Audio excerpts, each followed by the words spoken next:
It feels good to get respect from your wireless company. That's why people all over are choosing Cricket. Call 1-800-922-4113. Get unlimited talk, text, and U.S. long distance for only $40 a month, with no contracts to sign or overages, on America's most affordable 3G network. Isn't it time you and your wallet got a little...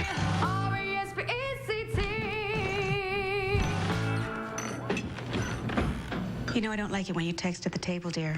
Just call 1-800-922-4113. Go to mycricket.com or come into a Cricket store today for $40 a month, unlimited talk, text, and U.S. long distance. Come in today and get a web-capable phone for just $49.99. Just call, click, or stop by. Get respect for your wallet. Respect for you. Cricket.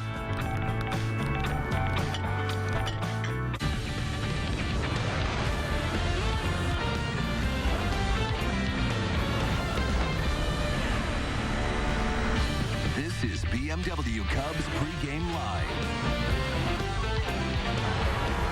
Now the 2-2. Swing and a miss. He struck him out.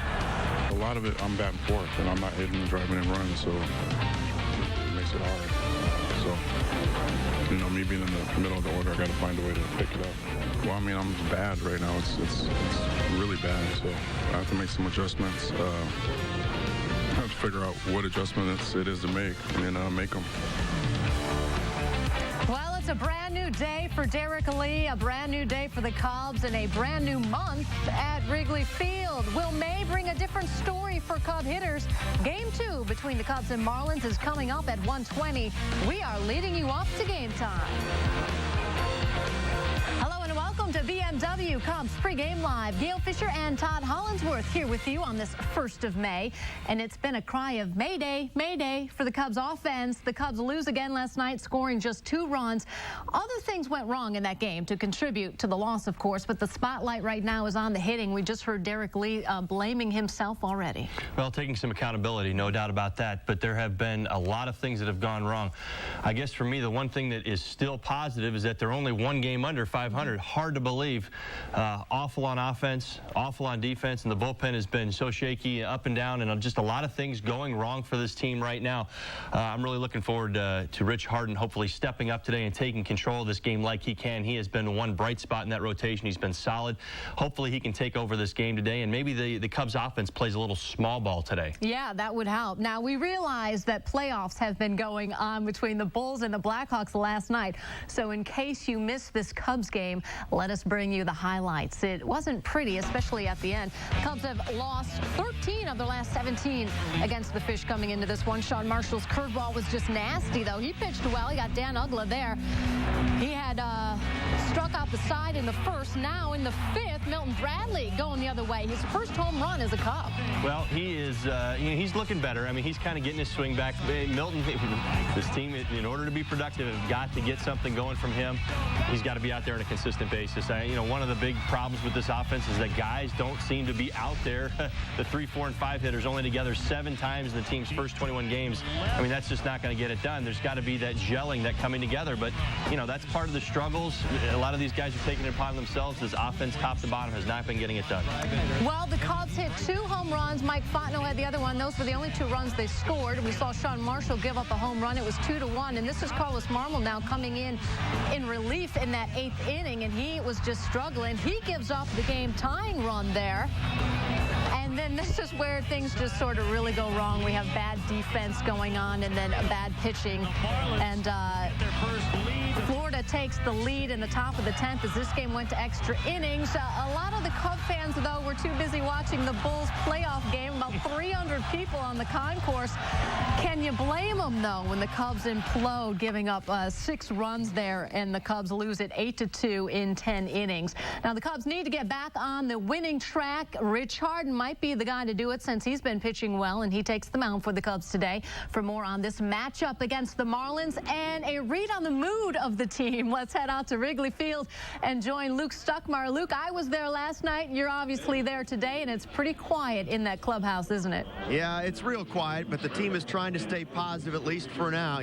They've lost 6 of the last 7 games. They're under the 500 mark for the first time all season. But Lou Piniella says he doesn't want his guys hanging his heads right now. It's just 21 games into the season, and it's still early. It's only May 1st. We're 10-11. It's not like we're buried, but at the same time, you know, we need to step it up some and put a few more runs on the board, and we got to play better defense too. I mean, our defense hasn't been good. Speaking of breaks, I think the bat busted. We get a little sloppy at times, and it's not fun to watch. I'll tell you that. You certainly don't want to lose contact with the teams that are ahead of you. But at the same time, look, till you straighten your own situation out, forget about what everybody else is doing. You better worry about yourself.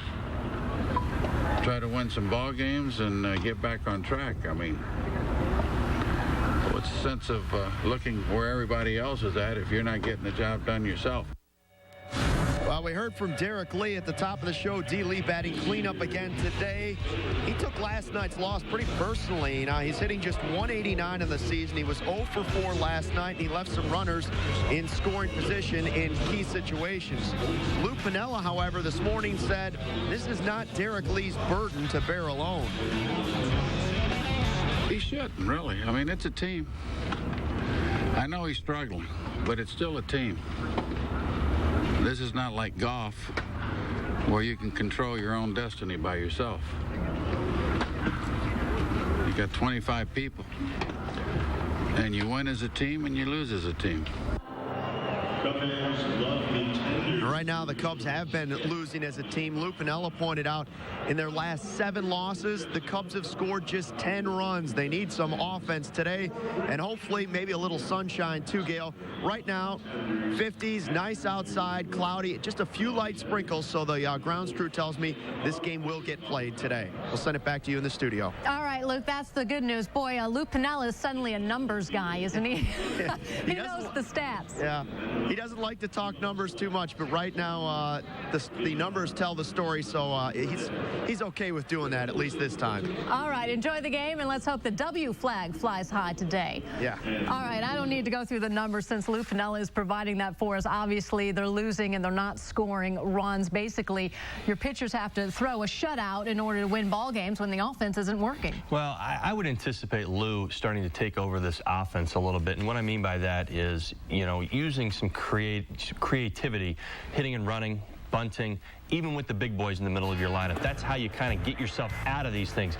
If you can get your hitters to start to focus on a task, a specific task, as opposed to what's going on in the box, where are my hands, where are my feet, what's this guy going to throw me, if you can give them specific tasks, a lot of times you can get your offense going because their main objective will be to fulfill that task, moving a guy over, hitting and running, getting the bunt down. And I don't think anybody's immune to this right now. Nobody, I mean, Kosuke Fukudome and some other guys have been swinging the bat pretty decent, but I think there's enough guys in this lineup that are struggling that this would qualify. And that's what I'm really hoping to see, is that instead of just kind of continually hoping that, hey, so at some point we're going to bust out of this thing and score a bunch of runs, you're going to have to bust your way out of it by doing something different than what you've been doing. And right now it's either been all or nothing. Absolutely, and you see there's some more numbers just telling the picture offensively and even pitching-wise. Overall, things aren't going well. You know, the one thing that can happen when a team starts to struggle is the fact that morale in the clubhouse can go downhill, even if it's only April or May. We heard Derek Lee. It's nice to take accountability, but you don't want guys to get too down or too hard on themselves right now. They have to fight through this. And Alfonso Soriano was asked yesterday if he thought a team meeting was necessary, and here's what he had to say along with Lou Piniella's thoughts on that idea. So we got to have it like a few. I hope not. I hope, you know, that we start playing better and we don't have to call a meeting, because, you know, when we call meeting it's because something is wrong. So, but I hope, you know, we start playing better and we don't have to call a meeting. When you're 12th in the league in hitting, and 12th in the league in pitching, and 10th in the league in defense, till those numbers get better, you can have all the meetings you want. We can send them to a spa. we got to get those numbers better, and we will, but we've had trouble. Our 10 losses this year, we've scored 3 runs or less. I mean, it tells you something. So basically, I don't think meetings are the answer right now. The answer is a little more production on the field. All right, well, Todd Soriano, in the beginning of his answer, actually said he thought a team meeting might be helpful right now. Lou Piniella, always very against the idea of meetings. You don't want morale to suffer, but really, what's the bottom line on meetings from a player's perspective? You have to remember that when you have a meeting, there's purpose behind it, and something very deliberate that Lou would be attacking in a meeting. I think that there's so many issues right now with this team that it would be an incredibly long meeting. It might be 2 or 3 hours. I mean, if you've got things going on in the bullpen, you got things going on in the offense. I mean, the defense has been shoddy at times. There's just so many things to touch on, and I think that's what Lou is telling you. If I were to have a meeting, we wouldn't have batting practice. So, until things start, shaking themselves out and they get a little bit more consistent and they can target and say, hey, listen, we can be really productive by having a meeting, focusing on this or changing our thoughts or changing our views on how we need to play this game and play it a little bit better. A meeting's not really going to do a whole lot of good, because at the same time, with the injuries and all the things that this team has withstood to this point, again, they're only 10-11, so they put themselves in a position where, yeah, things haven't gone right, but they're still okay if they can get this thing turned around. I think a long meeting, you got to be really careful with this. If you start the meetings and things don't turn around quickly, then where do you go? You're going to keep having meetings and meetings and meetings and meetings and meetings. What about players, though? Maybe just a player, maybe it's not a big formal sit-down deal. Maybe a player, some of the team leaders in the clubhouse kind of gather the guys around that. It's the effort, though. I mean, and the question is, I wouldn't question their effort. I'm watching everything that's going on out there, and I see the effort. I see the desire, the passion. I mean, this isn't guys hanging their heads and hoping that things will just magically turn around. That's not how I see them viewing it. Things have just gone wrong. They're not executing. They're not making the plays on defense. Offensively, guys just look out of whack. Their swings don't look as consistent. They look like they're trying to change things during the course of the game to adjust to the pitcher, as opposed to just allowing the pitcher to come to them in the batter's box. I see guys maybe playing under a good deal of pressure right now. All right. Well, coming up on the show, we'll talk about the Cubs' bullpen issues. Plus, we'll look ahead to today's pitching matchup. And one of the bright spots this season has been Rich Harden. The right-hander has an amazing 35 strikeouts in 21 innings this season. And as we head to break, a look at the NL home run leaders so far this season. Adrian Gonzalez leading the way with 9.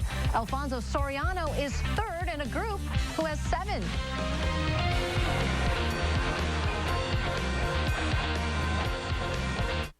Performance now is all about logic. That some cars cost as much as $1,500 to maintain is one thing. That others cost even more is quite another. That a BMW costs you nothing to maintain defies all logic whatsoever. And in turn, makes it the most logical choice of all. Performance now is the 3 Series. Now you have more options to get the BMW you've always wanted.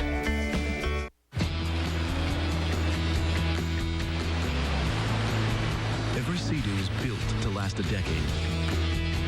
That's a decade of fun, a decade of performance, a decade of exhilaration, and a lifetime of memories that only Sea-Doo can deliver.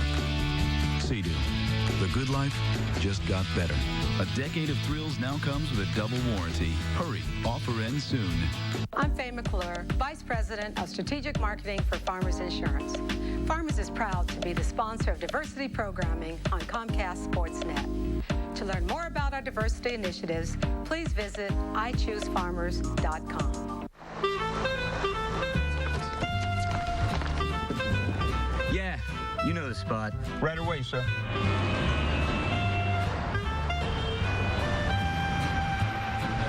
Welcome to Giordano's. Your table's ready. Thank you.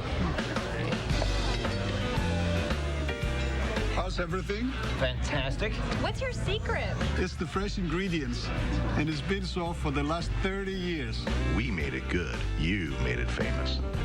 For all your outdoor needs, shop Menards. This hose reel from Suncast can hold up to 150 feet of hose and comes pre-assembled, only $19.99. Beautify your yard with a stylish arbor from Real Wood Products. They're constructed of naturally weather-resistant western cedar. This deluxe style with lattice sides is only $99. Plus, there's 0 payments and no interest until 2010 when you use your Menards Big Card. Save big money at Menards. Cubs Pregame Live is brought to you in part by Menards. At Menards, you'll find big lumber yards, big selection, and big savings.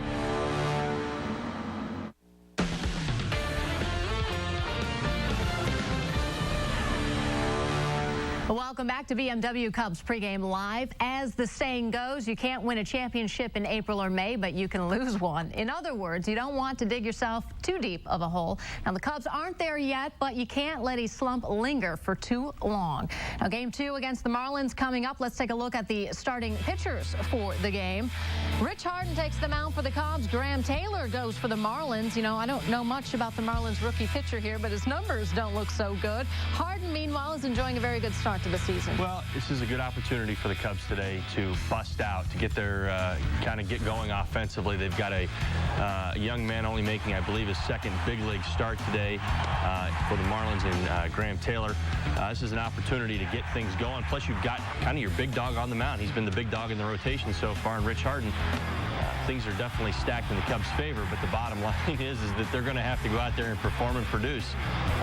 They haven't gotten it done yet to this point in the season. Hopefully today will provide a good opportunity to go out there and move the ball around, lay some bunts down maybe, move some guys around, score some runs for Rich Harden early in the game so that he can take over. And here's the Marlins starting lineup. This is who Rich Harden will have to contend with. Still no Hanley Ramirez in this lineup, by the way, which is an advantage for the Cubs. Harden leads the league in strikeouts and says he feels the best he's felt in a long time. You have to like the way he's been throwing the ball. I had a chance to talk to him yesterday. You know, overall, I've been feeling pretty good. Physically, I've been feeling really strong, and it's the best I've felt in a while. It's just, I feel like I can still, do a lot better, and there's a lot of things I'm working on and hoping to build on every start and continue to make progress. There's no secret that the bullpen has struggled a little bit on this team, and some of the starters have struggled as well. Is there extra pressure on you guys to try to go out there and give maybe 7 innings, 8 innings if you can? You know what? That stuff happens. It's going to happen, and but you know what? Once we get everybody, really playing well together here, and everybody playing well at the same time, we're going to do really well, And I think some people have kind of been down on us, and the pitching staff, the hitters, but I don't think anybody in this clubhouse is too worried about it, and we got a lot of confidence in what we can do when we put everything together. How do you gauge the mood of this clubhouse right now, just with the ups and downs? Well, I mean, it's tough having some of the players out that we have. They're a big part of the team, and let's be back in the lineup soon enough, hopefully. And it's good. We'll definitely turn things around. Does it change your approach to pitching when you're not getting hittings? Do you feel like you guys are pushing a little bit, trying to make sure that you don't, if you don't get those runs, you're still going to succeed? You don't really want to change your approach out there. I mean, you still have to do your job, whether you're getting runs or you're not getting runs. And I mean, every game I go out there, I'm trying to give up no runs and no hits. That's just the way it is. You're trying to get the most out of yourself and trying to do the best you can. So you really don't change a whole lot.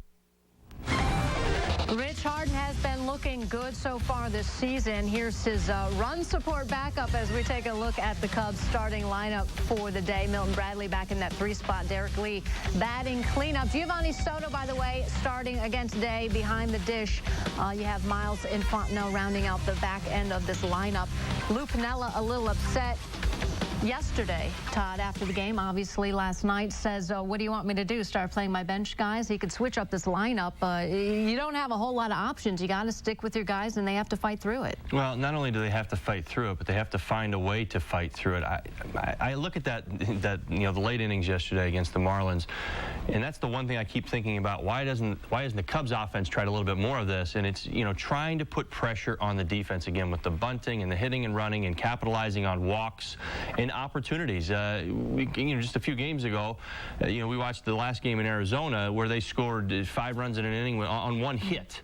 And I guess my point in that is you're putting pressure on the defense in other ways than just going out and getting hits and just kind of waiting for the offense to jumpstart. We've seen a few games here even lately with a few solo home runs for the Cubs, and that's all the offense they're getting. They have got to find a way to go out there and to string together some hits, some walks, some bunts, some hit and runs, and put some pressure on not only the opposing pitcher but the opposing defense. They have not done that, and honestly, it's been done to them enough in these close ball games, and that's what's deciding the ball game. You have gotten to tighten up your defense late in the game. You've got to tighten up your pitching in these close ball games that they're playing, and really it's the team that's been playing the better small ball that have been winning all these games against the Cubs. So a lot of pressure on the Cub hitters today to try to be more productive, but the bullpen struggles have not gone unnoticed. Todd and I will talk about that when we come back. Stay with us.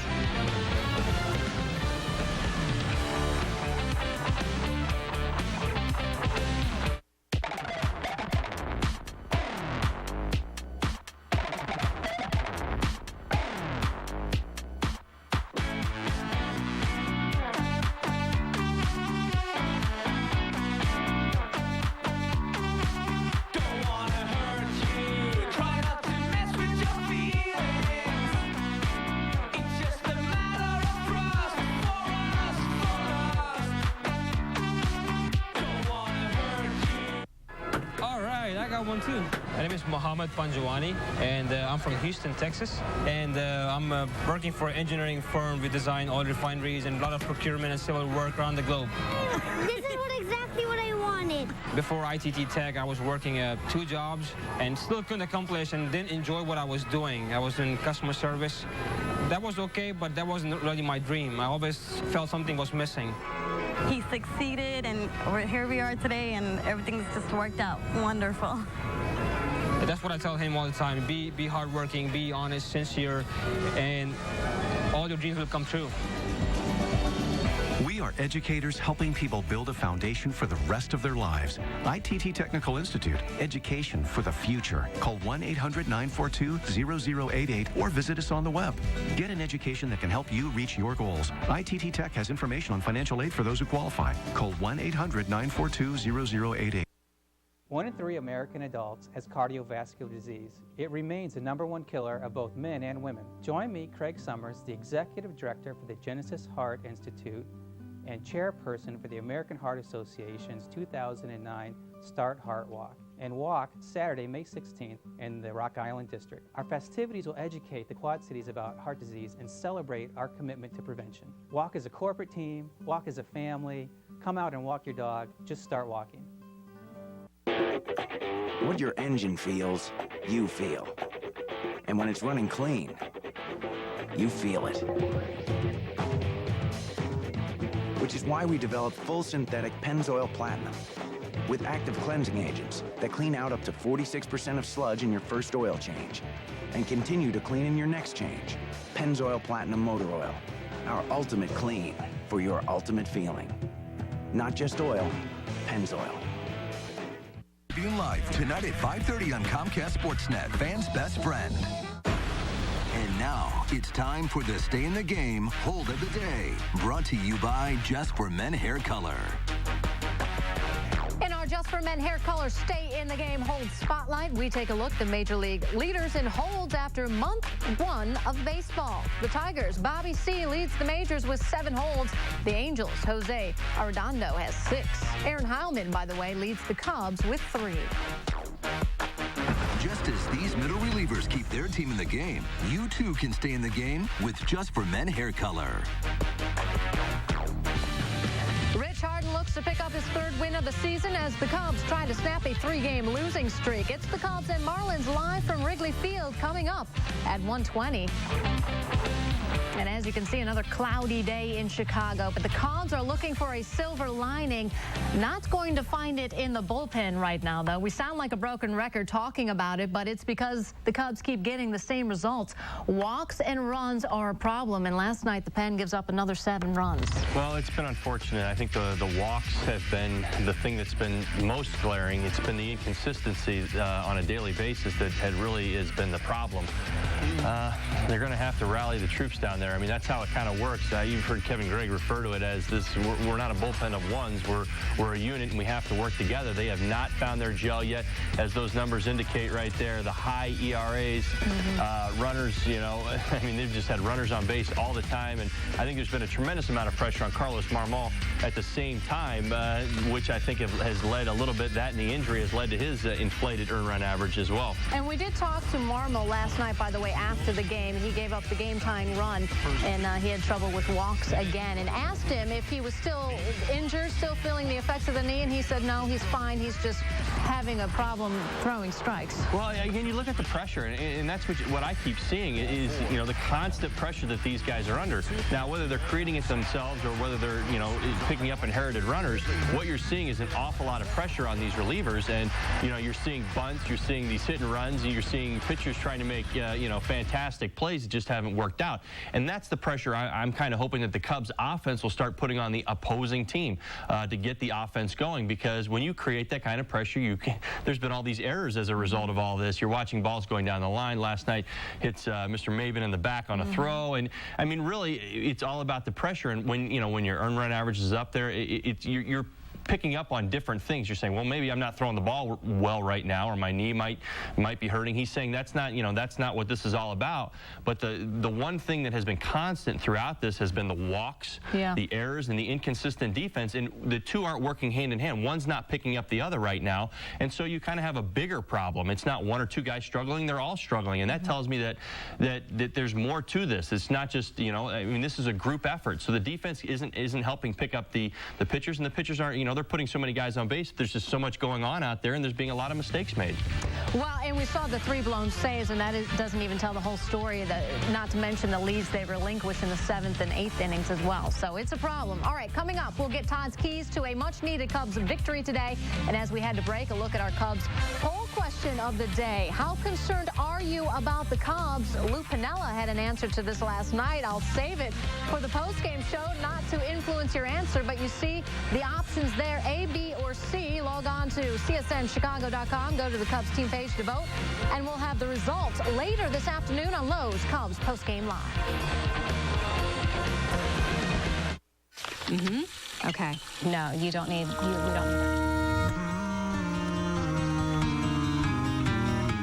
Yes, next week. Just for Men takes 5 easy minutes, targets only the gray hair, and can take you to a more interesting place.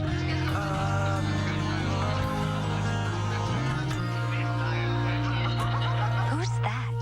My husband. Just for Men. You know what? I'm gonna go 2 more. I'm in for another. Freddie? I don't like that face. Wow, Webby's out. I'm gonna put in 4 blacks. Okay. Always been on black. I'll raise the pot. Quit acting like a baby. Take your shots and be quiet about it. Who says old school can't go new school? ChicagoSportsWebio.com. It's a beautiful thing. Performance now is all about logic. That some cars cost as much as $1,500 to maintain is one thing. That others cost even more is quite another. That a BMW costs you nothing to maintain defies all logic whatsoever, and in turn makes it the most logical choice of all. Performance now is the 3 Series. Now you have more options to get the BMW you've always wanted. Great coverage. Add the middleman, subtract savings. No, that doesn't make sense. Totally out of whack. Aha! The middleman. All we had to do was take the middleman out of the equation. Huh. Safe Auto means better coverage for less. And all we had to do was lose the middleman. You gotta have coverage, you want to save money. Call 1-800-SAFE-AUTO and do both. Staying legal for less. It isn't exactly rocket science. Do something about this heat. Big ass pulling. Yeah. We're at 5th now. Be right there.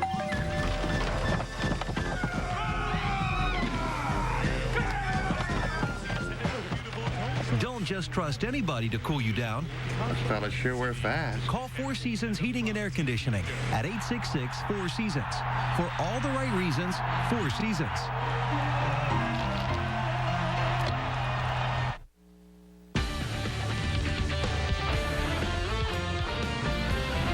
Cubs and Marlins getting set for Game 2 of their series. It is time now for Todd Hollandworth. Keys to the game. Todd, what do you have? Well, number one, Rich Harden. Boy, this is a big outing. I think probably bigger than anyone he's had yet so far this year. He has got to come out today and not, you know, you hear about his, what's the one shortcoming that he's had this year is when he starts to overthrow a little bit. What I'm really hoping to see today is that he comes out and he is the pitcher that has dominated when he's dominated this year from the first inning on. He has got to take control of this game and go out there, take some pressure off the bullpen, take some pressure off the defense. Those strikeouts, there's nothing better than a strikeout to take pressure off the defense. And I think he is definitely the person to get it done today. Find some creative offense. What I mean by that is to make something up. Go out there, you know, take the initiative yourself. If you're thinking, I'm going to hit it behind the runner, move a guy over, drop down a bunt, do something to change it up. And again, tighten up that defense. The defense has been shoddy. They've been good at times, but for the most part, been very, very inconsistent. They're going to have to play better if they're going to want to win today. All right, well, that concludes this portion of the pregame show. Len Casper and Bob Brantley pick it up from here. They'll give you more of a preview before first pitch at 1:20, so we send it to Wrigley Field. Now, Todd and I will see you after the game. Enjoy. Guys, take it from here. Gail and Todd, thanks very much. Overcast skies, cool temperatures, maybe a little drizzle, but we should be just fine for Cubs baseball. Well, it will be fine if the bats are good, the defense is solid, and Rich Harden pitches a good game. Let's check out the highlights from Game 1 of this 4-game series and 6-game homestand. Good to see the Cubs back home here at Wrigley Field. And it was tough going for the offense early on. Just one hit through 4 innings against right-hander Chris Volstad. But then Milton Bradley with his first career home run at Wrigley Field. That was leading off the last of the 5th. Mike Fontenot followed that up with a booming shot the other way as well. His 3rd homer in 4 games. It was 2-0 Cubs behind Sean Marshall, who pitched very well into the 7th. Did give up a solo home run as he challenged Jorge Cantu with his 4th homer his last 3 games, but the Cubs still led at that point 2-1. Now into the bullpen in the 8th. Carlos Marmol struggling for the 2nd straight night, and it's his throwing error here that allows a tying run to score. Glode able to slide in safely. It was 2-2. We went to extras, and in the 10th inning, things really fell apart on the Cubs. Bonifacio with a ground ball. Derek Lee's throw not handled by Ryan Theriot. Alfredo Amezaga scores. They would later add on off Aaron Heilman. That's a 3-run double by Cantu. 4 RBIs on the night for Cantu. They would score 6 runs in that 10th inning. The final 8-2. Raniel Pinto 2-0 with the win. Aaron Heilman dropped to 2-1 with the loss. The 3 errors certainly bother, and the lack of offense as well for the Cubs again. Well, we talked about it a little bit last night. That this Cubs ball club was built to outslug its mistakes and to really help its pitchers, and that has not been the case early in the season. Let's hear more about the Cubs defense from the bench coach Alan Trammell, standing by with our Luke Stuckmeyer. All right, thanks, guys. Tram, first of all, you know, everybody wants to talk about the offense is struggling right now. The first thing Lou said today was defense. How do you get a team out of a defensive funk? You just keep working, and preparation is the key. I think that, you know, we try to do a good job of that, but we're always looking to get better. And really in the last week, you know, we have played poorly. And when you add it all up, and we haven't pitched as well, we haven't hit, and we haven't caught the ball as well as we should, you know, that leads to basically a 2-7 record. So we've got time. Obviously, we're not happy about the way things are going, but it's not time to panic. And again, there's 2 choices as far as when we go around and talk to the players. And I kind of joke around saying you got 2 options. You can either quit or you can keep pushing, keep working. And the first one's not an option. Quitting's not an option. So you keep preparing, keep working, and if you do that, good things will happen. Things will change. Saw you out on the field with some of the guys before the game today. What kind of things can you actually work on before a game? Well, we've been working on things all year, and we will continue. We were out early with Coy Hill, obviously with the injury to Aramis.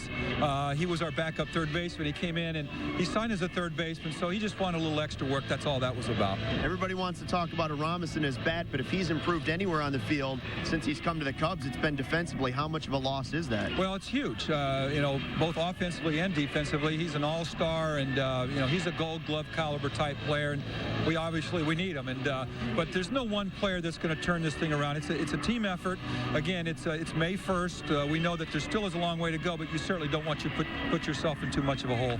It hasn't been a terrible start. How would you like to see the team react, whether it's on the bench during the game or in the clubhouse before the game? I mean, I guess you could take it two ways. You could either be really serious or you could have a little fun and just try and work your way through it. Well, we try to have some fun, but again, when you're losing, when people say have fun, but you know what? I'll show you a good winner. You have fun when you're winning. When you're losing, you really have to kind of sometimes fake it to a certain degree and find a way to get through it, because that's the way. And baseball is a very, very humbling game.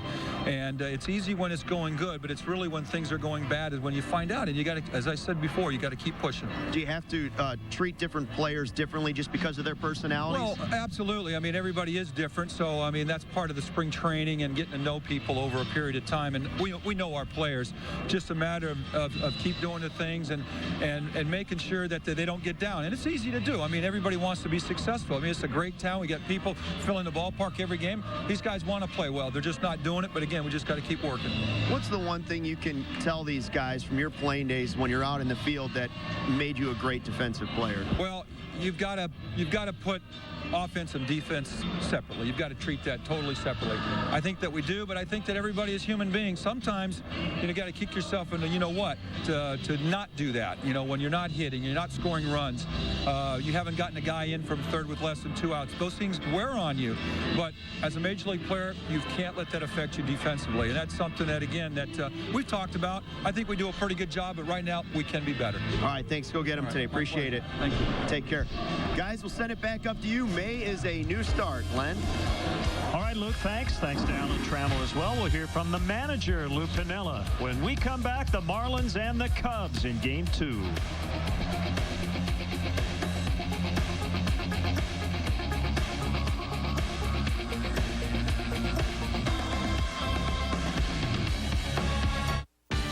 Guests on Cubs Pregame Live receive gift certificates to Harry Carey's legendary Italian Steakhouse, located in Chicago, Rosemont, and Lombard. I'm Faye McClure, Vice President of Strategic Marketing for Farmers Insurance. Farmers is proud to be the sponsor of diversity programming on Comcast Sportsnet. To learn more about our diversity initiatives, please visit iChooseFarmers.com. USA Rugby proudly announces the largest ever domestic schedule for 2009, starting May 31st v Ireland in San Jose, June 6th v Wales in Chicago. Next, the Churchill Cup will dominate Denver as 6 international teams battle it out. And finally, the Eagles square off against Canada in a World Cup qualifier in Charleston on July 4th. Get your tickets today at usarugby.org or ticketmaster.com/rugby. Would somebody please give me some good news? Right now at Feldco, buy one window, get one free. That sounds good. Call 866 for Feldco. For a limited time, buy one Feldco window and get one free. Do a room or do your entire house. Feldco's buy one, get one, and soon. Call now. For quality windows, siding, and doors, call 866 for Feldco.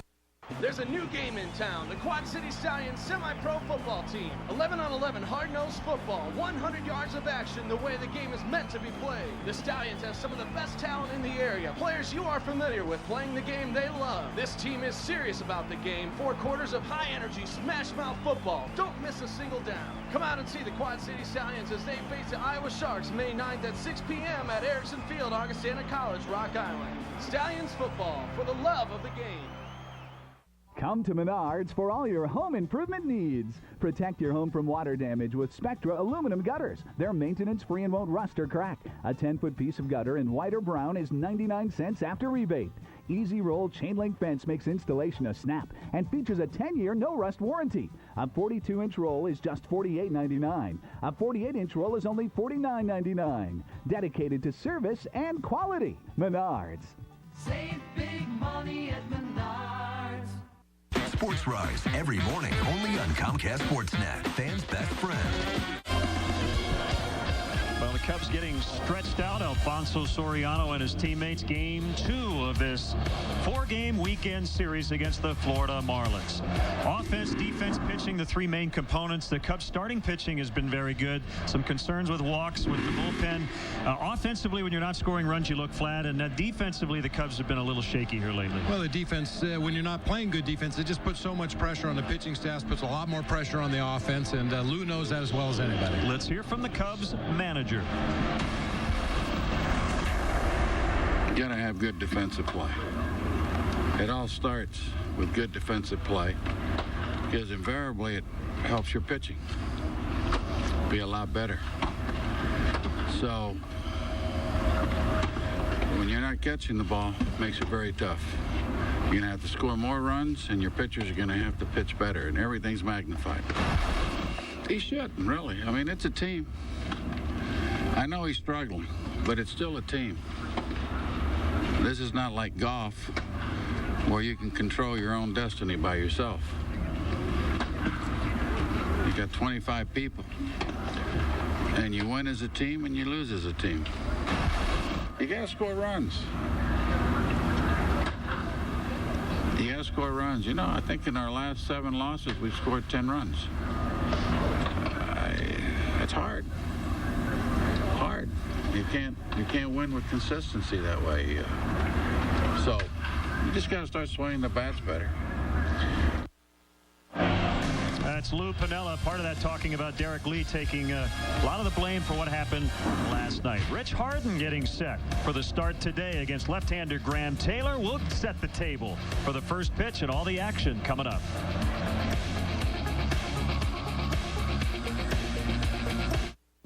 Cubs Pregame Live is brought to you by your Chicagoland and Northwest Indiana area BMW dealers. BMW, the ultimate driving machine. Performance now is all about logic. That some cars cost as much as $1,500 to maintain is one thing. That others cost even more is quite another. That a BMW costs you nothing to maintain defies all logic whatsoever. And in turn, makes it the most logical choice of all. Performance now is the 3 Series. Now you have more options to get the BMW you've always wanted. Never before has the gecko been captured on film talking about RV insurance. So, you guys travel a lot. You should check out Geico and get a free rate quote on RV insurance. This is truly history in the making. You can also get a rate quote on motorcycle insurance, ATV insurance, personal watercraft insurance. Sounds good. Excuse me, I'm up here. Geico, saving you money on insurance for your car and the other stuff that moves you. Okay. No, you don't need, we don't need that. Yes, next week. Just for Men takes 5 easy minutes, targets only the gray hair, and can take you to a more interesting place.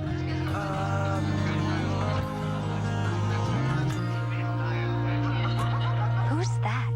My husband. Just for Men.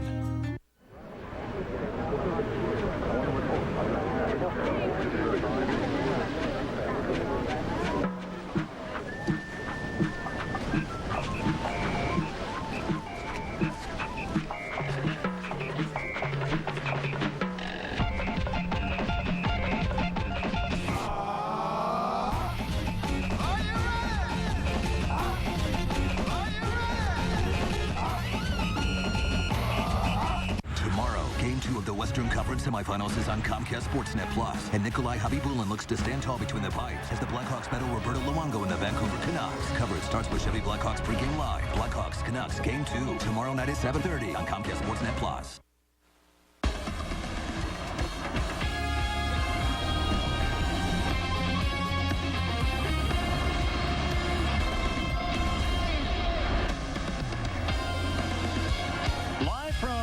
Field on Travel Mug Day. We're set for Chicago Cubs baseball on Comcast Sportsnet. It's cool and overcast this afternoon. In fact, it just started raining, but right now the pitchers are still warming up. That's a good sign. And we're set game 2 of a 4-game series between the Florida Marlins and the Chicago Cubs. And hi again, everyone. Alongside Bob Brenly, I'm Len Casper. The little things start to matter, especially when you're losing close games. The Cubs have dropped 7 of 9, and a couple of plays that weren't necessarily huge plays became big plays last night. Well, we talk about baseball being a game of inches, and it was never more true than in that ball game last night. Reed Johnson pinch hitting off the bench, very nearly snuck one up the middle of the field. Amezaga with a tremendous play. Yeah, that got the game into extras. And then the third Cubs error of the night, Derek Lee's throw in and out of the glove of Ryan Theriot. That allowed the Marlins to get the go-ahead run. They would add 5 more runs a little bit later and win the game 8-2 in 10. But today the Cubs count on fireballing Rich Harden. Well, and you like Rich Harden going to the mound to stop a losing streak. This guy has struck out at least 8 in every one of his starts, including a very abbreviated 3-inning outing. Got that changeup working. The high fastball should be a real good outing for Rich against an aggressive swinging Marlins team today. The Cubs will not see left-hander Andrew Miller today. Instead, it'll be another lefty named Graham Taylor, who has come up from Double-A. And interesting, Graham Taylor faced Jamie Moyer in his major league debut. He wasn't very good, but normally he throws strikes. Yeah, he's a guy that averaged about 5 strikeouts per walk in his minor league career. He walked 6 in his first outing. You chalk that up to nerves. All right, down to the field, and our national anthem performed today by Wayne Messmer. Pressy at the Lowry organ as they honor the United States by performing our national anthem.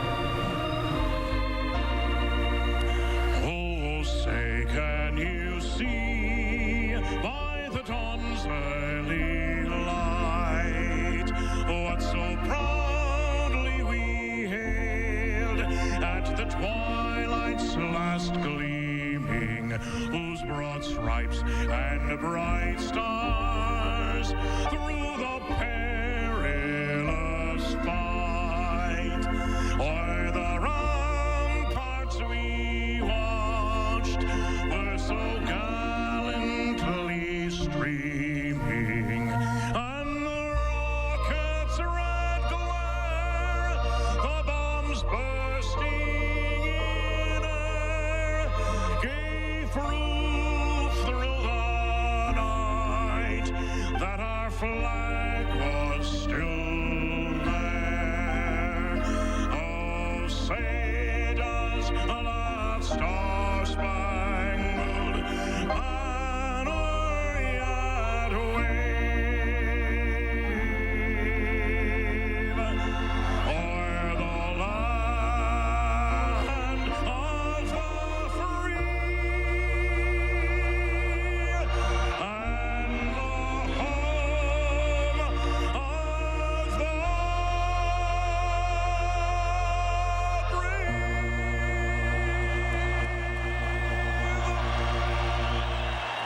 Well, the Cubs had a short bench last night. We thought the manager might get a pinch hit at bat late. Didn't come to that. And today, Rich Harden, who's off to a terrific start, will try to be the stopper again for the Cubs. First pitch is next. Performance now is all about logic. That some cars cost as much as $1,500 to maintain is one thing. That others cost even more is quite another. That a BMW costs you nothing to maintain defies all logic whatsoever. And in turn, makes it the most logical choice of all. Performance now is the 3 Series.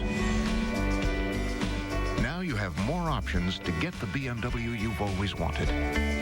Let 20 Sports Grill and Nightclub take you out to the ball game. Every seat is the best seat in the house with 16 plasma TVs and a state-of-the-art sound system to make sure you never miss a play. Sink your teeth into mouth-watering burgers, wings, and more. Save big on delicious food specials during the game. You won't believe the beer selection at 20 Sports Grill. 20 beers on tap, each one with its own glass. Come to 20 Sports Grill and Nightclub for great food, sports, and always the right beer in the right glass. Deciding on a color?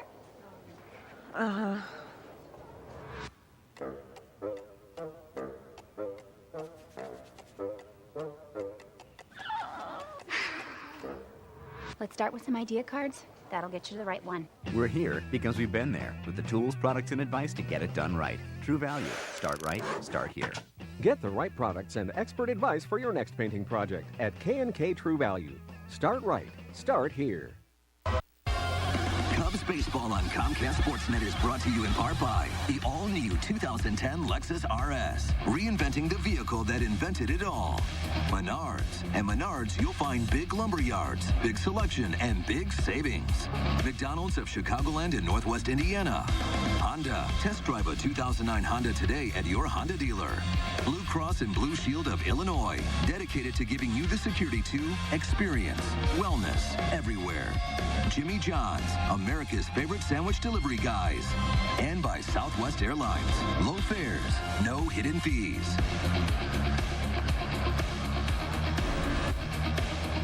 The umbrellas are out, but we're going to start on time. So obviously they're not expecting the rain to be serious. Haven't seen the sun yet. But we're set for Cubs baseball here on Comcast Sportsnet. Cubs are under 500 for the first time in over a year since they were 2-3 last season. They come in at 10-11 and 5 games back of the St. Louis Cardinals. Temperatures in the low to mid 50s. The wind out of the north-northwest. And a lot of cloud cover.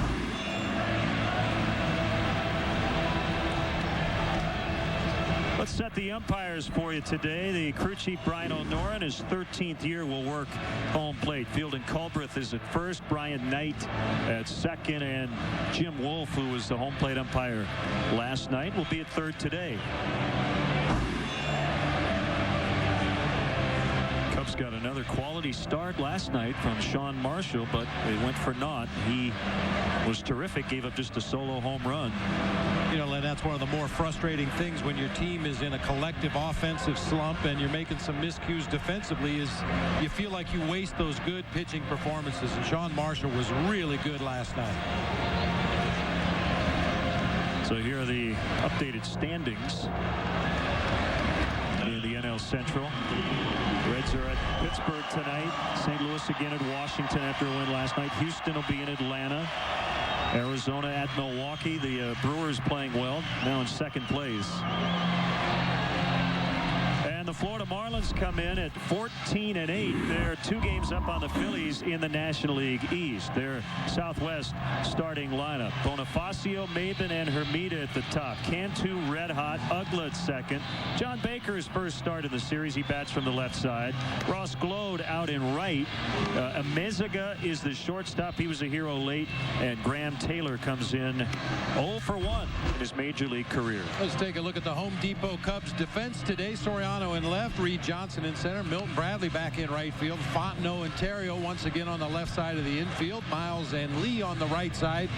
Giovanni Soto back behind the plate today. It's been alternating every other day for the last 4 between Coy Hill and Giovanni Soto behind the dish. And right-hander Rich Harden takes the mound today for the Cubs. I mentioned earlier he struck out at least 8 in every one of his outings this year, including that very short 3-inning stint against the Colorado Rockies. 35 punch-outs in only 21 innings so far this season.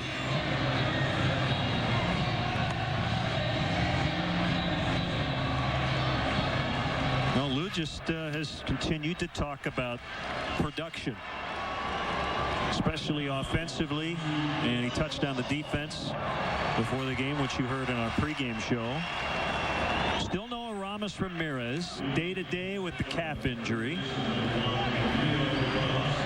And when asked about the division, Lou said, you know, you don't want to lose contact with teams like St. Louis, but he said, the way we're playing right now, forget about everybody else. Let's just take care of our own business. That's usually a pretty good approach anyway. Just take care of the things you can take care of and don't worry too much about the other teams. We are underway. Fastball missing to Emilio Bonifacio. 0 for 4 with a walk and a run in game 1. Fontenot was playing in and pretty easily throws out the very speedy Bonifacio.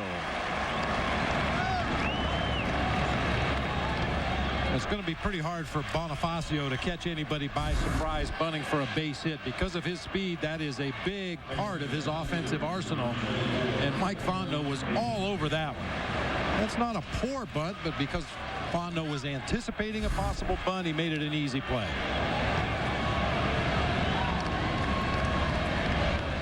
Here's the center fielder, Cameron Maben.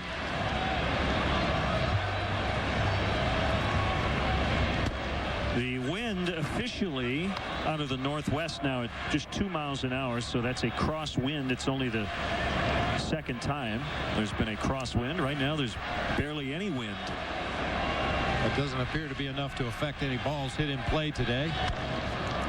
Past a diving Fontenot, snaking along the line over the bullpen mound, and that'll be an easy double for Cameron Maben, his fourth double of the season. And they have a runner in scoring position with 1 out. Well, that's the unfortunate byproduct of playing in and taking the bunt away. You could see Fontenot was a good step or two in front of the baseline at third, because Cameron Maben runs very well also. And just don't have much range when you're playing that shallow. That ball was hit hard right down the line.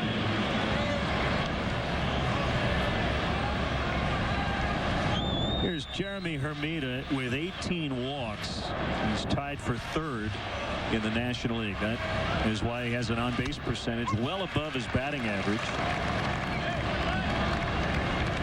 And on the score sheet, on the scoreboard, it says he's batting .239 with 8 RBIs, but MLB has made an official scoring change for a game in New York a few days ago. 6th inning play. Originally, David Wright was charged with an error. Hermida now has been credited with an infield hit and an RBI. And that's an earned run that Livan Hernandez didn't think was earned. So Hermida's at .254 instead. Easy play for Soriano in left in the light rain. 2 down. You talk about a trickle-down effect. Changing a call like that, it changes David Wright's fielding percentage, changes Livan Hernandez ERA, and changes the batting average of Jeremy Hermida. Changes the team batting average for the Marlins. Changes the team ERA for the Mets. Affects the National League ERA in some minute way. What a great day to get a base hit added to your totals without even playing. That's pretty good. I need a whole bunch of those. Here's Cantu, and it's low, ball 1. We want to welcome those viewers watching us in Australia today. Good day, mate. And those watching on the Armed Forces Network around the world. We salute you.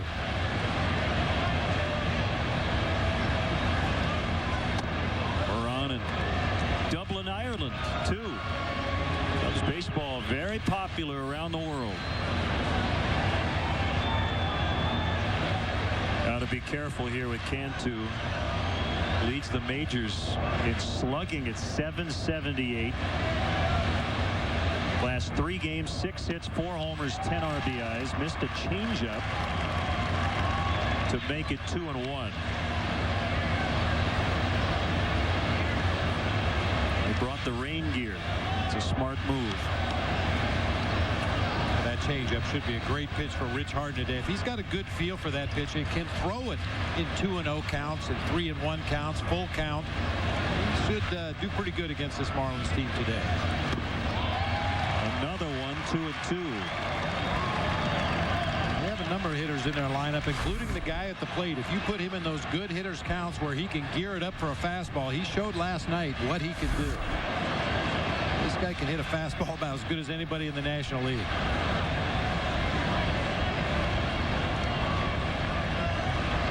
Maben doubled with 1 out. Now there are 2. And Harden's 2-2 pitch, and he just lays that one out into left center to make it 1-0. Just a nice, easy swing by Jorge Cantu on another changeup, and he feathered it over Ryan Theriot. Now, feathered is a good description of that base hit by Cantu. Hit it right off the end of the bat. It was another changeup. Just flipped it out there over the head of Ryan Theriot for a base hit. That's what your run producers do.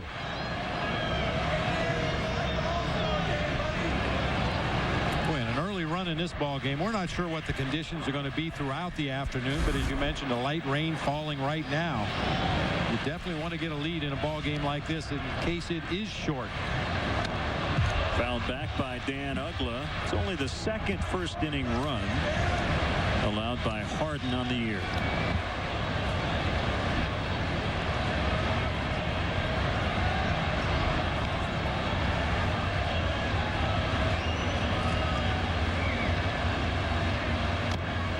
Foul tip, strike 2. Fifth batter. Harden still looking for his first strikeout. You pointed out the bloated strikeout totals, 35 coming in just 21 innings and only 10 walks. Actually, 10 walks, maybe a little more than you'd like, but compared to the strikeouts, that's an excellent ratio. Popped him up on the right side. Lee backpedaling, sliding over into foul ground, and the inning is over. Cantu with a 2-out RBI single. Marlins 1, Cubs coming up. You need luggage to bring home souvenirs. It's not your bag's fault some airlines charge add-on fees like baggage fees, reservation fees, curbside check-in fees. You shouldn't get surprised at the airport like that. So grab your bag and shop all you want. At Southwest Airlines, we don't spring those annoying hidden fees on you. So that low $49 summer sale fare stays low for the whole flight. Stuff the bag and those stupid fees. Book now at southwest.com. Hey, Mom, I need some minutes. I just gave you some at the restaurant. Yeah, no, I threw them out. They were old. Old? So... They're rollover minutes. They are as good as new. You know, not everyone gets to keep their unused minutes. And these days, we can't afford to be wasteful. Saving minutes. Saves money. Yeah.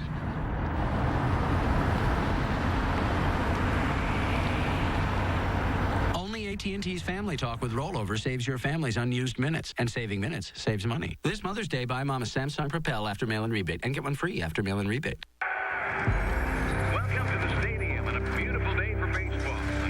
Simplicity lawn and garden tractors are made like no other tractor in the world. Field looks just tremendous. With Simplicity's exclusive free-floating mower deck with full-width rollers, they can transform an ordinary grass area into a beautiful, professional-looking surface.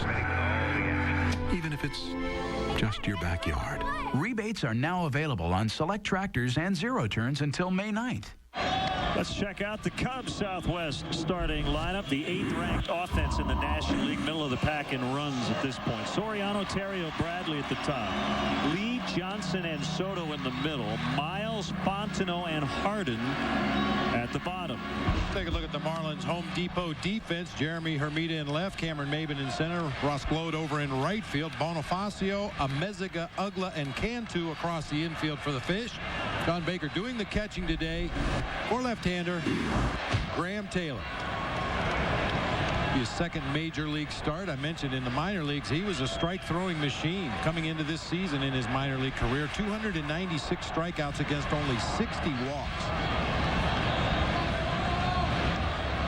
And his first pitch misses low to Soriano, ball 1. Taylor will feature a fastball, a changeup, and a slider. Mostly fastball, changeup to the righties, fastball, slider to the lefties. It's Glode in right, and a former Cub back on the warning track to make the catch. Wind pushing everything toward that right field corner.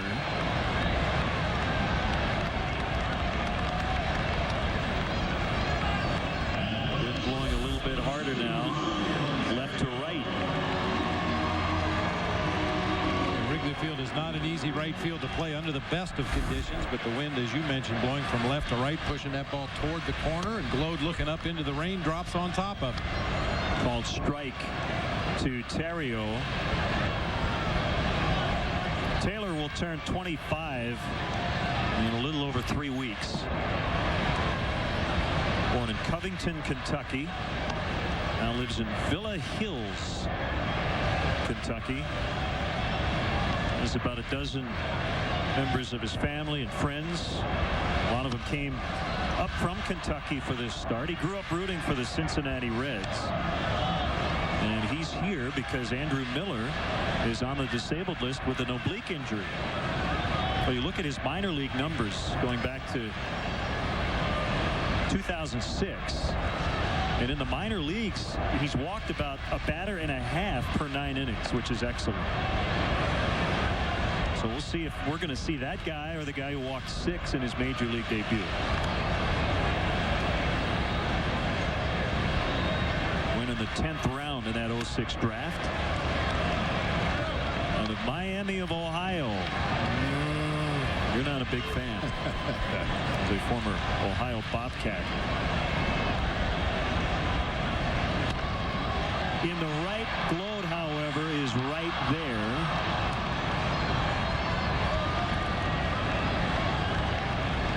Meet the Team, Have a Ball, presented by Bank of America, is on Wednesday, May 13th at 2:30. Collect autographs on an authentic MLB baseball from the 2009 Cubs players and coaches in attendance. Limited tickets are available for $300 each. Proceeds benefit Cubs designated charities. To purchase tickets, it's 773-404 Cubs. Swing and a miss, like a changeup from Taylor to the switch hitting Milton Bradley. Kind of interesting, Bob. Taylor faced Jamie Moyer in his first start. That had to make him a little nervous. I mean, not only your major league debut, but one of your heroes. He's talked about emulating the ageless Jamie Moyer. It's a lot to take in. Similar type of pitcher to Jamie Moyer. Tail that fastball away from the righties. Work mostly on that outside corner. Features a real good straight changeup. Not overpowering by any stretch of the imagination. 82 to 87 on his fastball. Changeup is usually in the high 70s, low 80s. A roller to the shortstop, Meziga. Not a good throw, but the tag applied by Cantu. So Graham Taylor, in just the second outing of his career above Double-A, goes 1-2-3 in the first. 1-0 Florida. Add color to your walls with great paint from Menards. Dutch Boy DuraClean Flat has a beautiful look that stays clean. With a lifetime guarantee, only $14.88 a gallon after rebate. Eggshell, satin, and semi-gloss are also on sale. Brighten up the night with dual bright outdoor wall lights by Heath Zenith. They automatically turn on at dusk to 20% brightness and increase to 100% when motion is detected. This carriage light in 3 finishes is only $39.99 after rebate. Save big money at Menards. This is the Civic Value Package, and there's a good reason we call it that. The Civic has a lower true cost of ownership than its competition, and that can help save you money down the road on things like insurance and maintenance. Plus, it's remarkably fuel efficient. Add in the fact you can get it for $149 a month. The name Value Package just makes a lot of sense. Both kinds. Go to Edmunds.com for an independent report on the true cost to own a Civic. And then see your Honda dealer for great leases and low financing. Love burgers but hate the grease? Then you'll love Arby's new Bacon Cheddar Roast Burger. Made with oven-roasted, freshly sliced roast beef and topped with cheddar cheese and thick-cut pepper bacon on a toasted roll. Arby's new Bacon Cheddar Roast Burger. It's the burger done better. Big on taste, not on grease. Try one today with any one of our freshly brewed iced fruit teas. Arby's new Bacon Cheddar Roast Burger. One bite will have you saying, I'm thinking Arby's. And closer to the field on game day as Comcast Sportsnet, Menards, and the Cubs team up to select 6 lucky winners to be a Menards Wrigley Field groundskeeper for a day. Winner will enjoy the full game day experience of preparing the friendly confines and will help drag the infield during the 4th inning in front of a packed house. Winner also receives 4 tickets to the game, a Menards groundskeeper uniform, and pregame photos on the field. To enter the Menards Wrigley Field groundskeeper for a day, visit any Menards location to pick up an entry postcard. Only day game in baseball. Everything else is tonight. As is often the case on a Friday here at Wrigley Field. 1 ball, no strikes on left-handed hitting catcher John Baker. He'll be followed by Ross Gload and then Alfredo Ameziga. Swing and a miss. 1-1.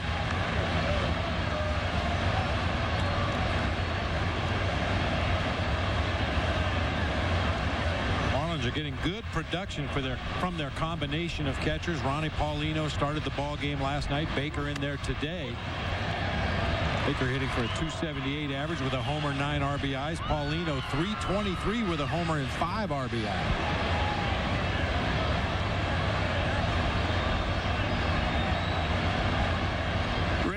1-2. Didn't mean to swing, and that's foul.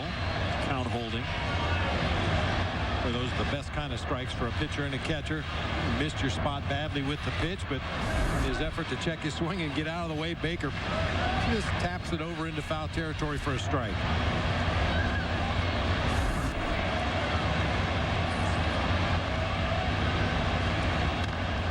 Pulled fair down the right field line. And Baker making the turn as Bradley picks it up.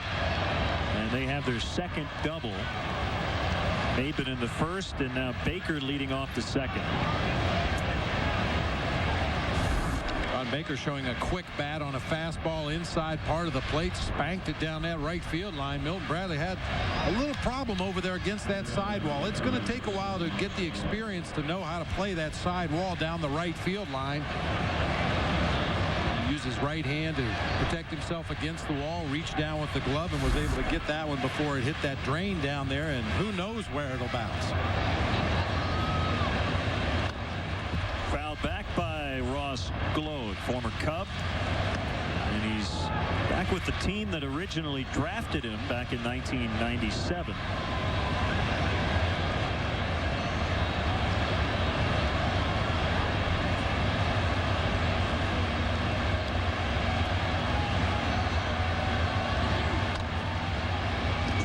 Ball foul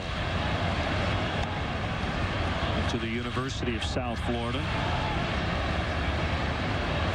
Made his major league debut as a Cub in 2000. He's been on both sides of town, north side and south side.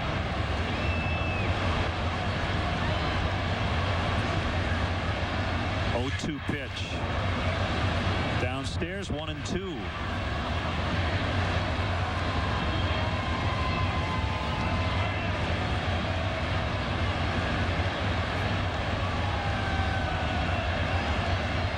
Start raining until just before the first pitch, and it hasn't stopped since. It hasn't been raining very hard, but we take our cue from the fans on the lower level. When they start to head for cover, we know that it's raining harder, and we've seen a few people head for a dry area.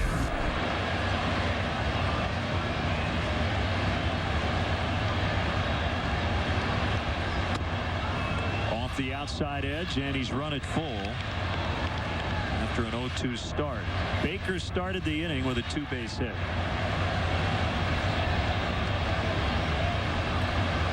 Meziga on deck again, in for Hanley Ramirez at short. 3-2 bouncer sending Baker to third, and Terrio's throw barely gets Gload by less than a half step.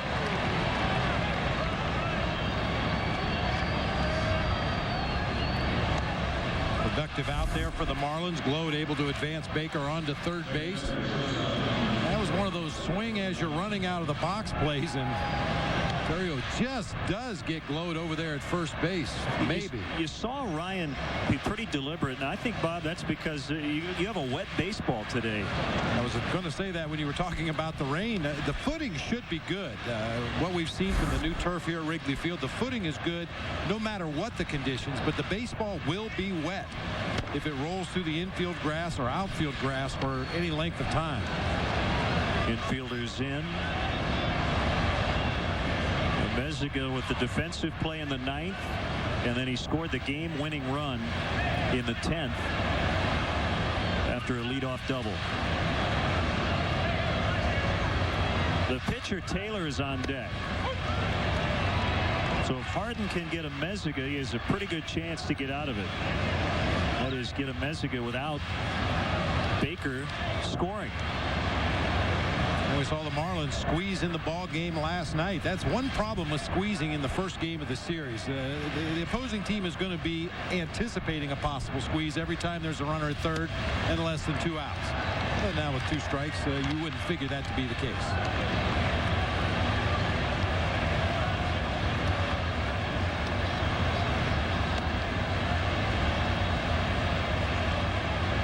Have scored runs even though they're on base and slugging the bottom half of the National League. They're 4th in runs. They've hit better with runners on base than with the bases empty, and there's another one.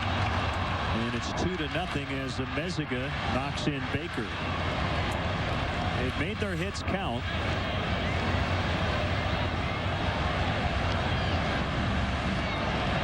You know, Len, normally it is never a topic of conversation when you're talking about Rich Harden needing a third pitch. We know very well from experience he's a fastball changeup pitcher. Now he can get his changeup to move different directions depending on how he releases it, but so far in this game they've turned on his fastball when he's tried to come inside, and they've been able to stay back just enough to put that changeup in play, where in past starts it's been swings and misses against the Rich Harden changeup. Bunted by Taylor. Fontenot throws him out. That goes 5-4 on the sacrifice. Taylor struck out in his first career plate appearance. They've made 2 productive outs in this inning. You cannot get a bunt to stop any better than this. Yeah, a couple of bounces and just sits there. Almost, it does come to a complete stop before Mike Fontenot can get to it. That's about as good as you can do it.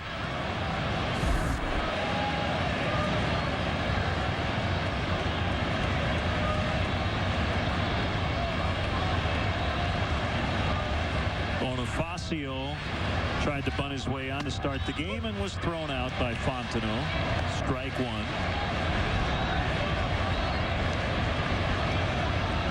Third career start for Rich Harden.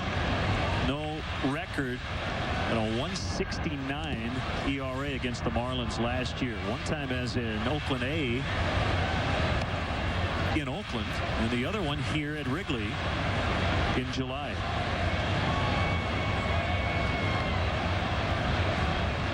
Figures to be a busy day for Giovanni Soto behind the plate. We've already seen him block a couple of pitches perfectly. You know, going in when you're catching Rich Harden in that changeup, you're going to get dirty. Flared over Fontenot, but it lands foul. The idea is to throw that changeup down at the bottom of the strike zone so it looks like a fastball strike to a hitter, and then have the bottom fall out. And if you do that, that pitch is going to end up in the dirt an awful lot. Same thing for breaking ball pitchers. You anticipate a lot of pitches in the dirt. Guys that feature a split-fingered fastball, you anticipate a lot of those in the dirt.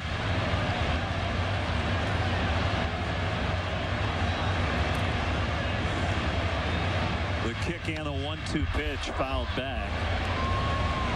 Our associate producer Doug Stanton looked it up. The Marlins, Bob, have hit 50 points better with runners on base than with the bases empty, which certainly helps explain how they've been able to score runs in spite of low on base and slugging percentage. That's one of the big 3: pitching, defense, and timely hitting. Another base hit with a runner in scoring position. Bo Porter is going to send a Meziga. Bradley's throw is cut off by Lee, and it's 3-0. Florida has put a runner at second base 3 times, and all 3 times they've been knocked in with a single. Up and out over the plate. Rich just doesn't have his fine command today, and so far in the early going, it doesn't look like he has the proper split between his fastball and his changeup.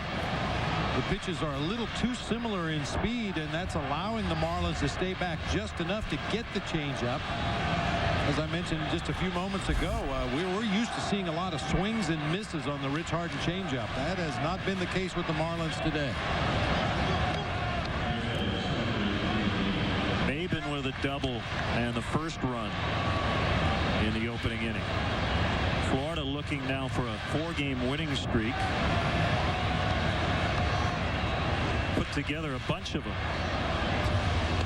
7-game win streak, 7-game losing streak, now 3-game winning streak. I was just going to say, now begins the cat and mouse. Bonifacio perfect 6 for 6 in stolen bases this year.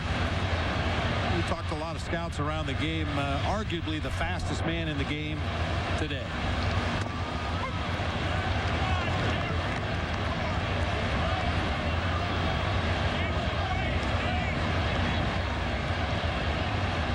Inside the park home run on opening day. We showed it last night. Had a clock on him under 15 seconds to circle the bases, and he didn't even run hard the first 5 steps out of the box.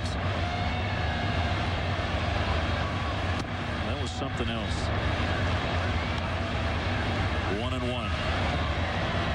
that ballpark. You hit a gapper, you can run for a long time.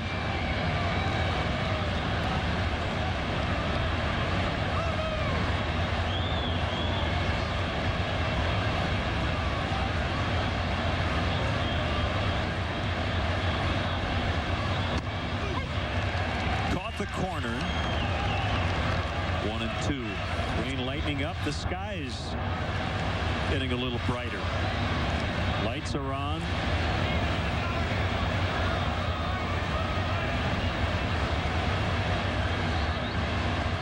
That's one way to slow down a running game. Get ahead in the count to the following hitter. 1-2 count here. The Cubs could pitch out if they thought Bonifacio was going to be on the move.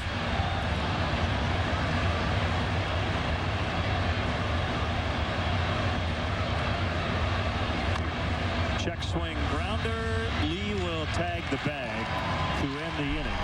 But they add a couple more runs. Bottom 2 coming up. 3-0 Marlins.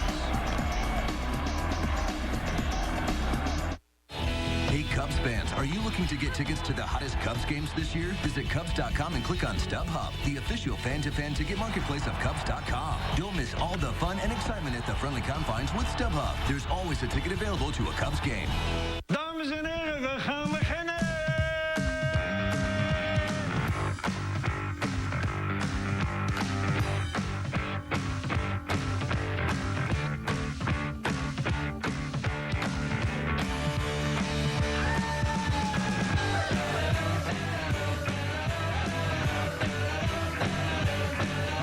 Exceptionally brewed for a taste that's pure Amsterdam.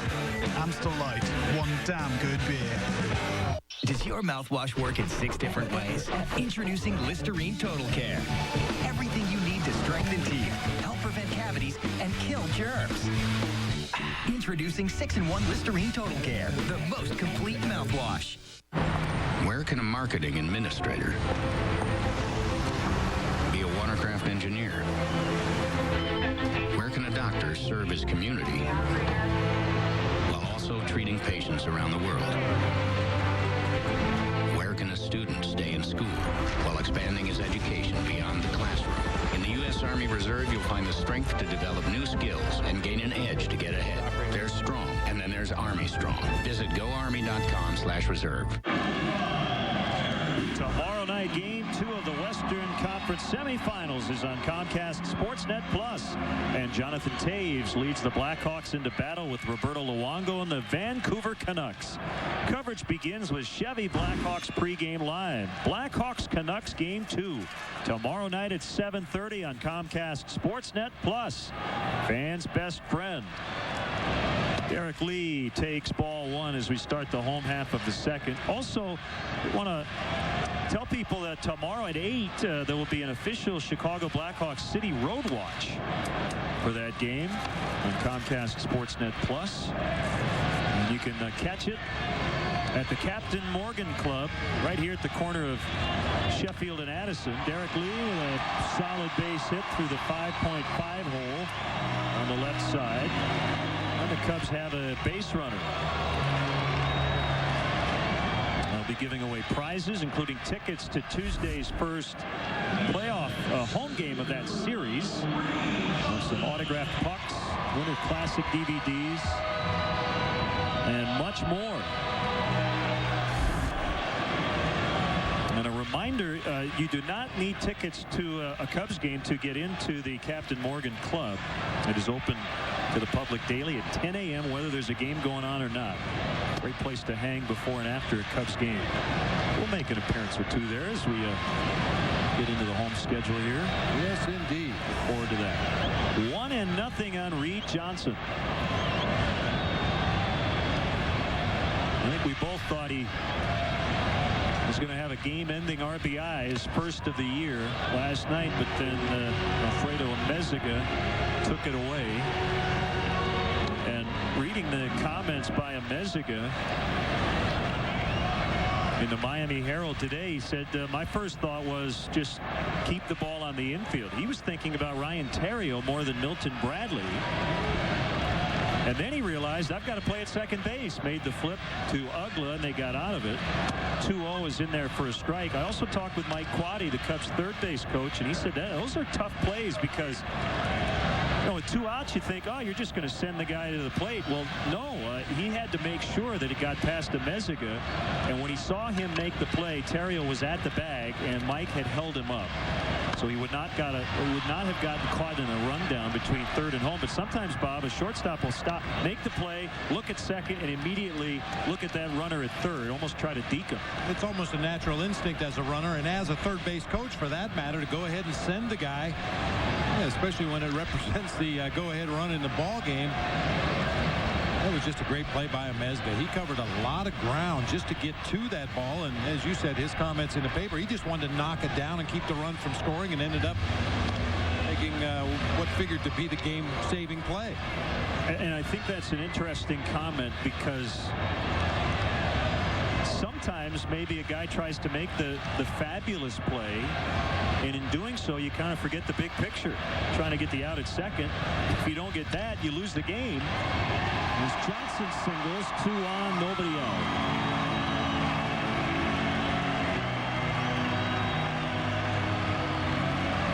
A chance here for the Cubs. They have the tying run at the plate. Giovanni Soto, and is only at bat last night, flied to deep left, and he's coming up. Fastball down and in. Reed Johnson took advantage of the fact that the Marlins were playing at double play depth. Amezaga actually playing in front of double play depth, and just gets it by him into left field for a base hit.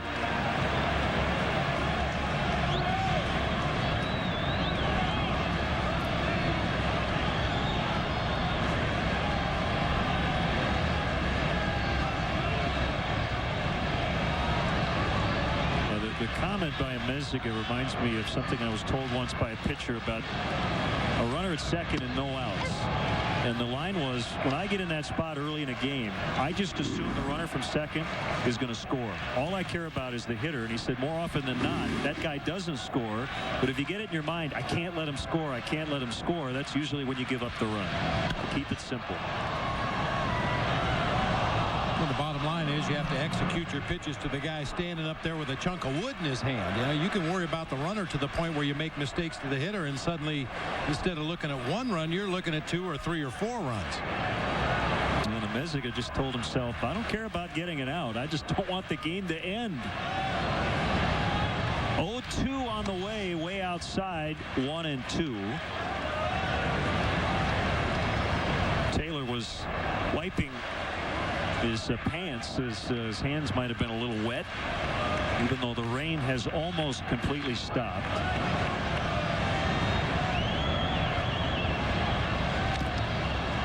Soto just got a piece. Still 1-2 on Gio. And just to clarify, we saw the left hand come off the handle of the bat a couple of days ago in Arizona. This is something that happened several times to Soto last year. He said it didn't hurt.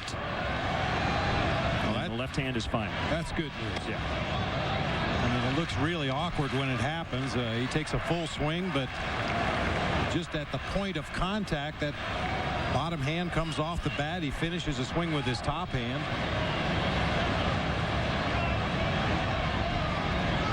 And the 2-2 pitch, very late on that swing. Nice pick by Matt Sinatra, who has been working with Gio as he did last year with some of his struggles in the running game, trying to throw out base stealers. But Matt looked at some video, and they've talked and trying to get things sorted out. Pitchers didn't help him too much the other night. Slow times to the plate. Another base hit, same spot. Lee stopping at third. Bases loaded, no outs. Cubs batters are wearing out the hole on the left side. You call it the 5.5 hole. That's Tony Gwynn's term that he used for that gap between the shortstop and the third baseman. Ball was hit too hard into left field for D. Lee to score right there. And I think what this illustrates, the base hits going through that 5.5 hole, is the fact that Taylor just doesn't really have a good fastball. He can spot it well. He tries to keep it out of the middle of the plate, but if he throws it in the hitting zone, the hitters are probably going to pull that ball, and 3 Cub hitters in a row have pounded the ball through that hole. Pitch Pitching coach Mark Wiley has been doing this for a long time. His 40th season in pro ball. He's been a pitching coach at 4 different stops in the majors, working under manager Freddie Gonzalez.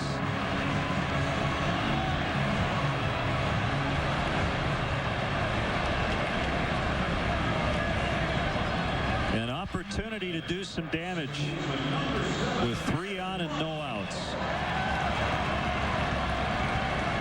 Aaron Miles with 2 RBIs, both coming in the same game against the Cardinals. The Marlins will give up a run for a chance to get a double play.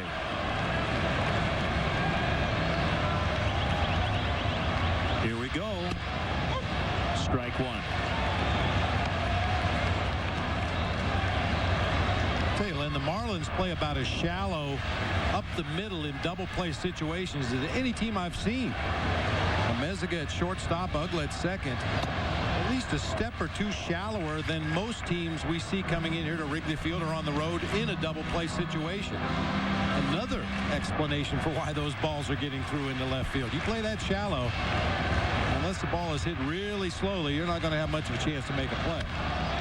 And it's caught, and that's the only out. Oh, what a tough break for Aaron Miles as Bonifacio went up to get it. Unfortunately, nobody got doubled off on that liner. You're supposed to go back to the bag, and that's what all the runners did. Well, not only is he fast going horizontally, that's a quick up right there. That ball was smoked. Well, that's probably down in the corner. At least 2 runs scoring with Giovanni Soto running at first base. I don't know if he would have been able to score, but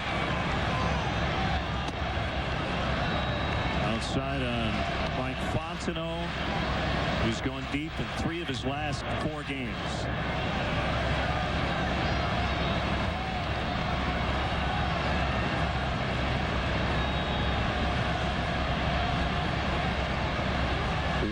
Pitch in the dirt, 2-0. He's in the catbird seat. This is a big at bat. The pitcher's on deck. And you were talking earlier about the Marlins and how effective they are with runners in scoring position. In this situation, bases loaded, the Cubs only have 1 extra base hit with the bases loaded this season. An infield pop. Didn't matter if he caught it or not. Infield fly rule. So Fontenot would have been out either way. 2 outs, and it's up to the pitcher. As a team, the Cubs 6 for 31 with the bases loaded this season. The one thing they have done well with the bases loaded is take walks. But aside from that, as you point out, they're not coming up with that big hit. They've taken 7 bases loaded walks.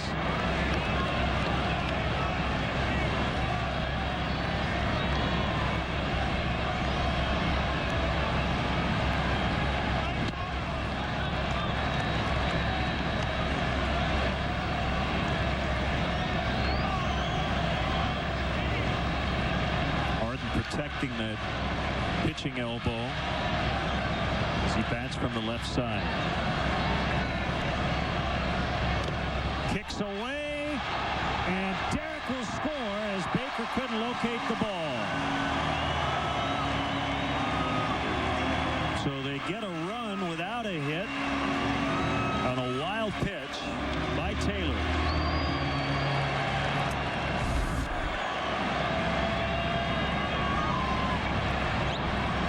Fortunate bounce for the Cubs right there. That ball didn't get far away from home plate, but Baker had no idea where it was.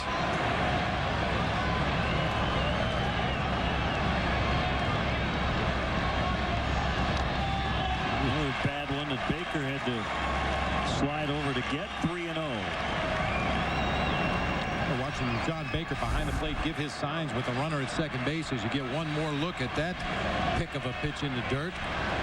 Looks to me like they're just using the last sign you see. Or the only one. Or the only sign, yeah.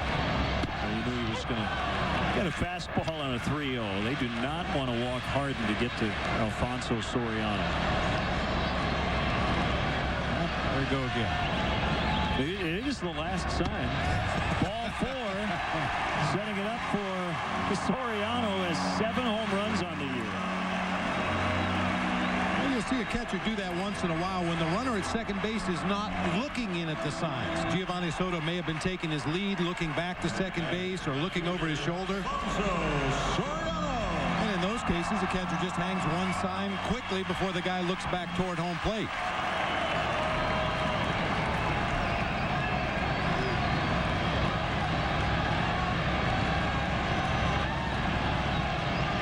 Be a changeup. And it's a strike. The Menards Big Lumber stat. Soriano putting up MVP type offensive numbers through the first month.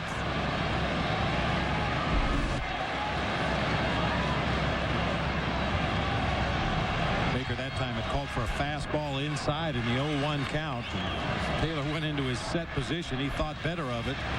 Looks like they're going to try it again. Ground ball, and Ugla positioned perfectly, and he just beat Harden to second base. Rich runs really well, hustled all the way. And they end the inning. They got a 1. They could have had more. They're on the board, 3-1.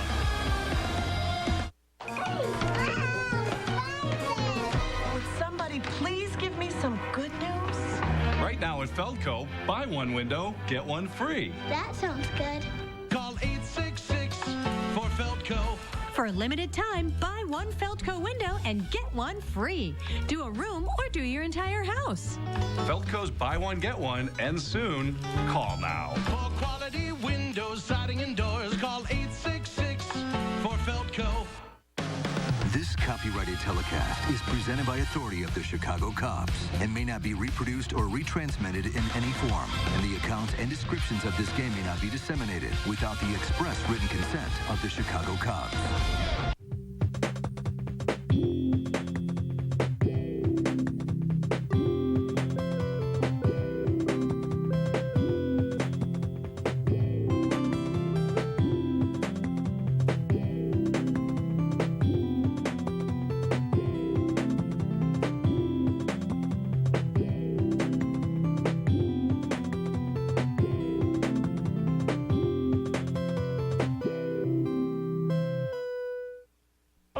Put down your sandwiches and speak up. Subway, eat fresh. When you want savings you can taste. Eat fresh. Eat fresh. Flavor you can bank on. Eat fresh. Eat fresh. And huge flavorific subs that won't take a big bite out of your wallet. Eat fresh. Eat fresh.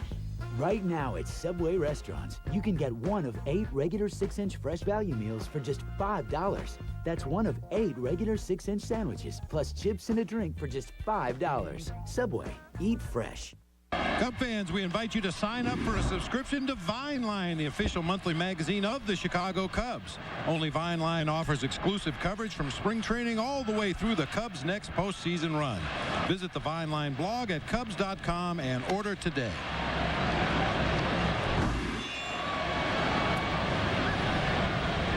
Getting your weekend off to an early start.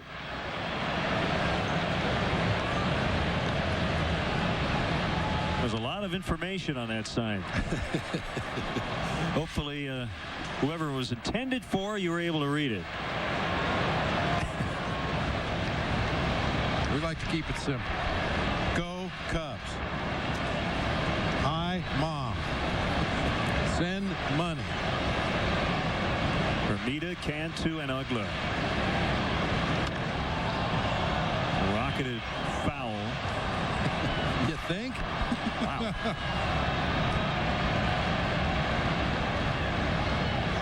No bleachers on the right side. That ball's out by the Harry Carey statue.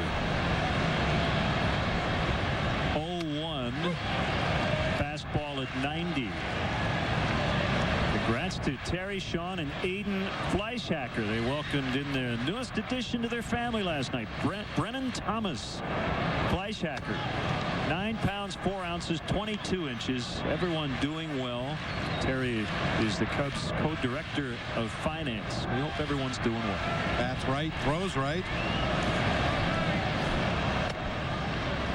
2-2.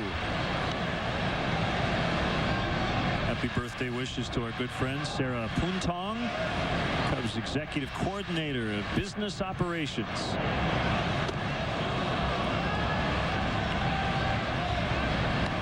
Three balls, two strikes.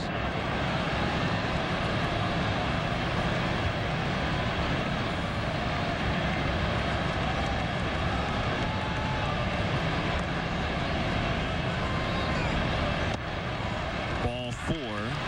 As the patient Hermida takes the leadoff walk.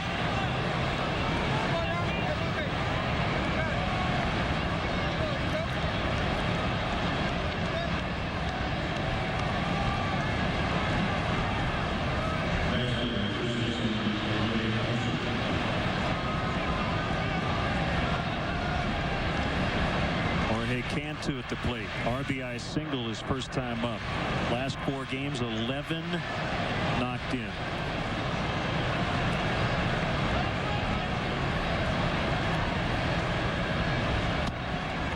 Home run swing. He came up empty. Who's singing the stretch today? I have no idea who it is. I don't know. It's a surprise. Oh, is it?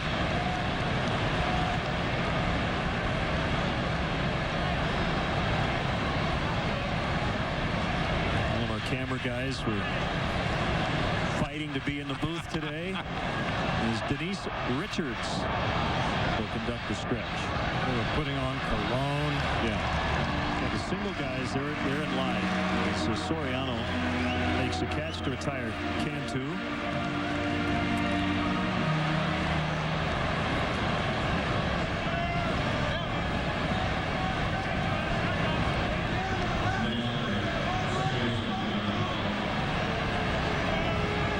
Dan Ugla. Yeah, she looks familiar. Big baseball fan. She's from the Chicago area. Born in Downers Grove.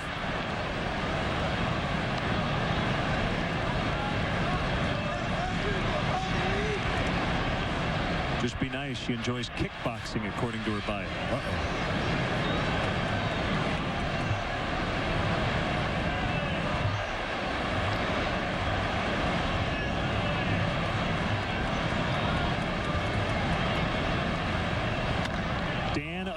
Skies one. Foul. 32 homers last year for Ugla.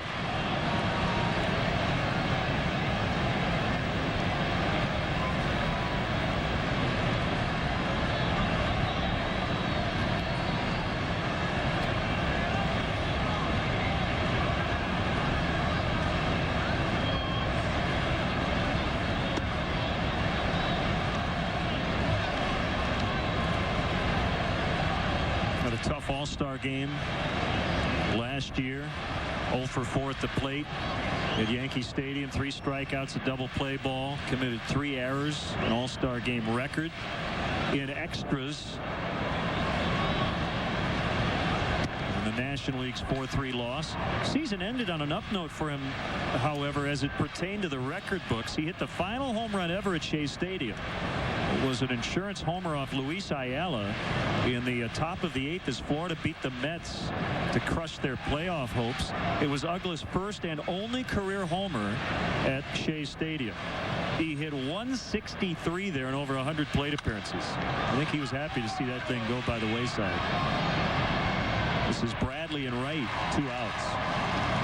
Almost as happy as Ron Santo. I was going to say, they have that in common for sure. And I've talked about it many times in the past, but you think the Arizona Diamondbacks would like to have Dan Ugla and Carlos Quentin? We saw Brian Barden from the St. Louis Cardinals, who's off to a great start this year. All those guys came up through the Arizona Diamondbacks system. Bonifacio was there. Forgot him, yeah. Until he went to Washington last year.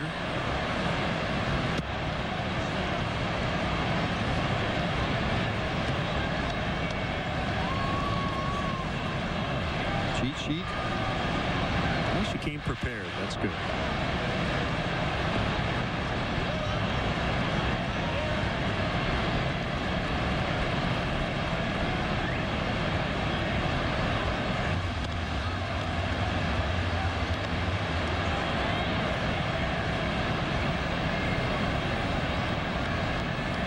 looks familiar. Yeah, my parents are down there today, and I'm feeling my mom's keeping a close eye on my dad. Put it that way.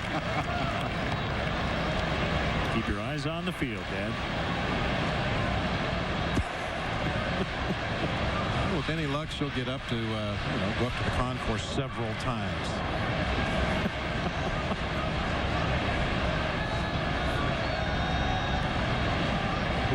On John Baker.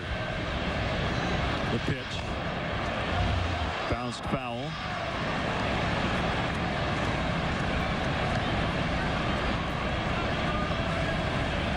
Cubs had a golden opportunity to get a bunch in the last half inning. They had him loaded with no outs. Aaron Miles hit a seed that was caught by Bonifacio. Then Fontenot popped out. They did get a run on a wild pitch. Harden walked, and then Soriano hit into a fielder's choice.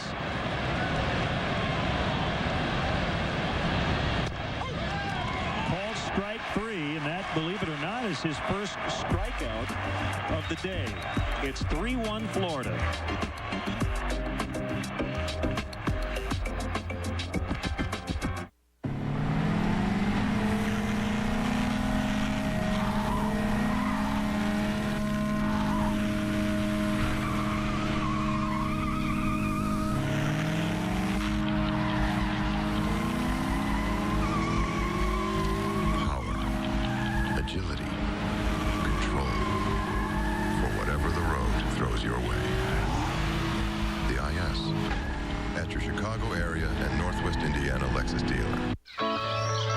To the power of doing more with your hands, your shovel, and your budget. We've lowered over 1,000 prices so you can pay less and do more. We're bringing you locally selected plants and the beauty of spring. More saving, more doing. That's the power of the Home Depot. Okay, I get it. These 10 sprinkles represent our friends and family. The 10 people we can call whatever network they're on without using our minutes. That's included, no extra cost. Then these would be like the 80 million people on Verizon Wireless we can also call? Yep, also included. Do you want whipped cream? Save minutes and money with Verizon Wireless. Unlimited calling to 10 out-of-network numbers, even landlines. Plus, get America's largest mobile-to-mobile calling family. Mother's Day deals are here, like the NV2 for just $49.99. Tomorrow, Alfonso Soriano and the Cubs try to make it rain on Waveland and Sheffield as they try to drown the Florida Marlins with home runs. Coverage begins with Cubs Pregame Live. Cubs Marlins in HD. Tomorrow at 11:30 on Comcast Sportsnet. Fans' best friend. Hey, Cub fans, you can get a full meal for under $5 thanks to McDonald's Appetite Stimulus Package. A hot sandwich, a cold drink, and delicious fries, all for under $5.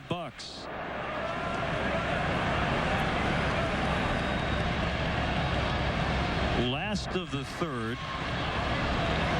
Rookie left-hander Graham Taylor making just his second major league start. And he leads 3-1, but it's early. Terrio, Bradley, and Lee coming up for the Cubs. Ryan flied to right in his first time. He has started every game at short. They stole your sunglasses. Where they went. It's a 6-3 ground out.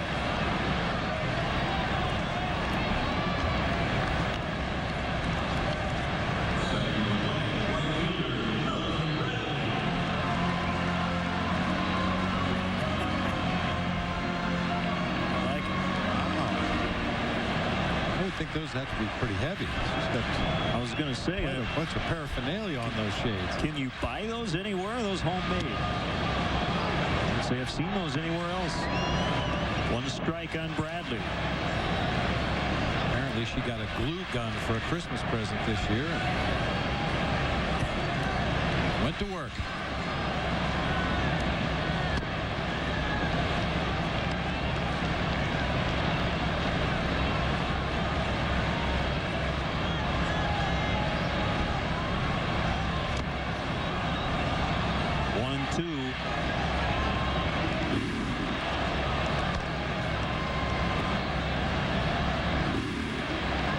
feels a little bit like hockey weather here this afternoon. Not terribly cold. Temperatures in the 50s as Bradley swings and misses. That's the first K for Taylor.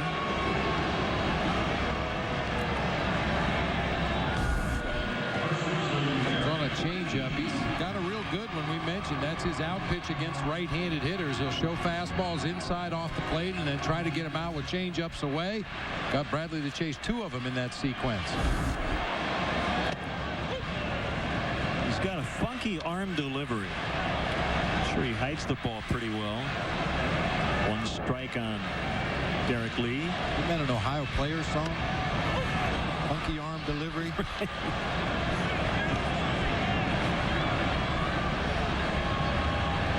I mean, if you watch the left hand, it's all the way around his back. I think the hitter can see the ball pretty clearly on the other side of his body.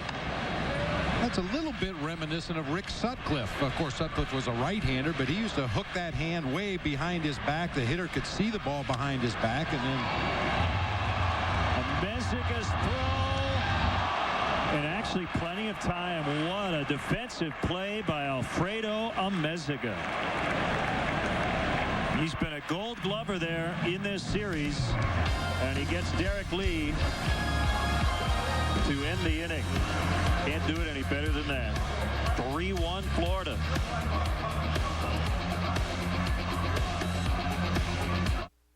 Thank you. How you doing? Fine, thank you.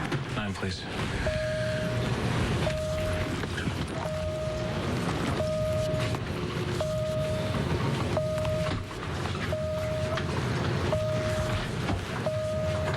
Don't like stopping? Fly Southwest Airlines' new nonstop service from Chicago Midway to New York LaGuardia starting June 28, or Boston Logan starting August 16 for just $89 one way. Book now at southwest.com. Low fares, no hidden fees. Plan your next corporate or social function in one of Wrigley Field's private party accommodations. Wrigley Field offers a variety of private catered opportunities to host and impress your group. The Mezzanine Suites presented by Nuveen Investments has 4 convenient rental plans to fit all budgets and needs. For larger parties of 75 to 100, the Bud Light Batter's Eye located in center field provides a unique view of the game. All private party accommodations provide generous food and beverage packages as well as VIP parking. Call 773-404-CUBS or visit Cubs.com. Excuse me, my daughter has a rash. Is there a drugstore nearby? Do you mean pharmacy? Sure, pharmacy, whatever. I've got 1.2 million. I just need one, actually, nearby and open on Sunday would be great. I've got images, news groups. Would you like to see your exact location from outer space? No, just a drugstore. I know 3 in this neighborhood. 2 open Sundays, 1's a chain. They have coupons. Just saying. The new Dexnose.com. Smarter than your average search. More exact, more detailed, a lot more local. Dexnose.com. Tomorrow, Game 2 of the Western Conference semifinals is on Comcast Sportsnet Plus, and Nikolai Habibulin looks to stand tall between the pipes as the Blackhawks battle Roberto Luongo and the Vancouver Canucks. Coverage starts with Chevy Blackhawks pregame live. Blackhawks Canucks Game 2 tomorrow night at 7:30 on Comcast Sportsnet Plus. Time for the Aflac trivia question. Who is the Marlins' all-time wins leader? Their franchise history dates back to 1993. Back to 1993. I think I would probably go with Ryan Dempster unless he was passed by an A.J. Burnett or a Brad Penny. Kevin Brown wasn't there long enough, I don't think, to... You know, Bob, they haven't had a starter be with them that long. Dontrell Willis was another guy that... Dontrell would be a good choice, yeah.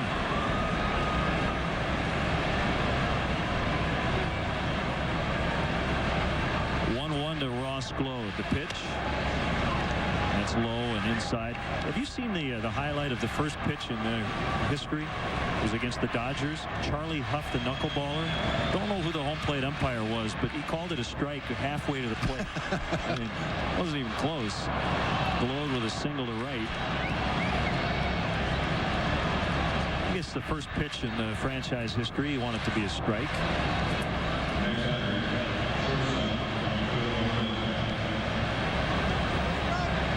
Leadoff man on for the third straight inning for Florida.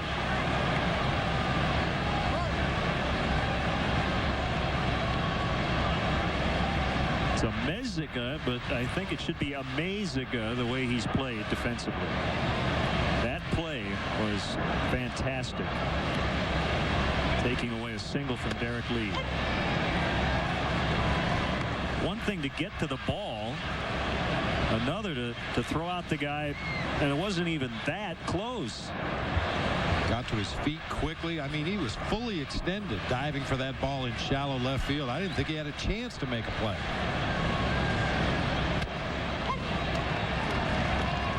Two strikes. This guy that's played the majority of the games in his major league career as an outfielder.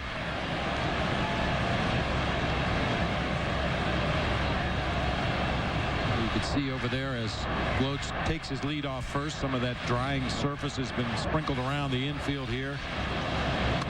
Around the bases, around the areas where the players stand.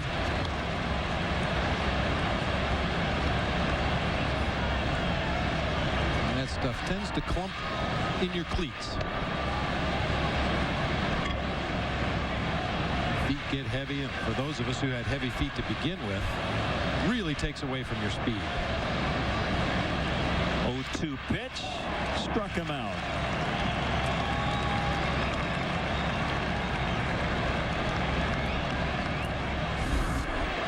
The second strikeout of the game for Rich Harden. I think it's a combination of things. I don't think Rich has his best stuff today. He's starting to get better command as this game goes on, but I think it's just a good approach by the Marlins hitters against Rich Harden today.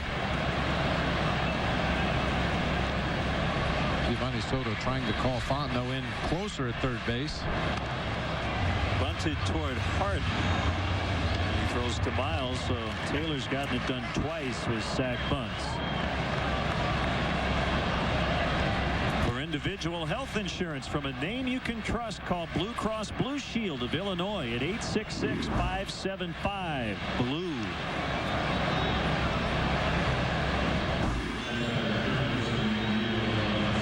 This has been a tough spot for Rich Harden, runner at second.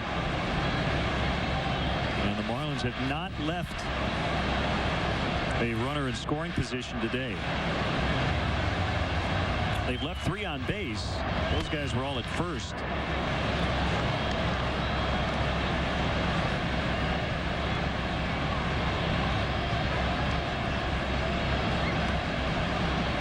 And the term you often hear is cashing in. And they've done that. Staying with the economic theme, money hitters.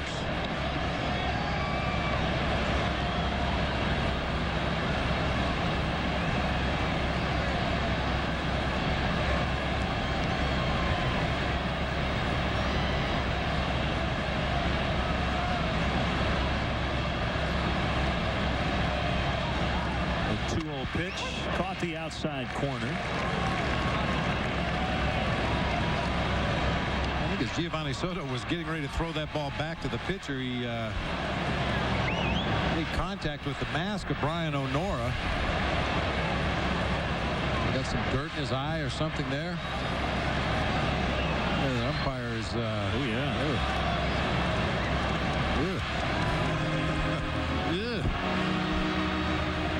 That umpire sits right over the shoulder of the catcher, and as Gio went to throw the ball back, I think no, I guess not. It must have just been on the pitch itself. Sometimes we've seen Giovanni Soto pat his glove in the dirt to try to distract the hitter and let him think he's sitting inside or outside. And when that dirt gets in the lacing of your glove and you catch a pitch, it's got to go somewhere. And that time it went right in Brian O'Nora's eye.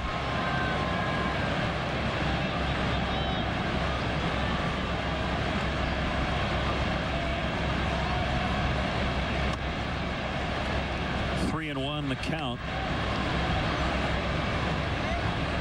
Injury news around baseball. The Twins are getting catcher Joe Mauer back off the DL. Missed the first month with an inflamed sacroiliac joint.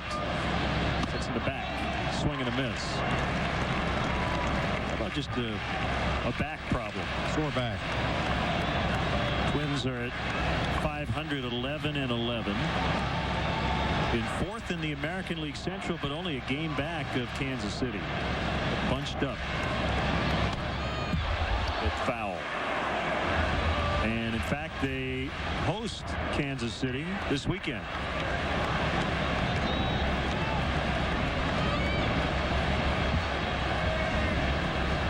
Kevin Sloy at 3-0 tonight. Sidney Ponson 0-3.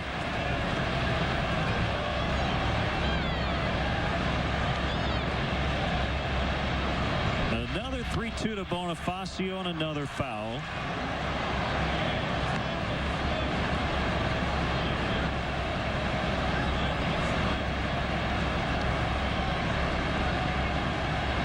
Halliday will go for his 5th win for the Blue Jays tonight as they host the Orioles.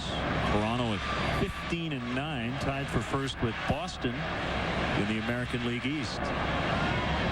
Boston's at Tampa Bay later. Slow start for the defending American League champs. Soriano will come over, but he's not going to have a play.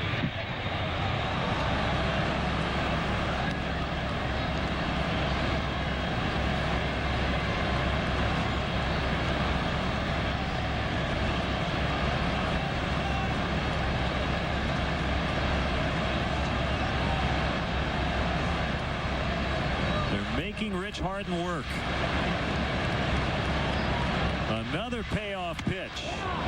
Fastball just off the inside corner. He got that one up to 97, but Bonifacio took it for the second Marlins walk. You may remember an at-bat that I believe it was Garrett Atkins for the Colorado Rockies had against Rich Harden when he had to throw 14 pitches.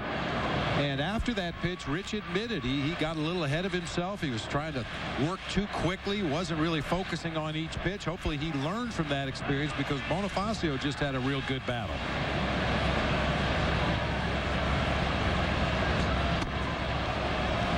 In tight on Maben.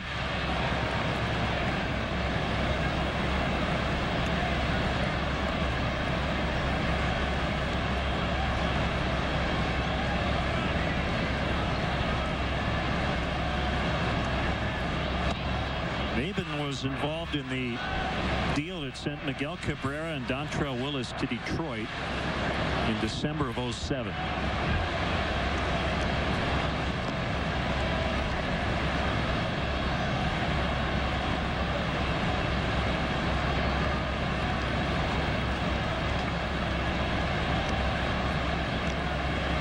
Florida's president of baseball operations, Larry Beinfest, general manager Michael Hill. They've made some terrific trades over the years. A lot of the young guys they brought in have contributed at the big league level. They still have the lowest payroll in baseball, but with their new stadium on the horizon in 2012, we probably won't see another big winter team-wide salary dump as Maben walks, and now the bases are loaded and Larry Rothschild is heading out. While we have a chance, let's answer today's Aflac trivia question. Aflac!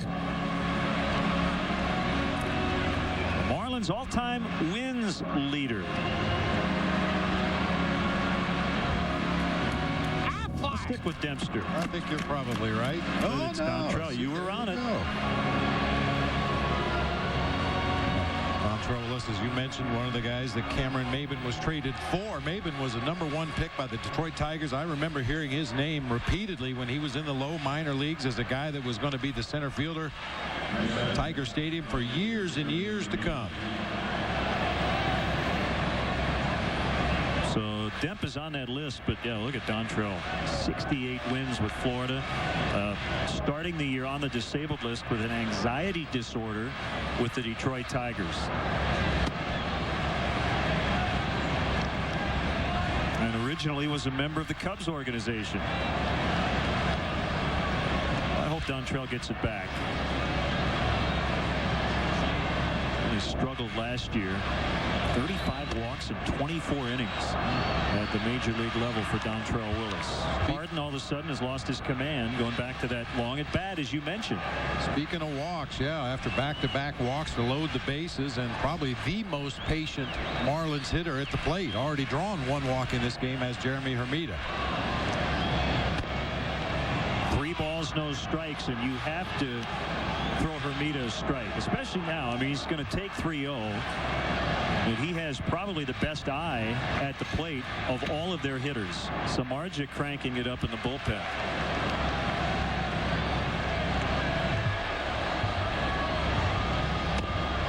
And he's forced in a run. 3 consecutive walks. 9 straight pitches out of the strike zone for Harden.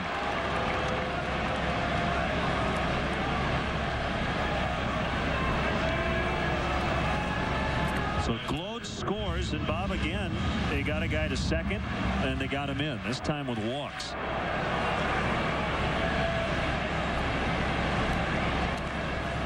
You know, Len, we heard Lou Piniella talking before the ball game about the effect of shoddy defense on your ball club, both offensively and for the guy out there on the mound. I mean, ideally, you'd like to go out there and tell Rich Harden, hey, let him put it in play. We'll make a play behind you. But when you've been kicking the ball around the way the Cubs have lately, it's only a natural instinct for a pitcher to try to do it himself. He doesn't want the opposing team to put the ball in play. And right now, Rich Harden just can't find the strike zone at all. And a ball got out of the Cubs bullpen, so time called for a quick second. Big numbers for the Marlins in this spot. And they had the guy they want at the plate, the guy you'd always like to avoid with runners on base, Jorge Cantu. Big cheer from the crowd. First strike in his last 11 pitches.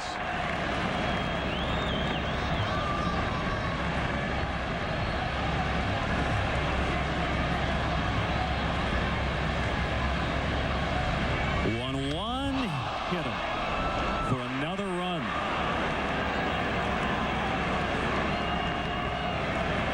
A hit batter with the bases loaded to make it 5-1. And that'll be it as Lou's coming out. Had to come inside with a fastball.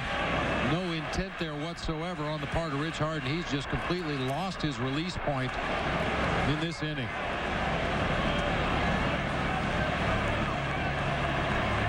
They are checking out Jorge Cantu. Assistant athletic trainer Mike Kozak out there with Freddie Gonzalez. Cantu is okay. Harden is out of the game. And Jeff Samardzija coming in with Florida leading 5-1.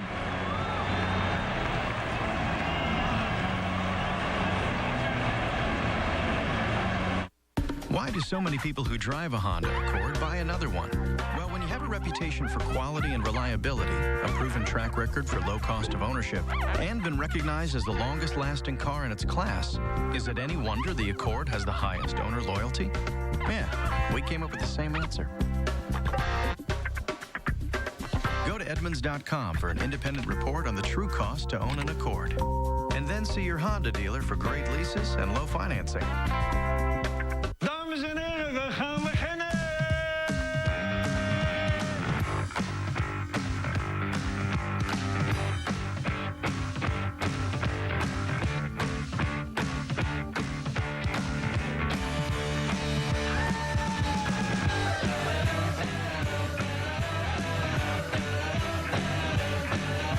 Exceptionally brewed for a taste that's pure Amsterdam. Amstel Light, one damn good beer. Does your mouthwash work in 6 different ways? Introducing Listerine Total Care. Everything you need to strengthen teeth, help prevent cavities, and kill germs. Introducing 6-in-1 Listerine Total Care, the most complete mouthwash. Kawasaki's Greenlight event is on. Save up to $1,500 on ATVs, street bikes, watercraft, RUVs, dirt bikes, and more. This event ends soon. Head to your Kawasaki dealer today. Well, anybody that's ever hit their crazy bone in their elbow Can imagine what this feels like. 90-mile-an-hour fastball right on the back of the left elbow to Jorge Cantu. He's still down at first base, moving that thing around, trying to get some feeling back in there, get some movement back in his left elbow. And he's wearing a small protective guard on that elbow. And he also is protecting his sore left wrist. Here's Samardzija. Base is still loaded. Wrist has bothered him for a while. Swing and a miss by Dan Uggla on a slider from Samardzija. The last 4 batters, 3 straight walks, and then a hit batter.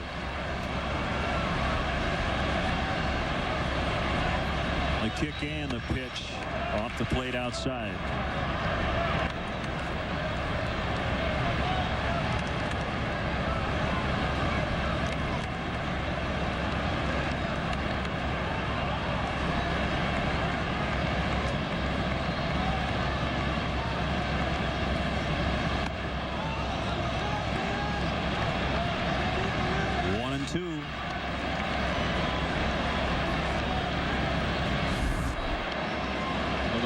Check swings. I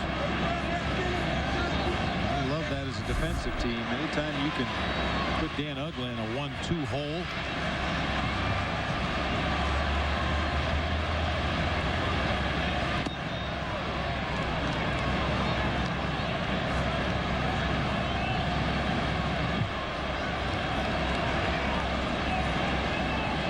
Second short outing of the year for Harden. He had gone 6 innings 3 times, had the 1 3-inning start against the Rockies. Fly ball to left. Soriano will get there, and that's the inning. Tough day for Harden. Samardzija does get out of the 4th after they get 2. It's 5-1. It's so nice to have company after the accident. What is it? Someone paid me cash. Who? Affleck. Who pays you cash when you're hurt and missing work? Affleck. Cash to help with expenses that health insurance doesn't cover. Like the mortgage, gas, and food. Affleck. What now? Someone's standing on my foot. Who could it be? One word explains why Toyota owners love their cars. Quality. Quality is why Toyota has won more Best Car for the Money awards than any other manufacturer. Proof that Toyota quality saves money. Get $1,500 cash back on the legendary Camry. Or $1,000 cash back on the amazingly fuel-efficient Prius. Or come in today for special deals on Corolla. Hurry, offers end May 4th. Toyota, a great way to keep moving forward. Good morning, Mike. Morning, Bill. Morning. Morning. I think I might need some better brakes. You need our Midas Secure Stop brake service. Exceptional stopping power combined with a 55-point brake inspection. Trust the Midas touch. Your brake pads, one of those parts you really can't afford to ignore. Right now, Midas is offering up to $50 off brake pads or shoes installed. That's brake pads or shoes up to $50 off. Midas, we're on this road together. It's time for our Jimmy John's delivery of the game. Talking about that peekaboo behind the back delivery from Graham Taylor. You really have to be disciplined as a hitter to keep your focus up above his left shoulder where that ball is ultimately going to be released from. He shows you the ball behind his back, and a natural instinct of the hitter is to see that ball behind his back. Your eyes will shift there quickly, and sometimes you don't get back to that release point quickly enough. That's Jimmy John's delivery, America's favorite sandwich delivery guys.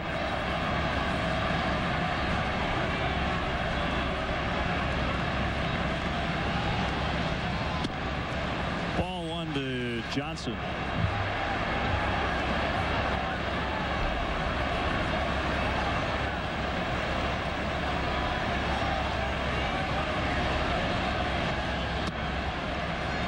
Make it 2 balls, no strikes. Cubs have had 1 really good inning, a chance to have a big offensive inning. They only got 1 on a wild pitch after loading him up with no outs. 2-1.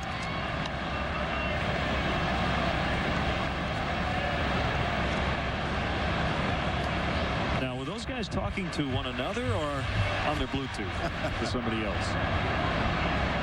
Or maybe to each other on the Bluetooth? Hard to say.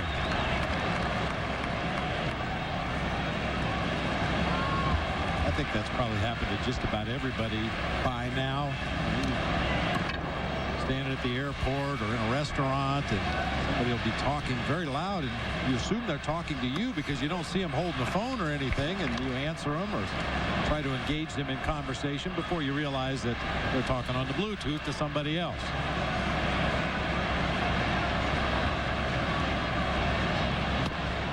Leadoff walk to Johnson. Well, I have a good this date baseball history for you. Let me have it. I like these kind. In 1920, on this date in 1920, the longest game ever played ends after 26 innings in a 1-1 tie. Now here's the good part. Both pitchers went the distance. 26 innings.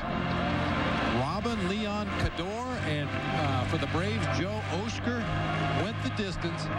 And unfortunately for the Braves, Charlie Pick establishes a major league record for hitless at bats in one game as he goes 0 for 11. Oh. Ouch. How many pitches do you think they threw in 26 innings? Wow. Sure they didn't keep track of that back then. What year, 1920? 1920. So that would have been just looking the end of the one dead ball era, getting into the live ball era. Well, I know at the end of the day it was dead arm era.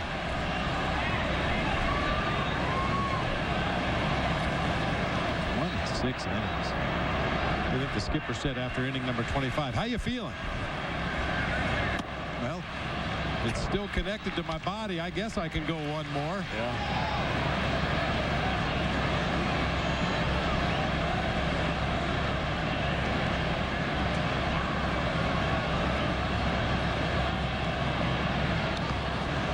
Good block by Baker, keeping Johnson at first. It's 3-2 on Soto. You hope perhaps that long top half of the fourth inning for the Marlins offensively maybe took something out of Taylor. He's struggled with his command here to the first couple of hitters. Hopefully the Cubs can take advantage. I think one thing Grant Taylor may be finding out, we talked about his walk totals very low at the minor league level. I'm sure he got guys at that level, and he'd never been above AA. He has never pitched at the AAA level. He would get guys to swing at pitches that they will not offer at in the big leagues. It's not uncommon for minor league hitters to be a lot more aggressive than you see major league hitters for the most part. You got to hit your way to the big leagues. That's the attitude of most of the players that are trying to work their way up to the major leagues. And a pitcher who has good command and can change speeds will probably get his share of strikeouts and avoid those walks. Aiden Penn will throw in the Marlins bullpen.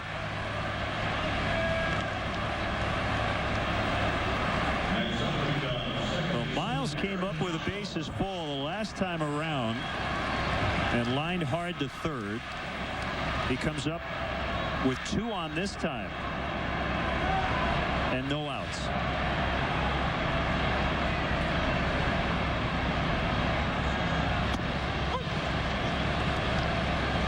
We give stats all the time. The Cubs hitting with the bases loaded with runners in scoring position, but that's one of those ones you have to look a little beyond the numbers. Aaron Miles did make an out.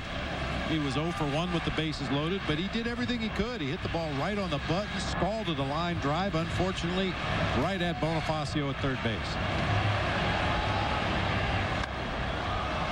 Pop fly into short right. Globe will make the catch, and the runners have to stay.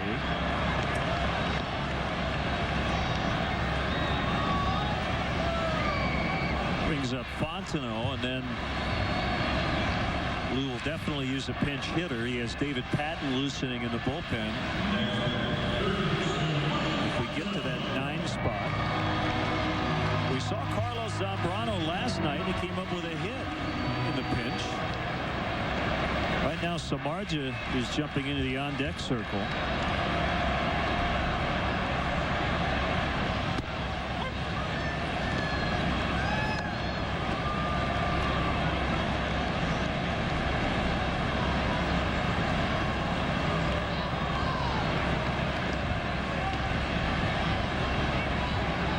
Here's the 0-1.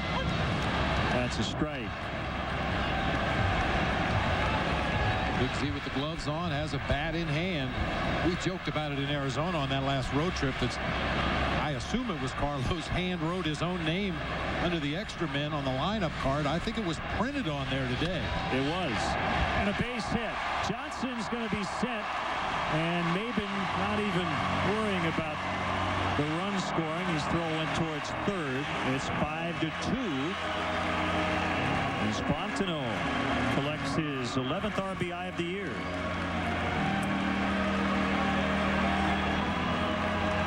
Well, this is really starting to shape up as Zambrano does indeed come out into the on-deck circle. You'll get a look at a little floater off the bat of Mike Fontenot to drive home a run. This is really shaping up to be a battle of the bullpens today.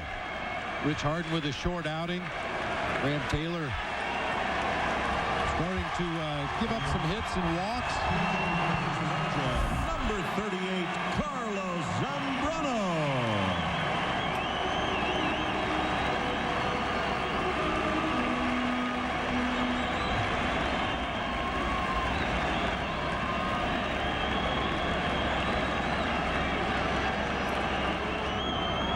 And he represents the tying run. Outside, ball one. Got the hit as a righty off Dan Meyer in the 8th inning.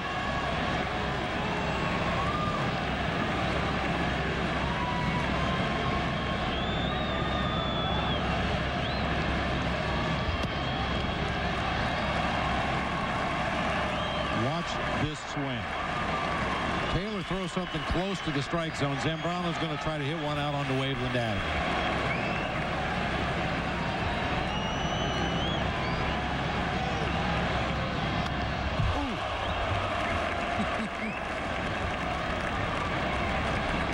There are very few pitchers in the game that enjoy their at-bats as much as Carlos Zambrano does. Man, that is a home run swing. Just fouled it straight back.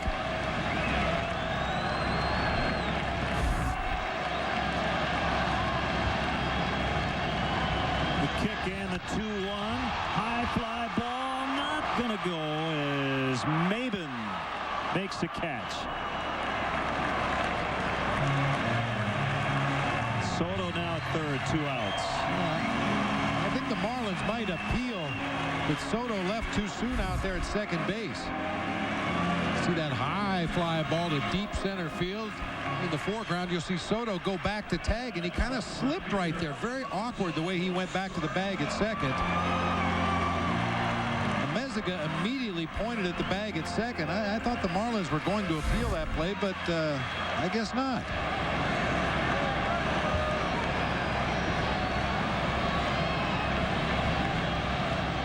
The pitch to Soriano. Another nifty block by Baker.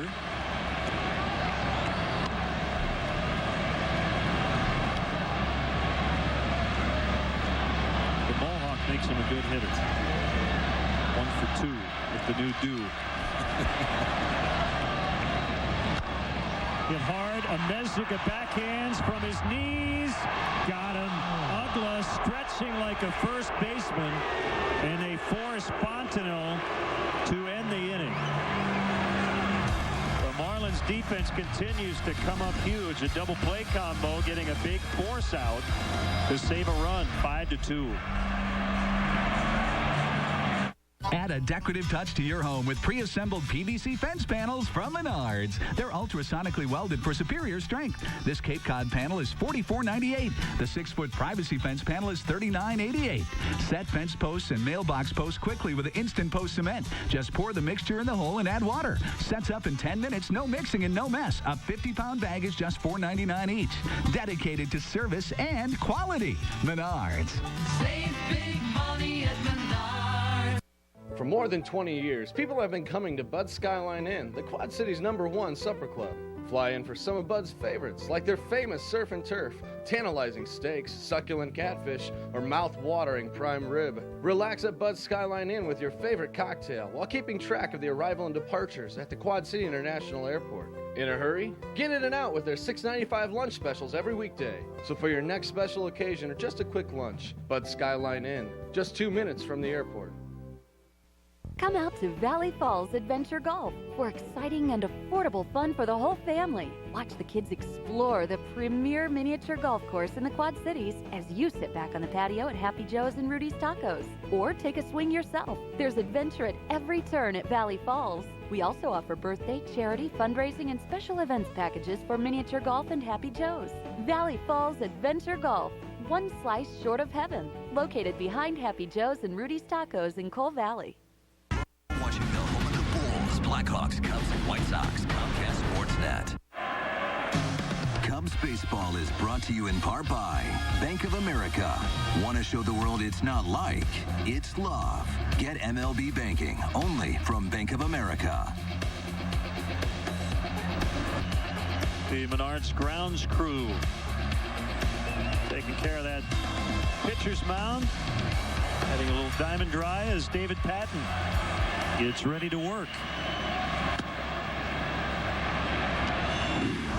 And as you see his numbers, they're coming out on Sunday for the Fergie Jenkins Greg Maddux number retirement ceremony.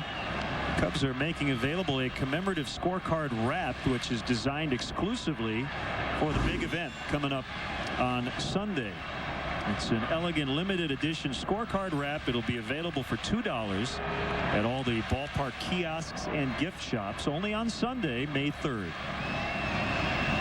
Has some interesting facts and a history of one Hall of Famer and a future Hall of Famer, their careers while with the Cubs. So if you're a collector, you want to get your hands on one. It's a big number 31 on the cover. John Baker, it's the first pitch on the ground right to Aaron Miles. 1 out.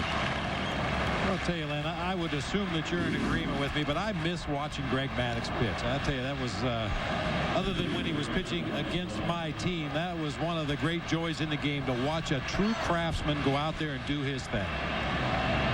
Absolutely.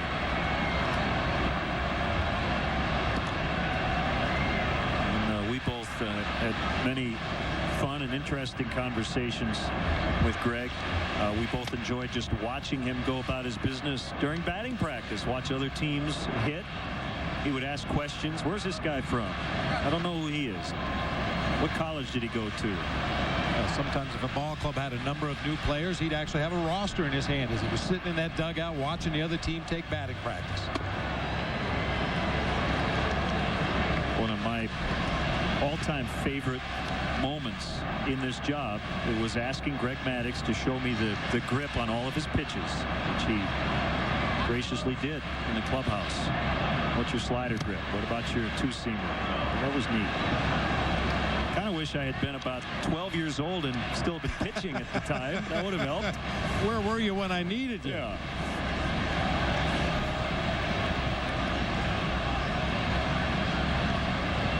Patton's 3-0 to Glode is a called strike. They're talking about Greg Maddux. Tim McCarver said one time that he sees with his fingers. Those great shots from center field when Maddux would go into the glove and he'd be rolling the ball around trying to find just the right grip to execute the pitch he wanted to throw.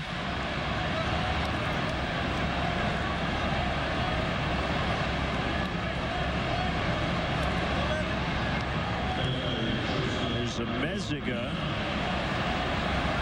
Just keeps making really good defensive plays. No other way to put it. I mean, every time he's come up, we're talking about a defensive play that he just made. Saved another run.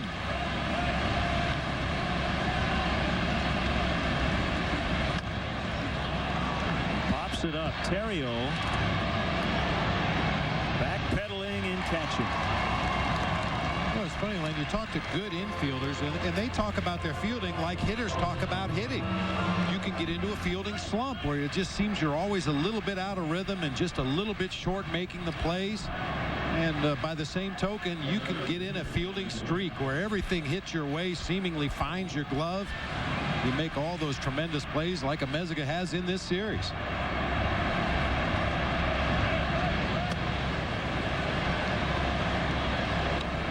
I personally never experienced that fielding streak. Plenty of fielding slumps.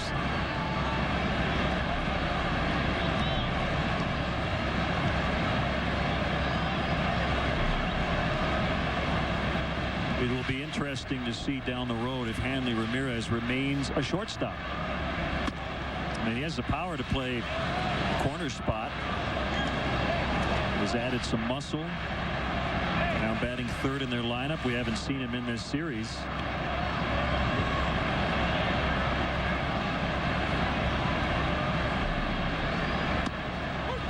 I'm not saying you clear the way for Alfredo Amezaga to play every day at short. His value lies where you said, everywhere around the diamond.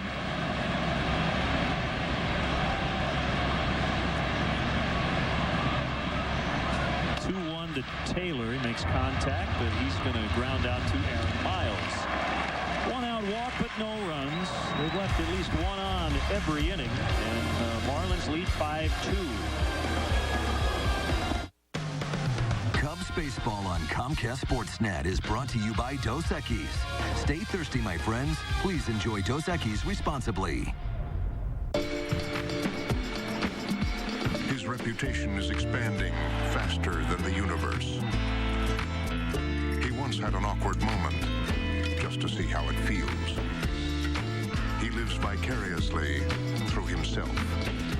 He is the most interesting man in the world. I don't always drink beer, but when I do, I prefer Dos Equis. Stay thirsty, my friends.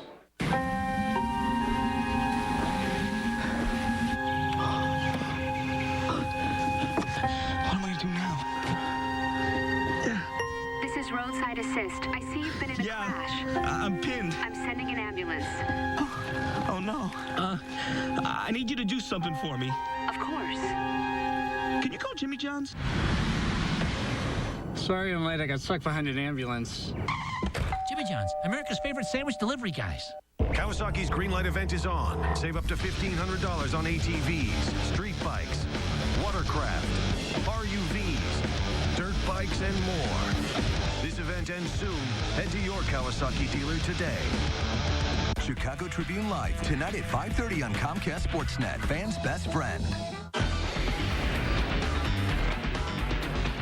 Hi, everyone. Gail Fisher with you. A quick programming note about tomorrow night's playoff games on Comcast Sportsnet. Game 7 of the Bulls and Celtics tips off at 7 o'clock in Boston. Pregame Live sets the table at 6:30. Game 2 of the Hawks and Canucks is at 8 o'clock on CSN Plus. That's HD channel 285 for Comcast cable subscribers. Tomorrow is playoff central here, but now more Cubs baseball with Len and Bob. Guys? Gail, thank you. It's been a struggle for the Cubs here lately, and really this is the first kind of prolonged slump, and the team being under 500 now. You can go back to the Lou's first year, 2007, when he was kind of trying to sort things out. At this point, Bob, what can a manager and a coaching staff do to help this team get out of it? Well, I'm not really sure. I mean, Lewis said you just send them out there and hope that things snap. We've talked to Alan Trammell about the defensive foibles this season, and pretty much the same thing goes for the offense. You just continue to work. You continue to do your video work. You keep yourself prepared, and you hope that the track record eventually comes true. I mean, don't discount the injuries. Milton Bradley, missed a considerable amount of time. Aramis Ramirez, Derek Lee. The offense really hasn't been together very much the way they were assembled coming out of spring training. So you can hang your hat on that and hope that when everybody gets back healthy, this team will finally hit its stride. But the injuries are a part of the game, and they may continue throughout the whole season. So you have to find some ways to score runs, even with some of your big boys on the bench. 3-2 to Terrio, a roller to Bonifacio. Taylor's 2 outs away from qualifying for the win, but he's got to get through this fifth. And we invite you to watch the Cubs take on the Giants next Monday, May 4th at 7:05. As always, be sure to arrive early. The first 10,000 fans will receive a Cubs drawstring bag, compliments of Van Campen.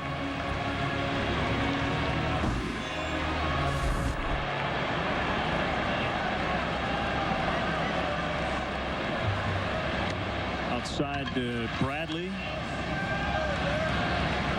This is not official, but it looks like Jonathan Sanchez, a lefty, and the Cy Young Award winner from last year, Tim Lincecum, would be the two starters for the Giants in that two-game series coming up. Ryan Dempster and Sean Marshall for the Cubs.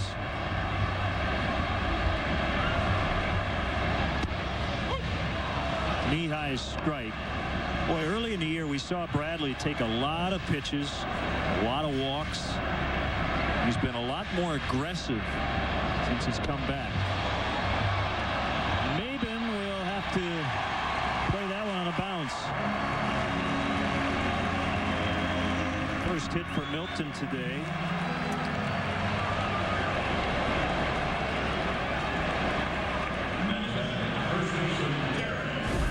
You ask, how do you break out of an offensive slump as a team? One thing that seems to have worked in the past for good ball clubs is to just concentrate on having good at-bats. Make sure you swing at good pitches, you take the bad pitches, try to hit the ball hard, put it in play hard wherever it's pitched.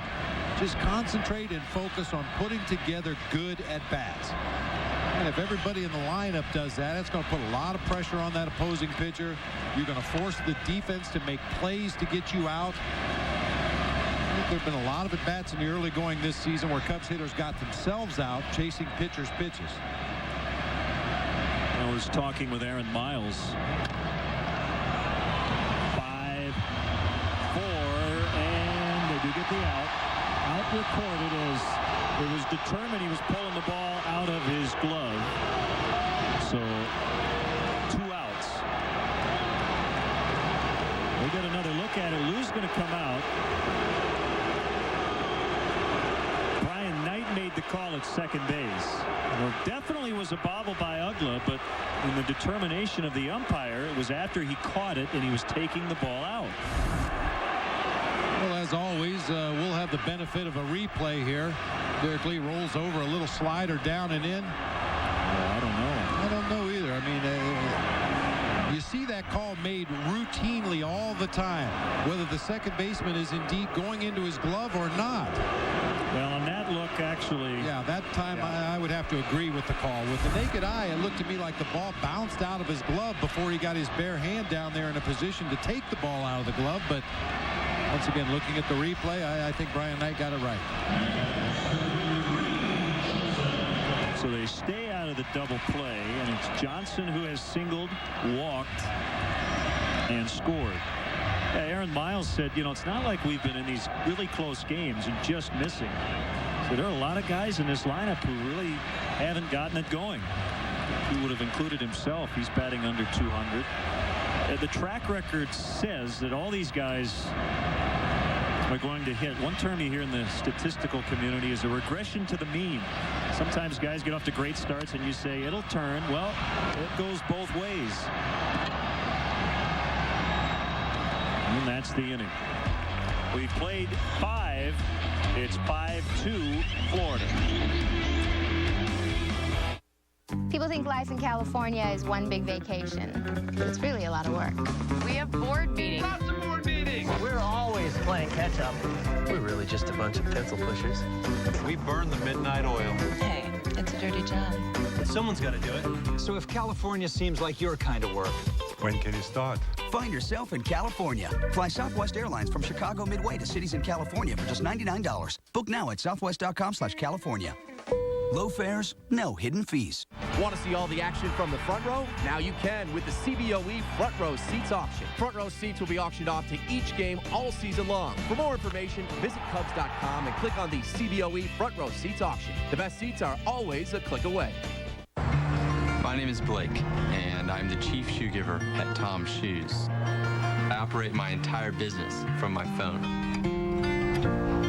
I need a network with great coverage, because for every pair of shoes that we sell, we give a pair away to a child in need. It would be impossible for me to do this without a network that works around the world.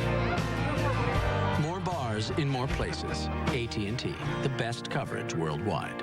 Every morning, wake up with the Monsters in the Morning.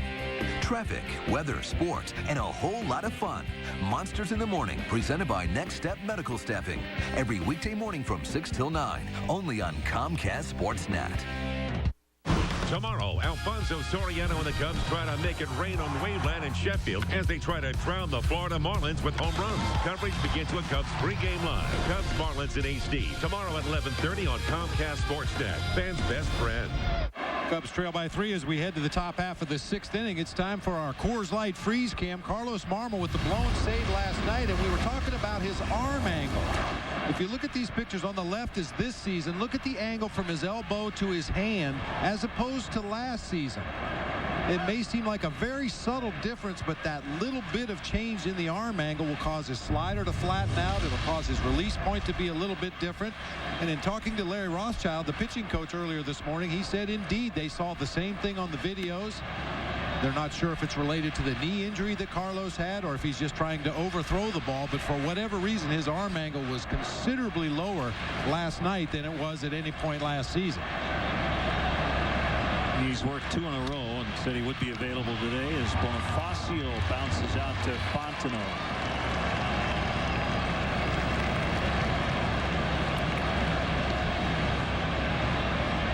With the most minute change in your delivery as a pitcher or your approach at the plate as a hitter can really throw you out of whack. The important thing is to make minute changes to get back to where you want to be.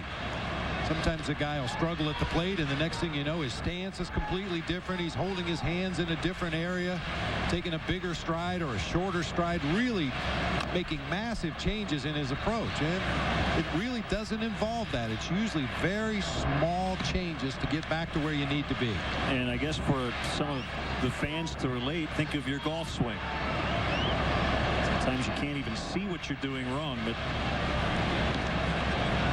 worked with a golf coach, they'll tell you. It's all these little slight adjustments. Well, in my case, it's the entire swing.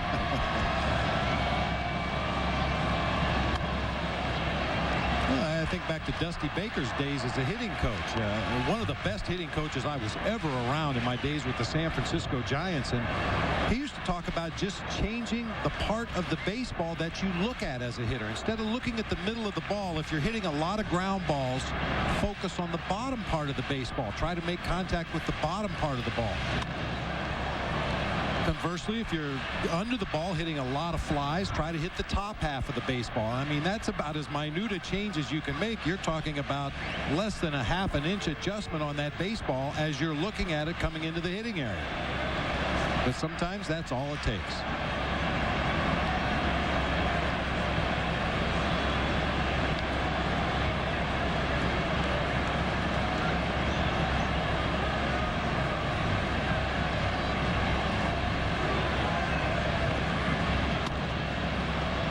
It up off the end of the bat, and Milton Bradley with 2 hands for the second out.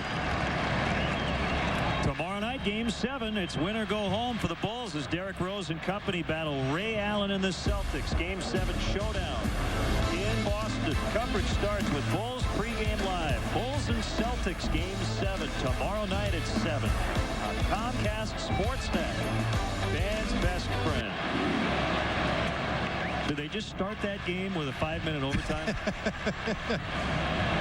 Yeah. I was going to say there might be a lot of turnovers in that game because both teams will be wearing boxing gloves.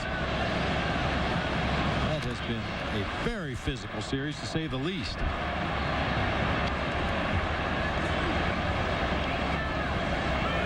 Probably more hitting going on in the Bulls series than the Hawks series. I don't know about that. Probably not. Well, those hockey series, you feel bruised just watching on television. Flared over Fontenot foul. 1-2 on Hermida, who has walked 5 times already in the series.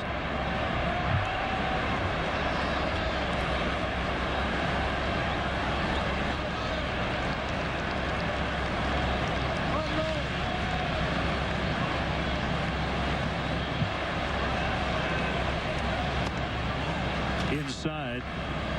2-2. Patton, the third Cubs pitcher in the ball game. Harden with just 3 2/3. Samardzija came on and faced one batter, got him out. And Patton over the last inning in 2/3.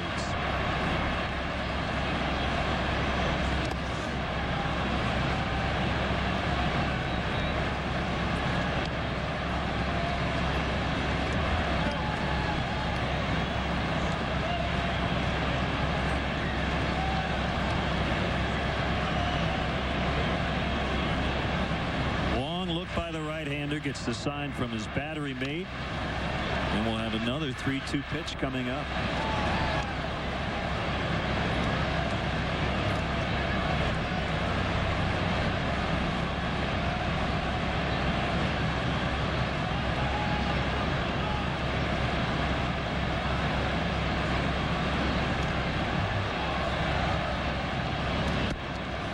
Ball 4.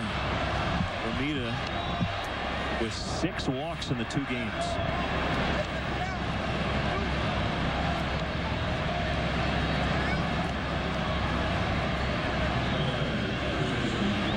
Keeps it alive for Cantu.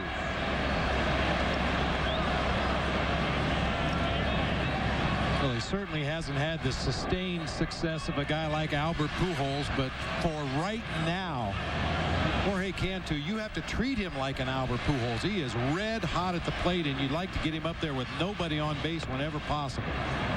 So it makes that 2-out walk to Hermida so big. Both he and Alfredo and Meziga are from Mexico, and they're obviously very concerned about the outbreak of swine flu there, and been on the phone a lot lately, getting updates. Broke his bat. Fontenot cut it off. Throw goes to second, and the inning comes to a close. Bottom 6. Cubs trail by 3. Quiet on the set. Pick 73. What? Get moving. Bob Rohrman's ball ring the boba. It's a diddly.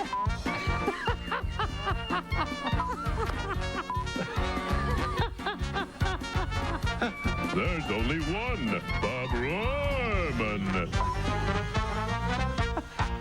Tomorrow, Game 2 of the Western Conference semifinals is on Comcast Sportsnet Plus, and Nikolai Habibulin looks to stand tall between the pipes as the Blackhawks battle Roberto Luongo and the Vancouver Canucks. Coverage starts with Chevy Blackhawks pregame live. Blackhawks Canucks Game 2 tomorrow night at 7:30 on Comcast Sportsnet Plus. All season long, there is one place to be for Chicago baseball. Comcast Sportsnet, with the best pre- and post-game shows and over 175 live White Sox and Cubs games in high definition. The choice for Chicago baseball is clear. Your destination for everything happening with Northsiders and Southsiders is Comcast Sportsnet, fans' best friend. Comcast Sportsnet is sponsored locally in part by Mulligan's Valley Pub in Coal Valley. Join us for the games. When they score, we pour. How can a 94-year-old green guy save you money during the recession? He can check out your comfort system for free and tell you how to save money on energy efficiency.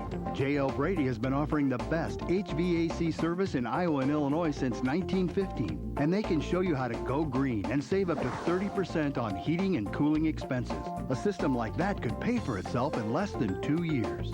They're family-owned, and after all these years, still doing it the Brady way, the right way.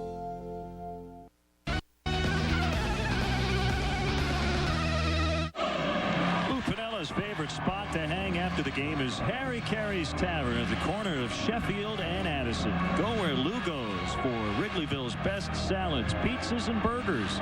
Call 773-HOLY COW or visit harrycareystavern.com for reservations.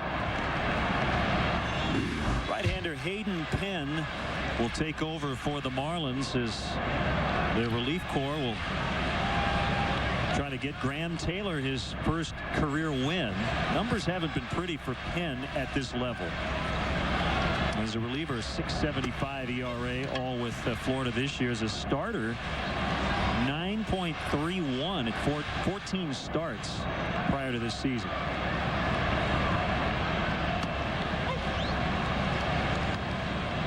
Former Baltimore Oriole.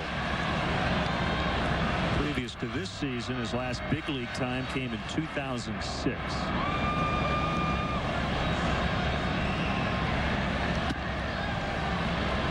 Matt Lindstrom, their closer, was not available last night.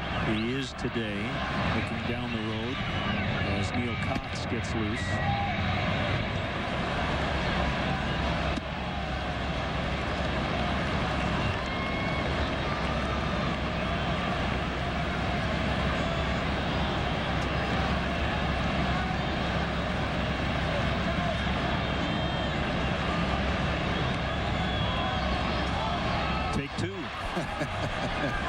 That always gets some cat calls from the stands. Balk, balk. Can't balk with nobody on base. He's caught his cleat there in the middle of his windup and decided just to stop and start over again. Got him. First time Soto's been retired today.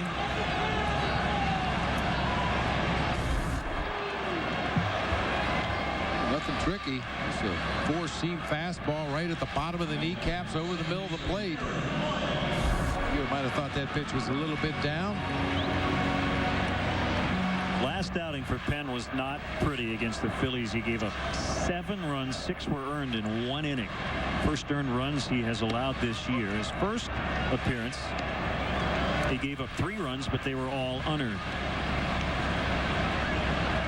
Now coming into action today, he pitched 8 innings, given up 11 base hits, 7 walks, and hit a batter.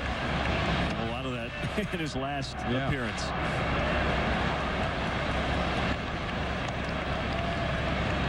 I think he throws one of those spiked curveballs where the index finger, kind of the fingertip rests on the baseball rather than the pad of the finger, and you'll see it sticking up in the air when he throws that breaking ball.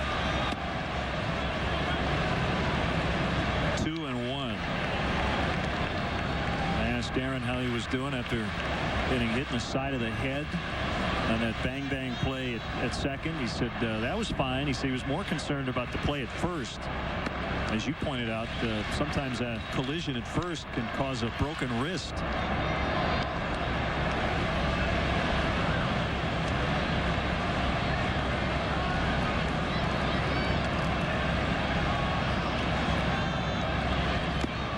Ball 4.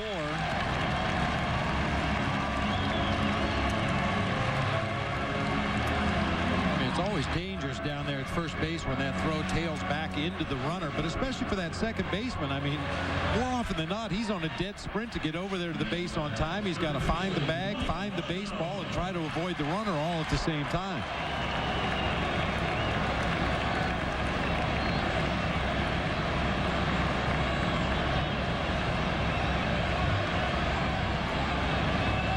Pitch to Fontenot, catches the outside sliver of the plate. Michael Hoffpower is on deck for David Patton.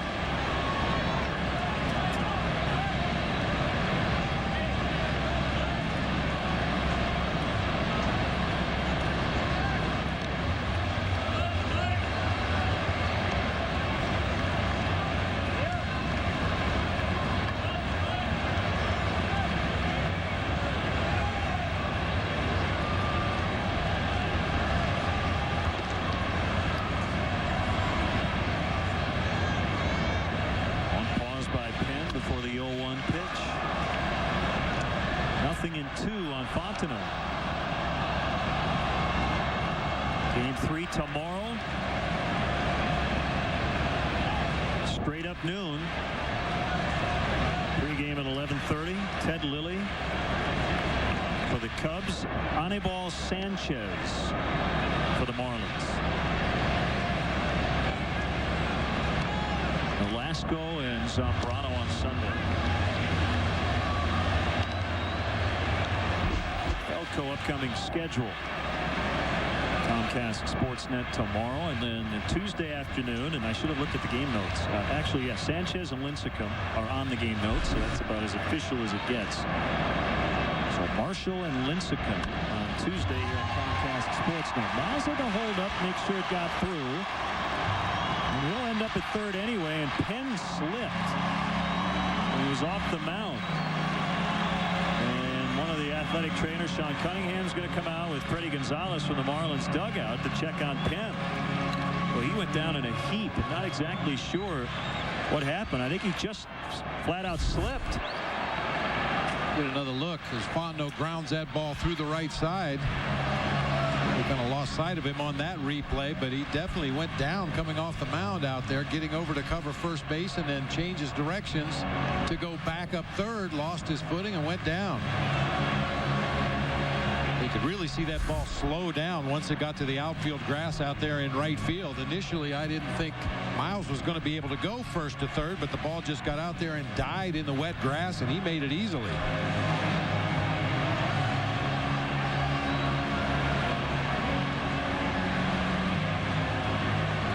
They'll take a warm-up toss or two. Coaches and trainers and managers remind their players all the time under conditions like this where the field has taken quite a bit of water. Keep your feet underneath you. Try to keep your feet under your body. Don't get overextended. But in the heat of battle, you get out there and you do what you think you have to do. And that time, it looked like Penn was trying to change directions too quickly and just lost his footing.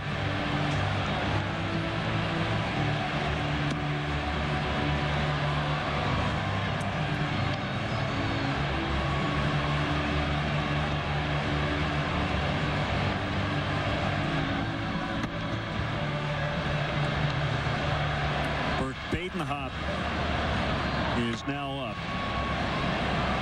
Penn kind of acted like he was okay, but they're going to take him out. Michael Hoffpower due up as a pinch hitter. 2 on with 1 out in the 6th. And we'll be right back.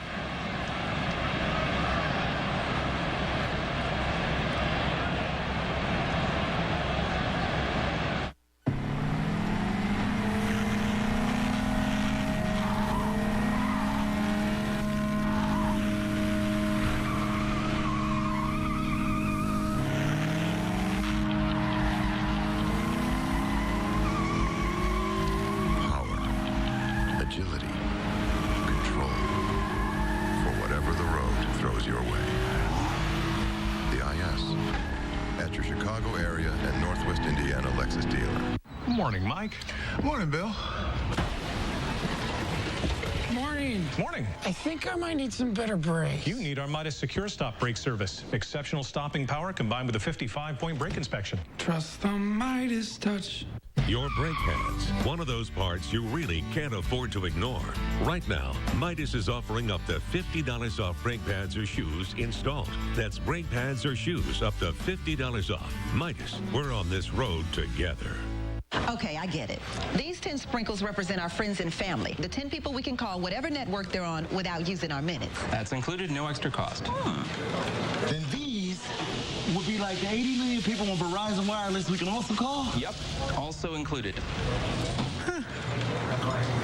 Do you want whipped cream? Save minutes and money with Verizon Wireless. Unlimited calling to 10 out-of-network numbers, even landlines. Plus, get America's largest mobile-to-mobile calling family. Mother's Day deals are here, like the NV2 for just $49.99. Tomorrow, Lou Piniella and the Cubs look to reel in a big win when they battle the Marlins here on the north side. Coverage starts with Cubs pregame live. Don't miss the Cubs and Marlins tomorrow at 11:30 right here on Comcast Sportsnet. Fans' best friend.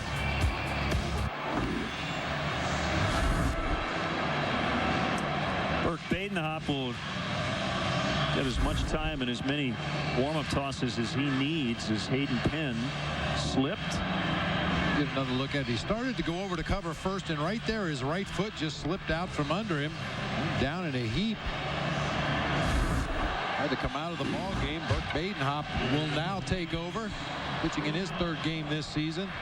This is like the Mid-America Conference All-Star game today. Graham Taylor from Miami of Ohio, Badenhop from Bowling Green State.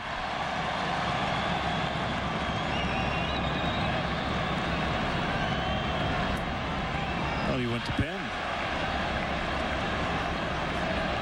Hayden Penn.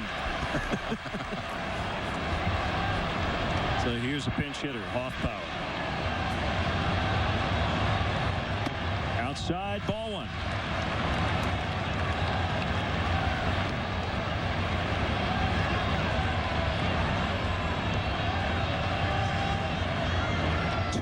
For Hoffpower, pinch hitting.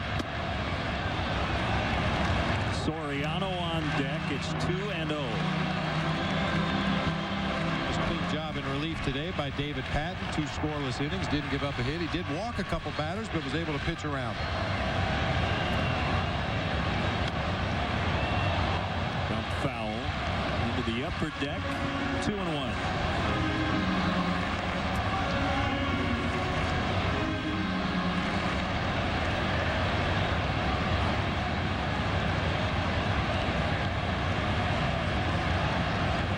Biggest thing is to score a bunch of runs when you're down, but when your starter leaves in the 4th inning, you need that relief corps to give you a chance to get back in it.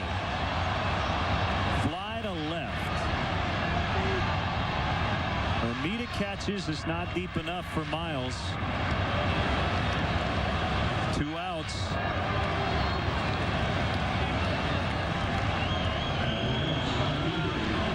You don't need to get them all back. It's only the 6th. To at least get that guy in from 3rd here.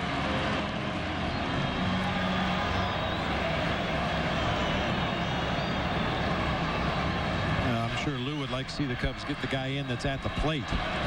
Instant offense capable of tying this game up with 1 swing of the bat. No question about it.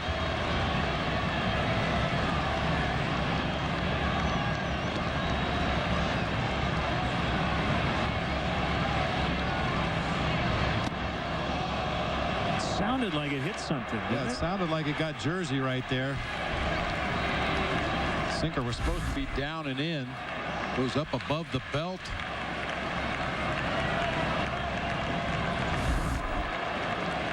He doesn't want to take his base anyway. He wants to swing that bat.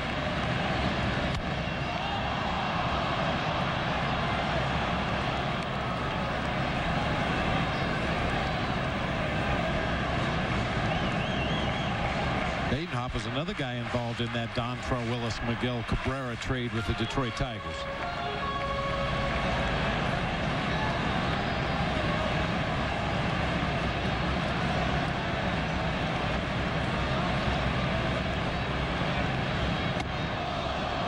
Second time he's gone way inside. 2-1 on Soriano.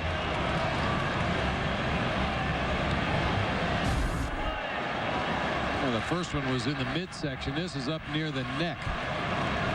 You don't mind spinning out of the way of an inside pitch between the shoulders and the knees. Good reach by Baker. You get him up above the shoulders, that's when you get that hairy eyeball out there to the pitcher. Keep him down. Don't mind you pitching inside. That's part of a game, but keep it away from the head.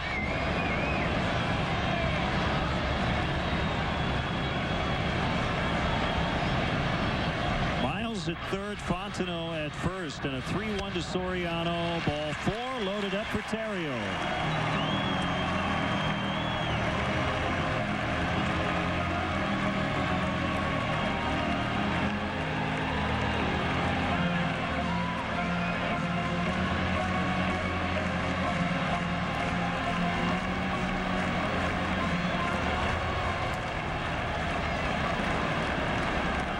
Nothing for 3. Glide to right, then grounded out to short, and later to 3rd. Just don't hit it to a Mezzica. No kid. Or hit it to a Mezzica. He's due to kick one here. He's made so many highlight reel plays already in the first 2 games of this series. He's due to boot one. Here we go. Strike 1.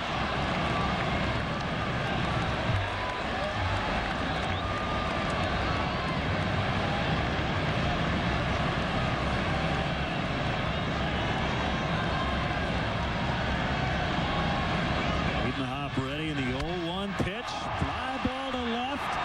And it's deep. And Hermida's going to run out of room. A grand slam for Ryan Terrio. His first career granny. And the Cubs lead 6-5.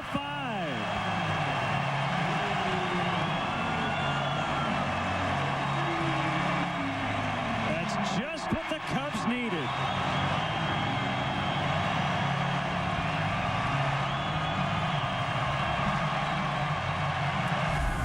just saying a few days ago, with Ramirez, Bradley, and Lee not at 100%, he needed some of the other guys to start driving the ball a little more. A Heineken home run replay, a grand slam for the right. They want him to come out. Bradley now steps out of the batter's box.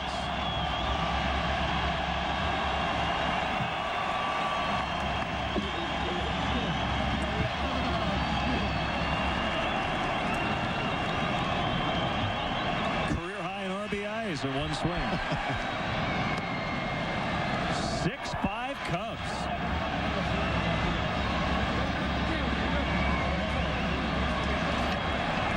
How about Soriano walking to set up the Terrio grand slam?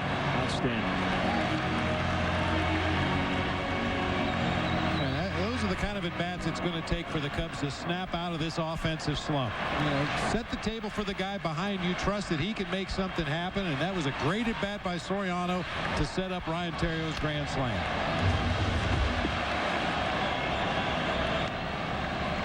I think that's a common thing for any baseball player when your team is struggling. You want to be the guy to snap them out of it. You want to hit the big home run or hit the big gapper, score 3, get your team going offensively. And a lot of times just the reverse is true. Have a good at bat, take the walk.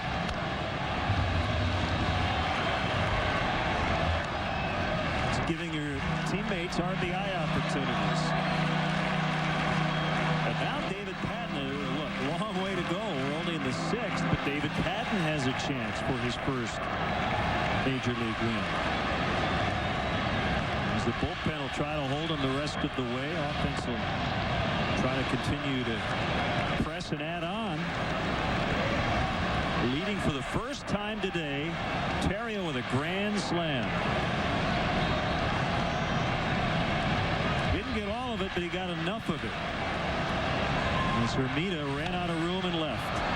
Bradley battling Badenhov. It's a bunch of bees.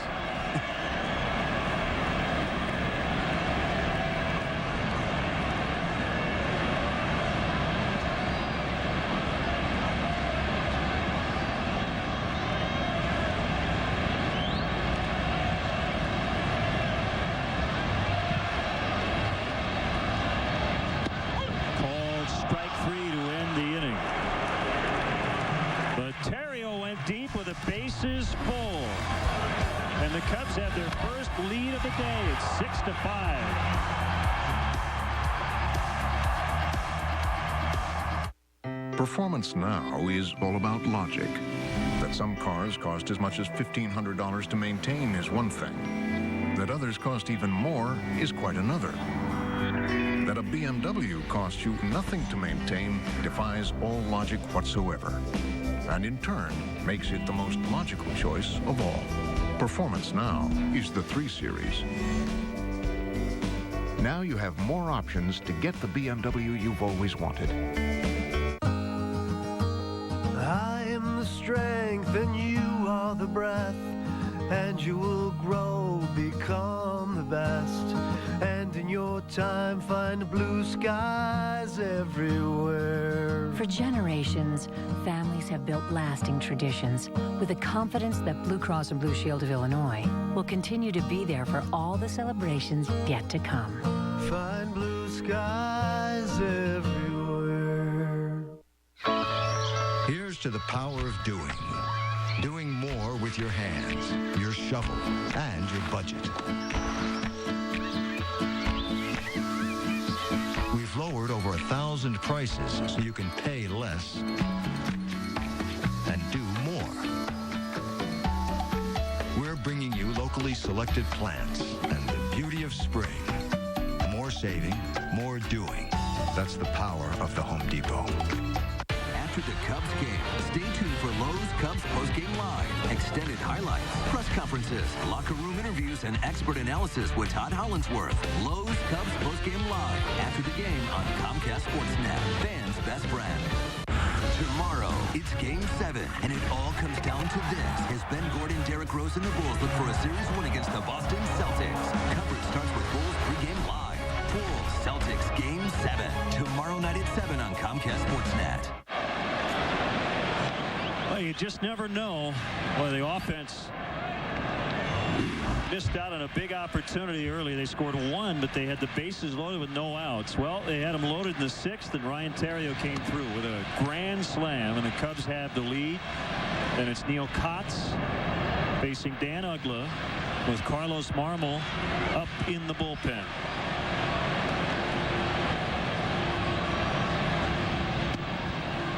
2-0. You saw the numbers as Neil Kotz came into the ballgame. This has been one of his big problems this year, is just throwing strikes, especially to the leadoff man that he faces. 3-0 to Uggla. Baker, the catcher's on deck. He's a lefty, and then Ross Glode, also a lefty. But Freddie Gonzalez could use Ronnie Paulino and Cody Ross if he wants to, and then Lou could come back with Marmol, and that's a 4-pitch walk. So the tying run is on base.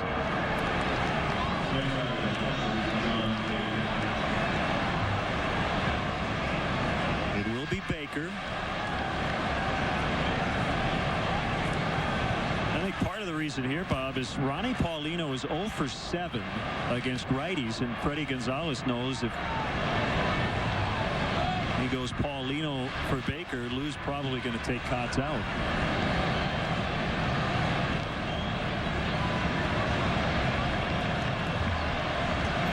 Milton Bradley getting some sunglasses from Ryan Theriot. Yeah, because of the angle of the sun, Theriot apparently feels he doesn't need his sunglasses. He just ran them out to Milton Bradley in right field.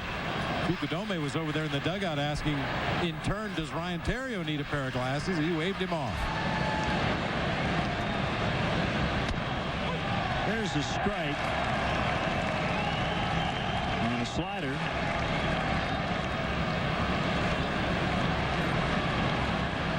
Saw Calero last night.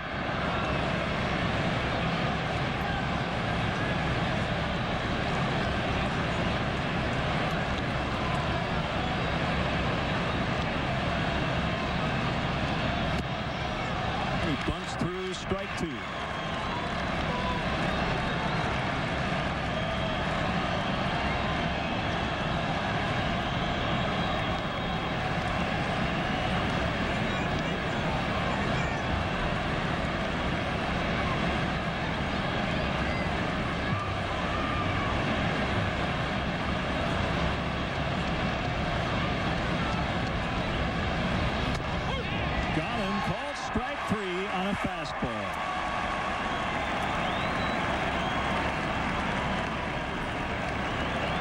Took a look back into the Marlins dugout to see if he was going to be taken out, and he's coming up. Good comeback at bat for Neil Kotz. That's so big. Get that first out of the inning and keep that runner at first base. Double play still in order.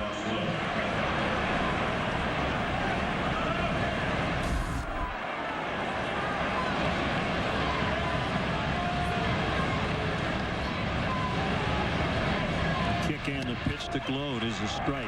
Bob, in this spot, if you're Freddie Gonzalez, do you look across and go, Neil Kotz is their only lefty. If I take my lefties out now, it might hurt me later.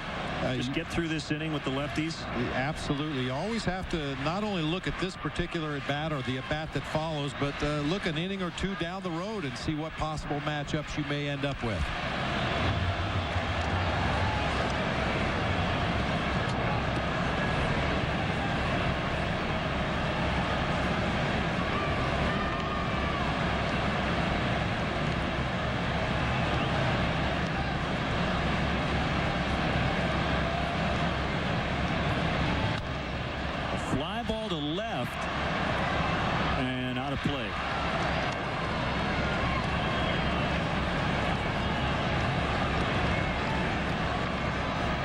Certainly Freddie Gonzalez has access to all the stats that we have up here and that Lou and his coaching staff have in that third base dugout, and he knows that Neil Kotz has struggled with his command this year, and he also knows how devastating Carlos Marmol can be.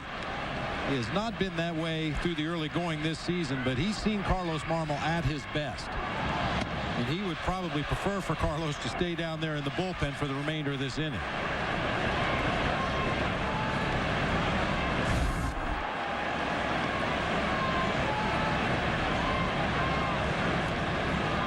We did get an update on Hayden Penn, who had to leave due to injury, a right ankle sprain. He was charged with a couple of those runs. Ontario grand slam that came off Badenhauer.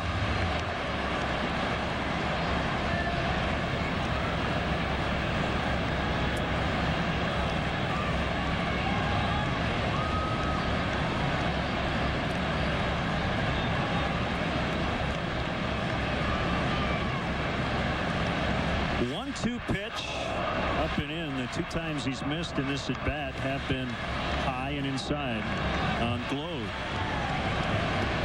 which can serve a useful purpose if you can get right back down into the strike zone low and away. I think Gloder's going to be too anxious to dive out there over the outside part of the plate after getting 2 pitches up and in.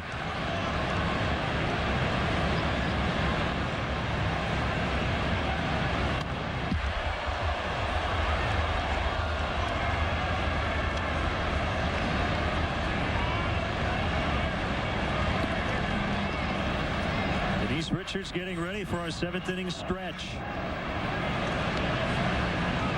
A couple more outs need to be recorded. Bob, you're singing with her, right? She asked me, but I told her she's on her own unless you want to. I think there's only one songbird in the booth right now. 2-2 pitch, another foul as this battle continues. She'll do just fine.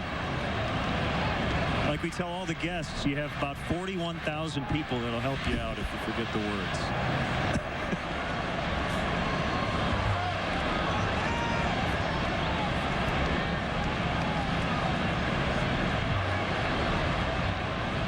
Ugla, the runner at first, 1 out, and a 2-2 pitch to Glow. Oh. Just fought it off. That's a pitch you're trying not to hit fair. Just want to foul it off and give yourself another chance. Emergency swing.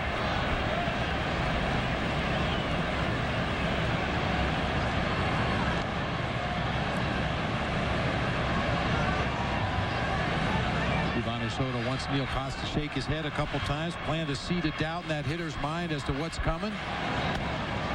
Another emergency swing.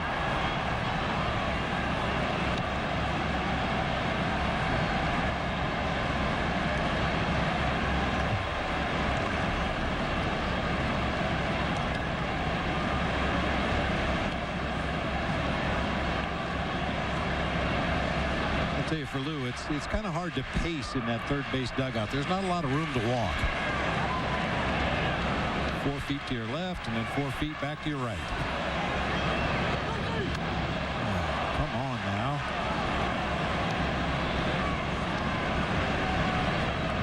Cubs strongly encourage the use of public transportation. The CTA Red Line stops directly at Wrigley Field at the Addison Station. For drivers, DeVry University offers remote parking and bus service for just $6. For more details, visit Cubs.com or call the CTA hotline 773-836-7000. Another 2-2 pitch and a high, deep fly that will be caught by Reed Johnson for the 2nd out.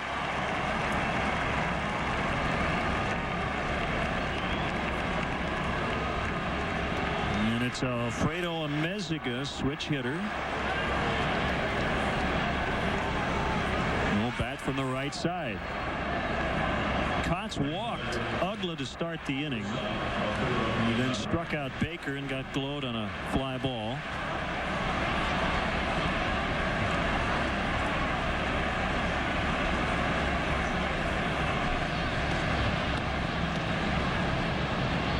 Throughout his career, Amezaga has been a better hitter from the right side of the plate.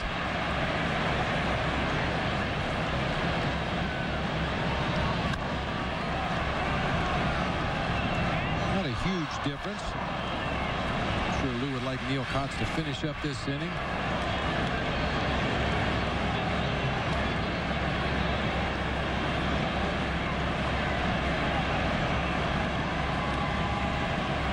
to know about even with a bag at third in case Amezaga tries to keep the inning alive by laying down a bunt. Wes Helms in the on-deck circle and is a pinch hitter. 2 strikes.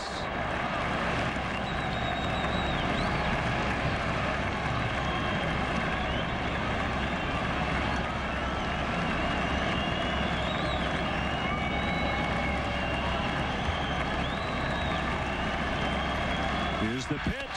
Struck him out. Time to sing the stretch. Conductor for Take Me Out to the Ball Game is actress and Chicago area native Denise Richards. All right, fans, let me hear ya. A 1, a 2, a 3.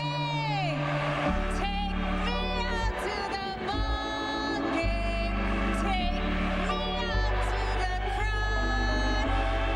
Buy me some peanuts and Cracker Jacks. I don't care if I never get back.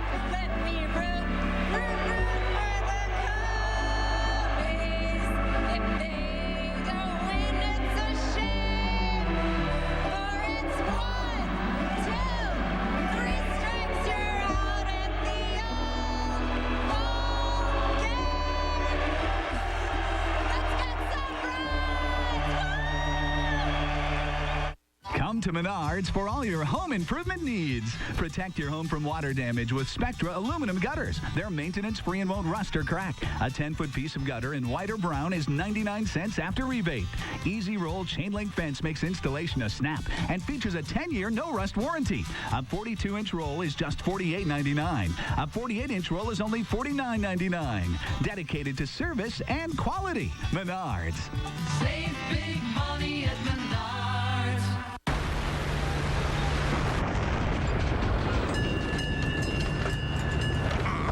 Hey, Skip, need you in the wheelhouse.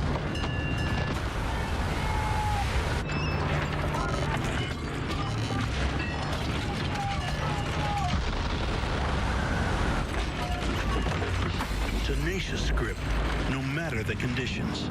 Firehawk tires with Unity technology, only from Firestone.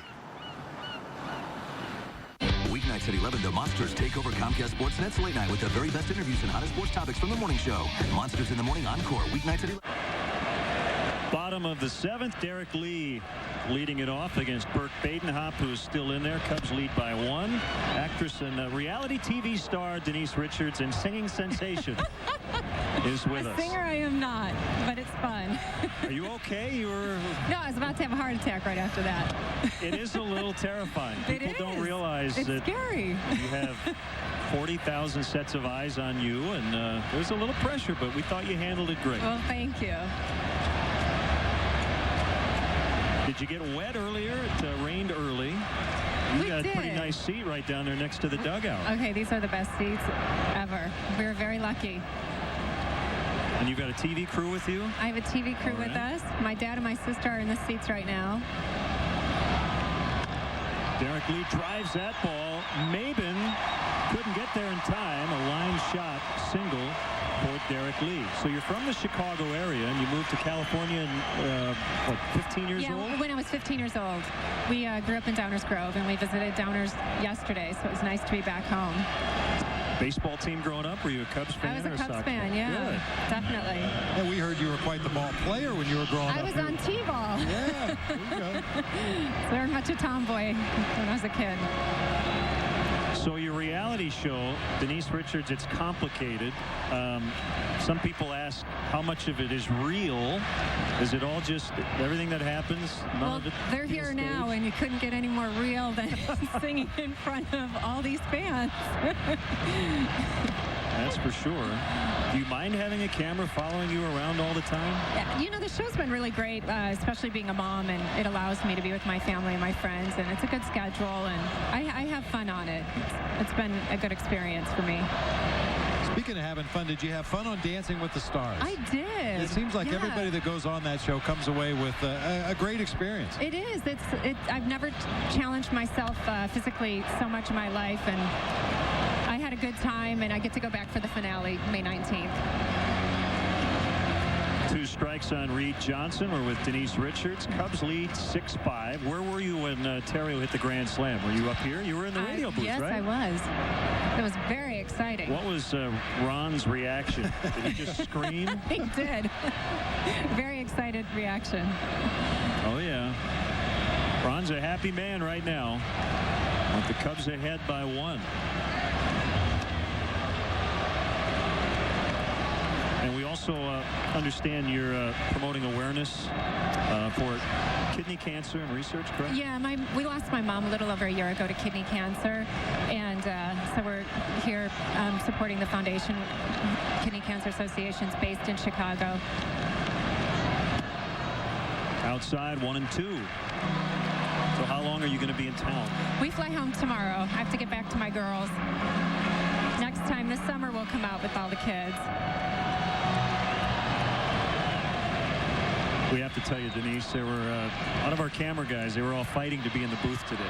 Oh, that's a nice compliment. They knew you were coming Thank you. up to the booth, and well, they wore their clean jeans today. That's nice. Back up the middle and a base hit. 2 on with nobody out.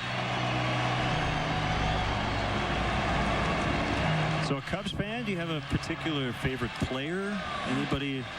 I like Derek Lee. Okay. As a baseball player or otherwise? Well, both. He seems lovely. He's a nice guy. Oh, Denise, you were a Bond girl. That's quite a select group. When Pierce was James Bond, I was a Bond girl. I'm definitely honored to be part of the whole franchise. Mark Wiley's going to come out. And they have a lefty, Pinto, up in their bullpen. So this is just a little strategic chat. And Soto will talk with Mike Quaddy.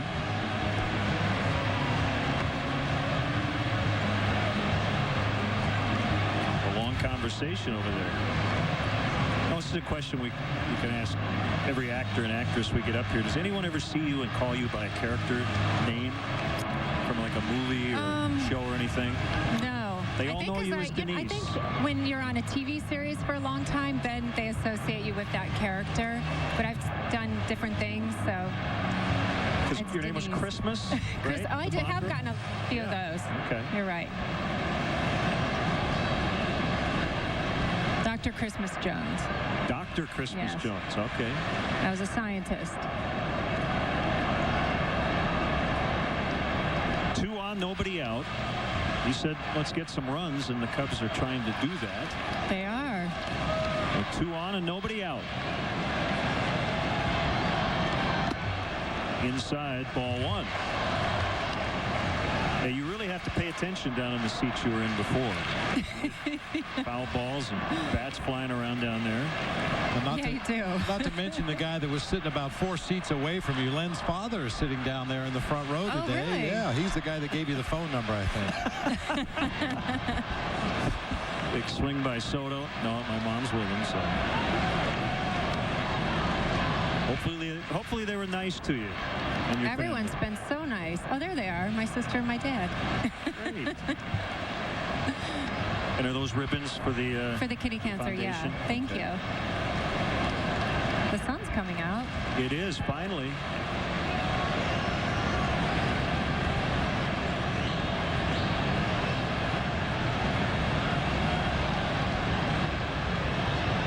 And Badenhop fakes towards second. You know, Len, I don't think it's a coincidence that the Cubs offense didn't really start until Denise left her seat down there by the on-deck circle. I think that might have been somewhat of a distraction to the Cubs hitters as they went up there to the plate. Yeah, you left in the 5th, and they hit a grand slam in the 6th. The bat boy's very friendly. Patrick down there, he's very chatty. Did he introduce himself to you right off the bat today? He did. Yeah. Yep. He's nice. There's Patrick Bruno. He's looking around, Denise. He's going, where is she? Where'd she go? Well, they haven't given your seat away down there, so that's good news. That is good news.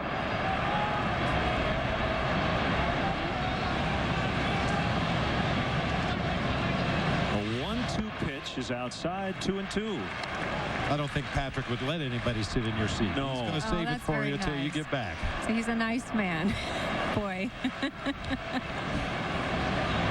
He is very forlorn right now.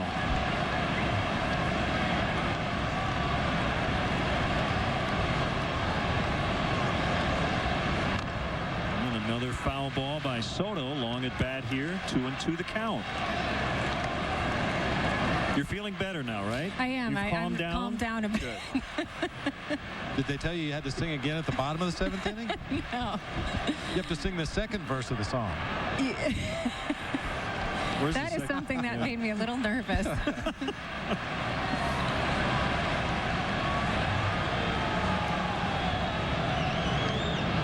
Badenhop taking his time with runners on base. And the pitch. He's run it full, 3-2. Well, we know Lou normally likes to start the runners in this situation, but with nobody out, should Giovanni Soto happen to hit a line drive, you're looking at a potential triple play. So I think he's probably going to hold the runners where they're at, let Gio go ahead and swing away here.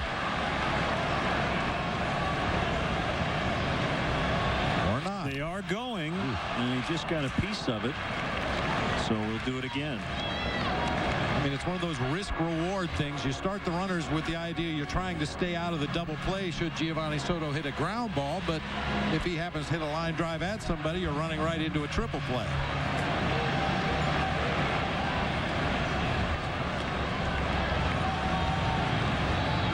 Marmol's still loosening in the bullpen. We'll likely see him in the 8th. They go again, and a base hit out in the left center. Derek Lee will score, and Johnson will pull up at third, so Soto comes through. Got a good day. 2 hits and a walk, and the Cubs now lead by 2. That was a really good at bat, Bob. Boy, it was, Len. We were talking about that a couple of innings ago. One way to snap out of your offensive doldrums is just concentrate on having good at bats. And Gio really had to grind that one out, but it paid off with an RBI single into left center field.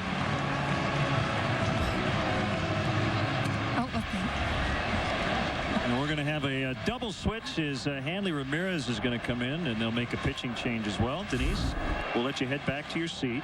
Thank you. No more distractions today. Cubs got it going now offensively. They should be in fine shape. Welcome home. Thank you so much. And stop by again, okay? Thank you. I will. Thank you. Nice to meet you. We'll be right back. You too.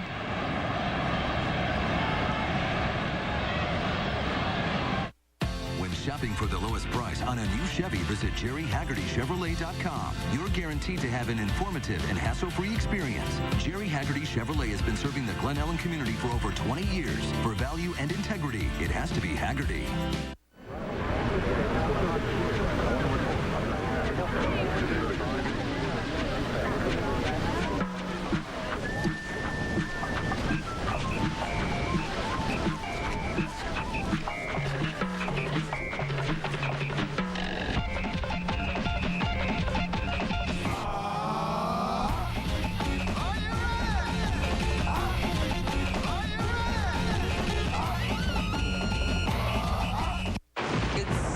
To have company after the accident.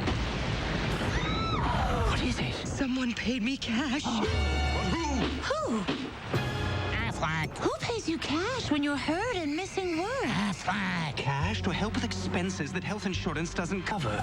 Like the mortgage, gas, and food. Affleck. What now? Someone's standing on my foot.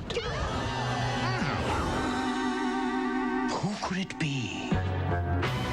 When shopping for the lowest price on a new Chevy, visit JerryHaggertyChevrolet.com. You're guaranteed to have an informative and hassle-free experience. Jerry Haggerty Chevrolet has been serving the Glen Ellen community for over 20 years. For value and integrity, it has to be Haggerty. Amezica goes from short to right. Ramirez comes in, first action of the series, to play short. And Pinto is on the mound. Come on, Bob, get back in the game here. What game? You all right? I will be. I'm doing a lot better than Patrick is. Patrick looks like he lost his dog down there in the Cubs dugout. He's looking around. Where is she? Where is she? She's coming back, Patrick. Don't worry.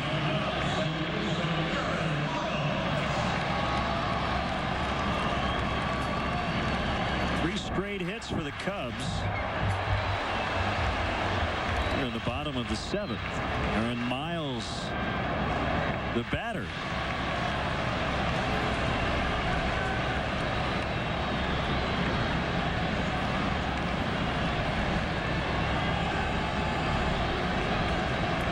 I'll borrow a word Denise used. She was lovely. A lot of fun. Played along. Great laugh.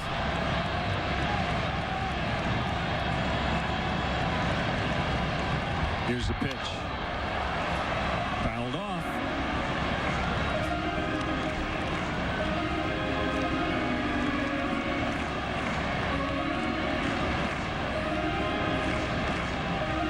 And I was only about half kidding about the offense having trouble focusing on their at-bats with her sitting right there next to the on-deck circle.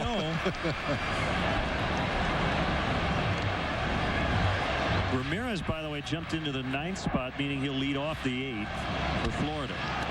Caught, but safe at third. Johnson just got back. Aaron Miles should have 2 hits today, but Emilio Bonifacio has taken away both. What a catch. And a heads-up play by Johnson to beat him to third base. Yeah, that's good base running by Reed Johnson right there. Good at bat by Aaron Miles. Once again, just smokes that ball down the third base line. Reed Johnson read the line drive immediately. Bonifacio with another Gold Glove type play. Well, that left side of the Marlins infield has put on a defensive show in the first 2 games of this series.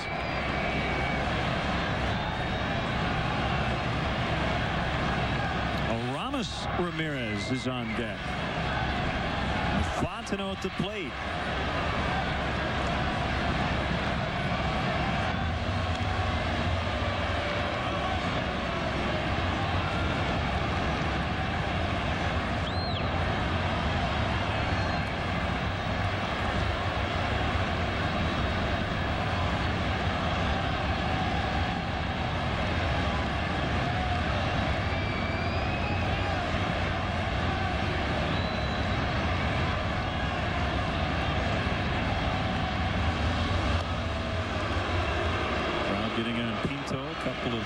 Over to first. The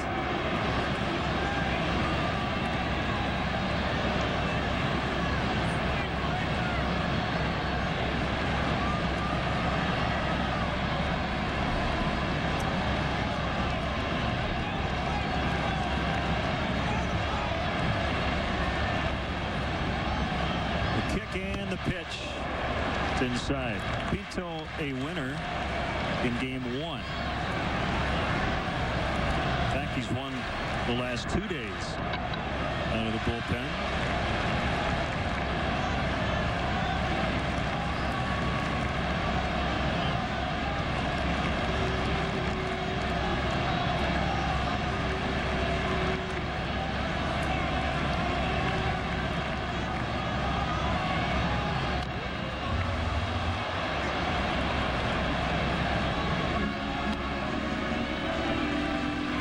Now out hitting the visitors 10-6. The big knock was a Ryan Terriel go-ahead grand slam in the 6th.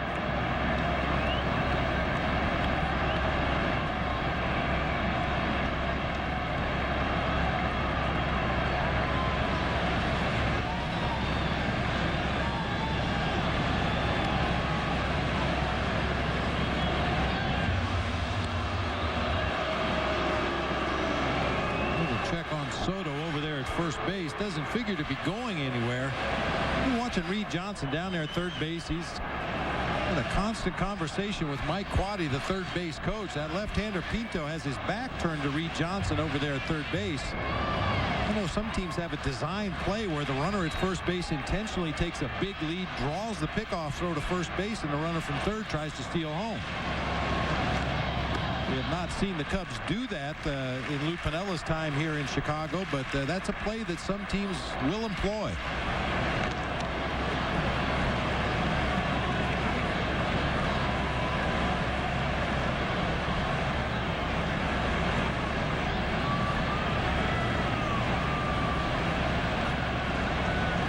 Whitenhop and Pinto have not been in a hurry this inning. A lot of time between pitches.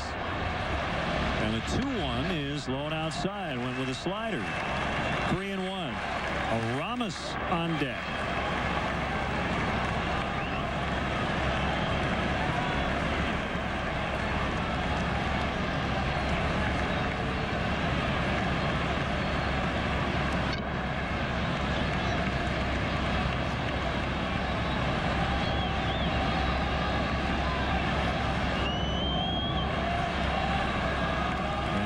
Will go out and chat with Pinto.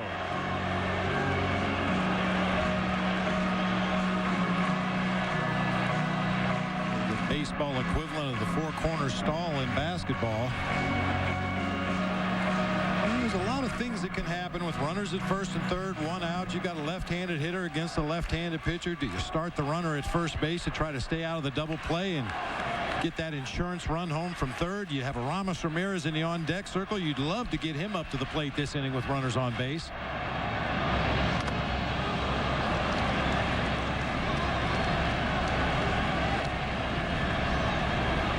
If Ramirez gets a chance to bat in this inning, it'll be his first action in a week.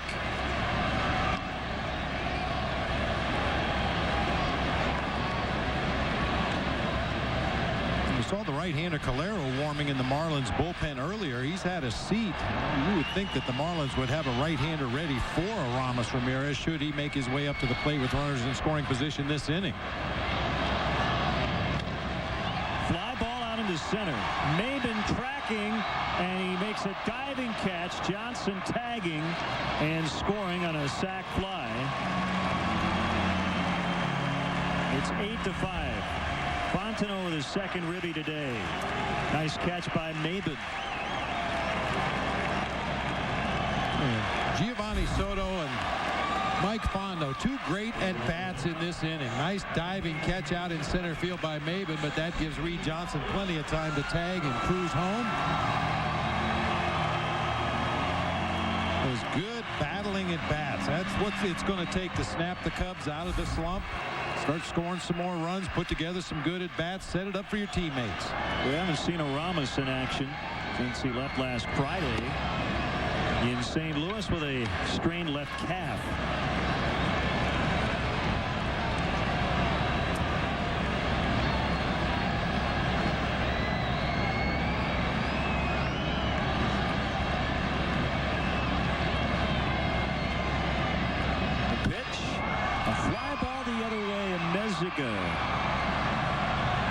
They'll make the grab and the inning is over, but they add on a couple of runs for the Cubs, and they have a 3-run lead.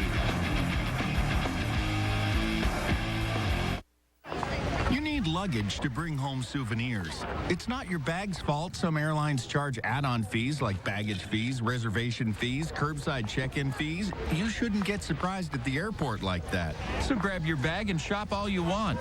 At Southwest Airlines, we don't spring those annoying hidden fees on you. So that low $49 summer sale fare stays low for the whole flight. Stuff the bag and those stupid fees. Book now at southwest.com. How'd you get her to agree to this? Simple. I told her about the Luna Double. I went to luna.com/Cubs and saved double. It's like found money.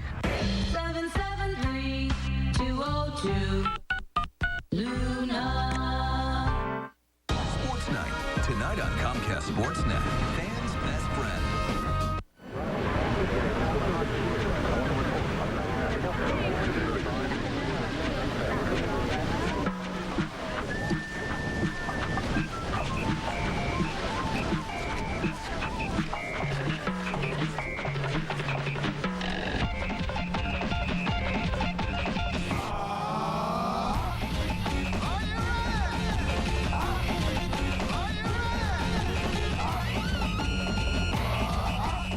May 5th, be sure to grab some ice-cold Corona or Corona Light. Then squeeze a lime and race your bottle to Cinco de Mayo, the perfect holiday for Mexico's favorite beer. Relax responsibly. Tonight, the baseball doubleheader continues on Comcast Sportsnet as Paul Konerko and the White Sox battle the Rangers in Texas. Sox and Rangers at HD tonight at 7 here on Comcast Sportsnet. Fans' best friend.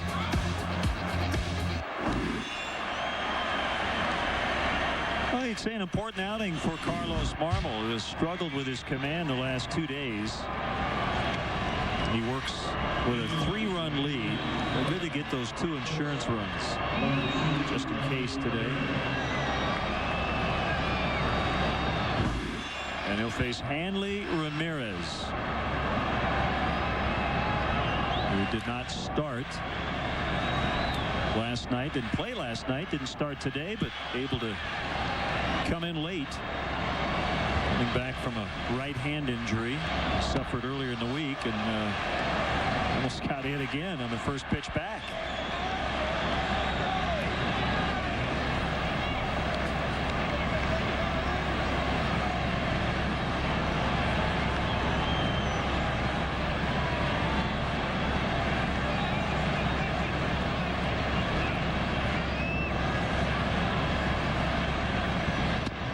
Taking all the way.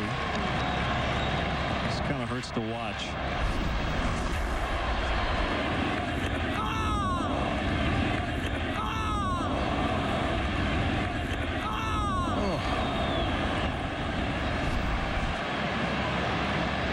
He had to look down to see if his hand was still attached to his arm.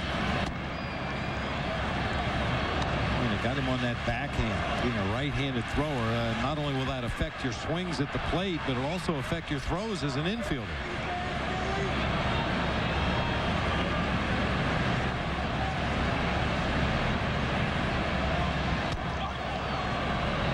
Three and one.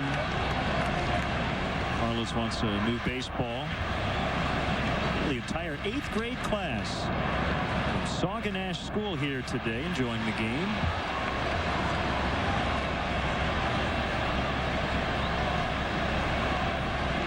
Like field trips like that. Oh, yeah.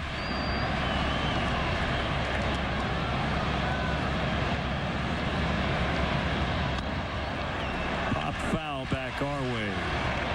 Full count, 3-2.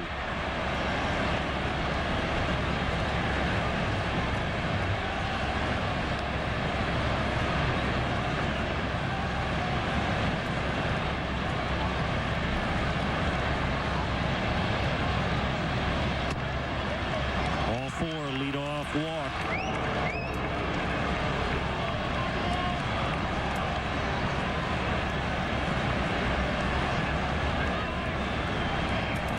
It's 8 walks given up by Cubs pitchers today, plus the hit batter with the bases loaded back in the 4th. As Rich Harden hit Cantu, his final pitch of the day. Pitcher of record for the Cubs at the moment is David Patton. It would be his first major league win. 1-0 on Bonifacio. I mean, he looked like he was taking all the way right there. Carlos Marmol's going to need to find that strike zone to regain that effectiveness. If teams are going to stand up there and not offer at his pitches, it's going to make it awfully tough. 10 walks now in 9 innings worked this season for Marmol.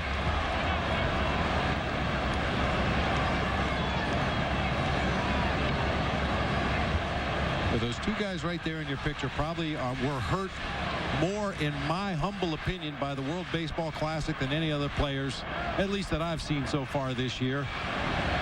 Marmol has not been close to the effectiveness that he showed throughout the entire season last year. And Giovanni Soto's had some throwing troubles early in the season. He's had some timing issues at the plate. You just have to wonder, what if they had been in Mesa for the full spring training camp, getting their regular work in a regular routine? Well, we showed you this earlier, the difference in the arm slot. Carlos Marmol from the elbow to the hand on the right last year. Higher arm angle than he's featuring this year. Almost completely sidearm in that shot on the left. We'll try to get a freeze frame of today to see if anything changed from last night as well. A 2-0 pitch. 3-0 as Angel Guzman has grabbed the ball out in the pen.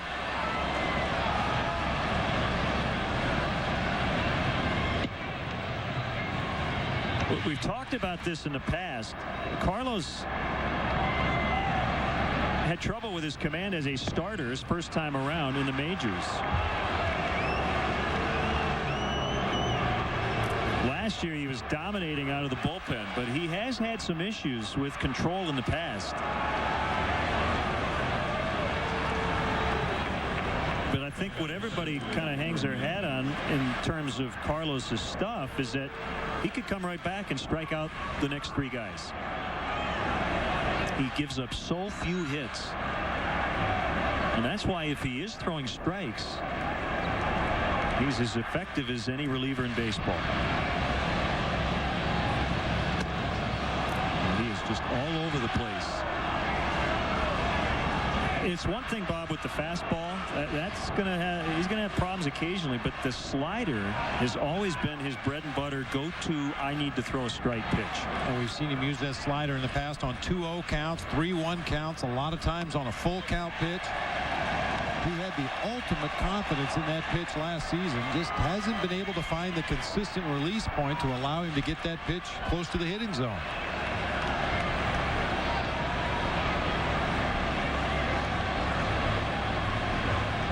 The 1-1 to Maben, strike 2. Took a little something off that one.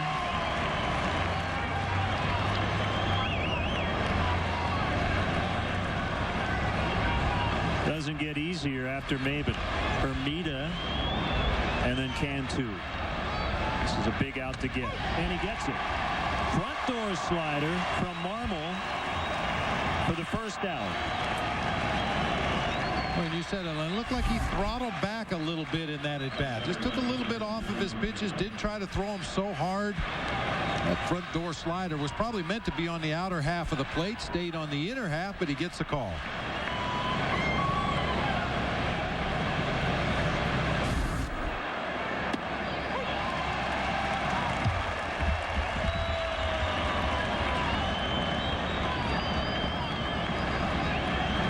Hermida represents the tying run. He's got to go right after him with Cantu on deck.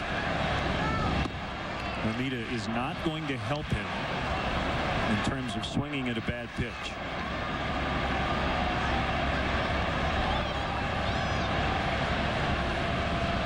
In fact, if he doesn't get Hermida, Lou could take him out because he has Guzman ready. 1-2.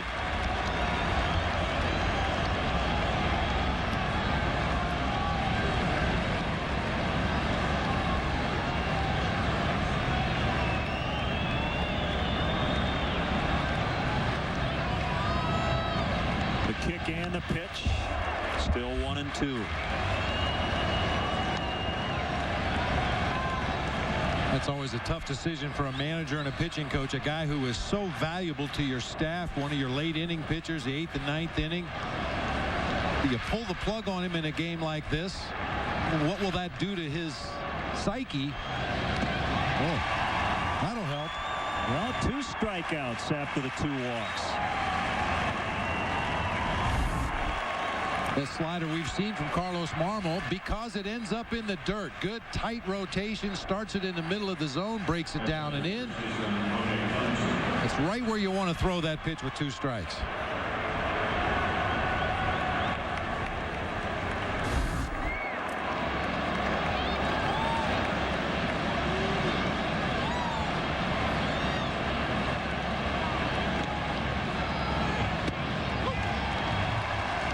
He's going to throw him a heater. Just stay with that slider. Well, he seemingly has found a better release point with that pitch, throwing it for strikes. Probably just stay with it. He did get Cantu on a double play ball last night. Check swing. 0-2. A lot of times in a situation like this, you'll go to the fastball up high just to change the hitter's eye level, give him a different speed. I think right now, you just stick with the slider. He's found a release point where he can throw it near the strike zone. Should be another slider. Called strike three. So he does strike out three. After walking the first two of the inning, he was able to find it. And the Cubs will go to the bottom of the 8th, leading by 3.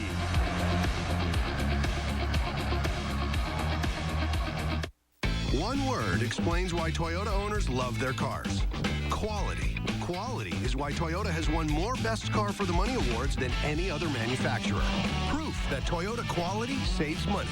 Get $1,500 cash back on the legendary Camry, or $1,000 cash back on the amazingly fuel-efficient Prius. Or come in today for special deals on Corolla. Hurry, offers end May 4th. Toyota, a great way to keep moving forward. Deciding on a color?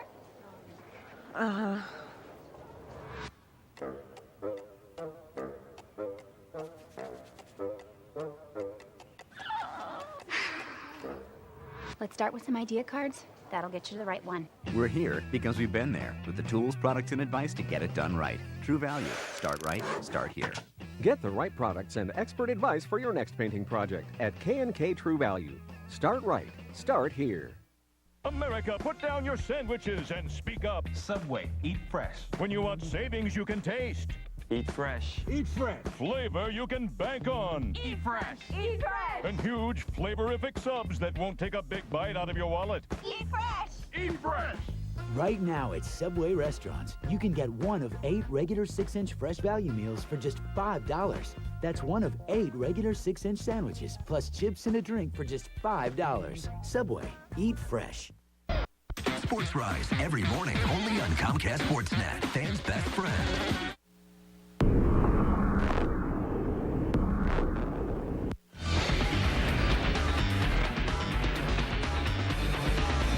Hi everyone, Gail Fisher with this Toyota Sports Night update. Join us tomorrow night for 2 huge playoff games on Comcast Sportsnet.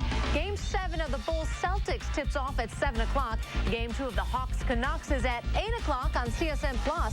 We are Playoff Central tomorrow, but now more Cubs baseball with Len and Bob. Gail, the Cubs had trailed this game at one point 5-1. Wasn't looking good.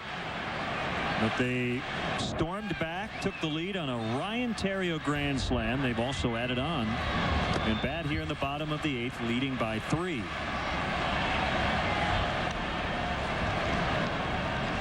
Well, when you're struggling to do a lot of things like score runs, throw strikes, all those things, I mean, you just look for something to build on. And a win today is number 1. Number 2, 8 runs at least. And hopefully Carlos Marmol found it for good. After walking the first 2 batters at the top of the 8th, he struck out the next 3, and it was not just any 3, 2, 3, and 4 in the Florida lineup. Pinto with a 1-1 to Soriano way out in front, and he fouls it off. They get a big home run from an unlikely power source in Ryan Theriot. Giovanni Soto's been on base 3 times, so has Reed Johnson. Mike Fontenot with 2 knocked in.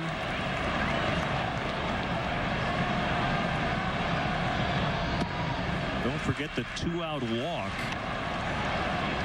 for Soriano to set it up for Theriot. Greg up in the pen. I mean, even the guys that don't have hits in this ballgame, Aaron Miles scalded the ball twice to third base, also drew a walk, scored a run.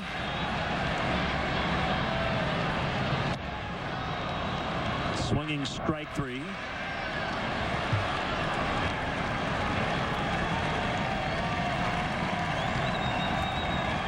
Big hand for the offensive hero, Theriot, as he digs in.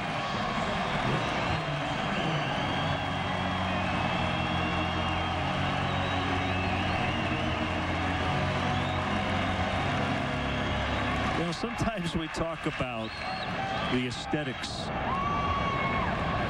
how you win, certain fundamentals. A lot of times you score runs, you make up for bad defense or possibly an off day from a starter. When you're not winning games, It doesn't matter how ugly it is, does it? Oh, there's no such thing as an ugly win when you're struggling. This was pretty, however. Oh, man, he crushed that ball. That's about as good as Ryan Theriot can hit one to his pull field. Fastball down and in. It's a ground ball to first and a nice diving stop. Close play. They get him. Cantu to Pinto for the second out.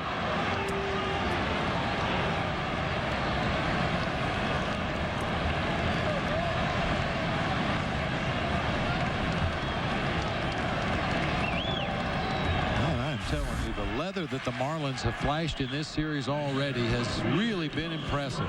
Jorge Cantu with the most recent stellar defensive play.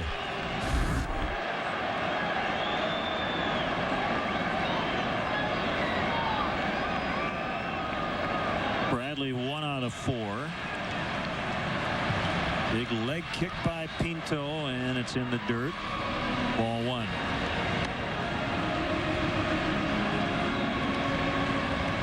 I think, you know, when you talk about the specific little areas and, again, the aesthetic part of it, I think most of the time that's when teams are winning. You go, well, we want to tighten this up or that up. But when you're losing, all you want to do is win. You don't care how you do it. Another team makes a bad error and you take advantage. They hand you a game, whatever. You'd gladly take it. A couple of wild pitches with runners on third base. It really makes no difference. Knocked down by Pinto, and he throws out Bradley. Cubs have persevered today. Down 4 at 1 point, leading by 3 as we go to the 9th with Kevin Gregg coming up.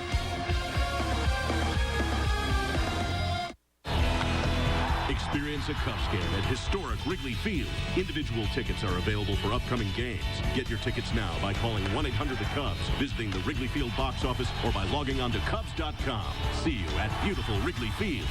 Dames en heren, we gaan beginnen!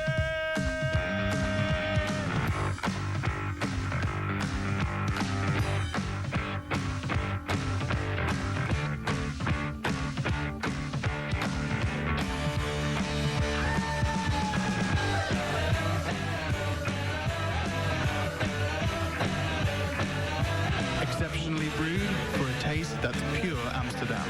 Amstel Light, one damn good beer.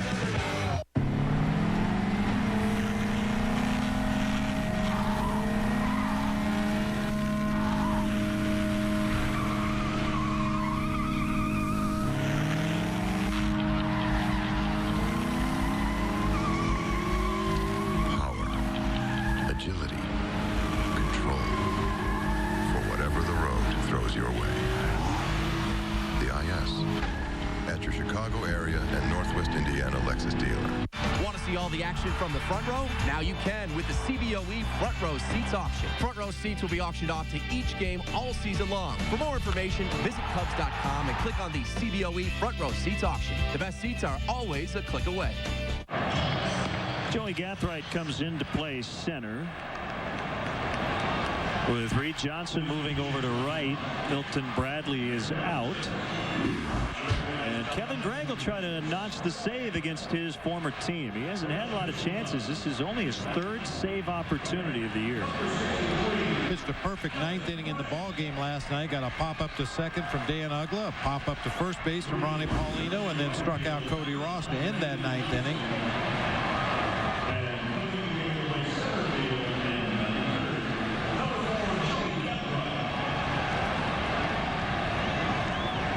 Assuming it's a double switch.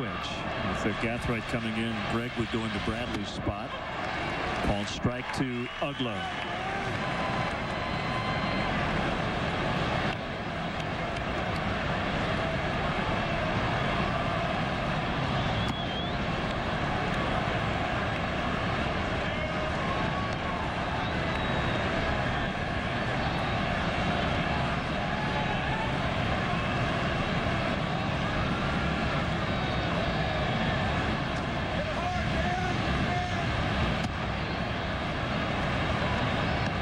It's 2-1. Be right back here early tomorrow. You're on Comcast Sportsnet. Cubs pregame live at 11:30. Bob and I will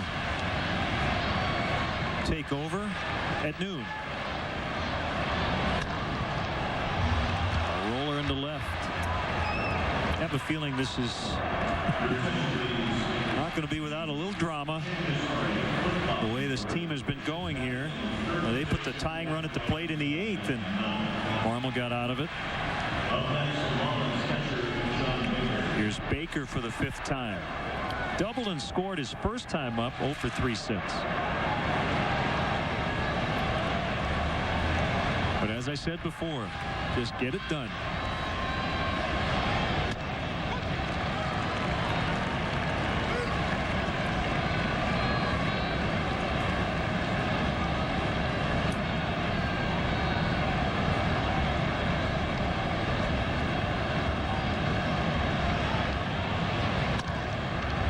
Double play. Miles Terrio safe. They only get one. Looked like Terrio had some trouble getting that ball out of his glove. That double play turn is all about timing and rhythm between the middle infielders. Miles with the underhanded shovel toss onto Terrio, and it looked like it hit him in a bad spot in the glove. He just had to kind of extend and try to reach in there and find the ball, and his throw to first base is in the dirt, but Derek Lee picks it cleanly. Baker clearly beat it out.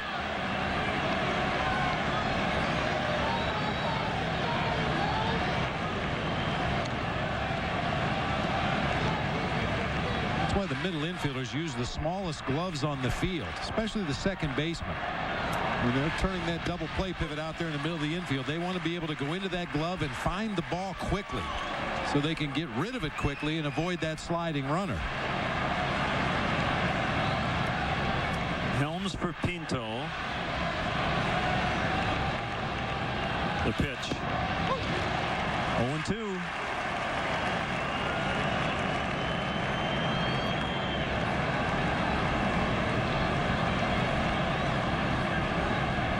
Helms 3 for 7 in the pinch on the season. High on a fastball. 38,336 here at Wrigley Field.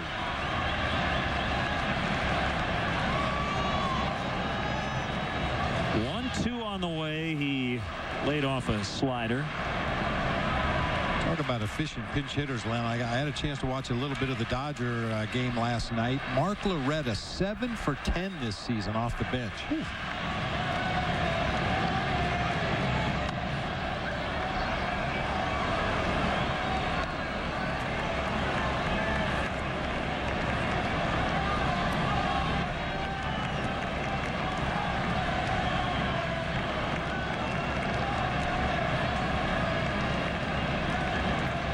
Score 4 or more runs or 10-1.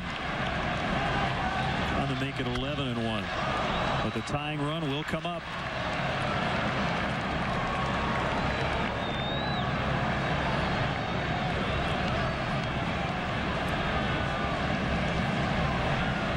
Brings up a Meziga, our producer of Cubs baseball here on Comcast Sportsnet, Mark Brady.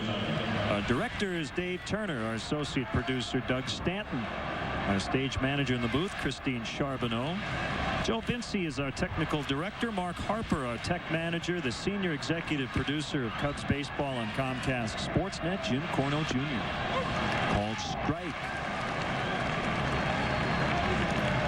I didn't hear from Mark, Dave, or Doug during the entire Denise Richards interview, and I later found out they were in the back of the booth. Everybody else was.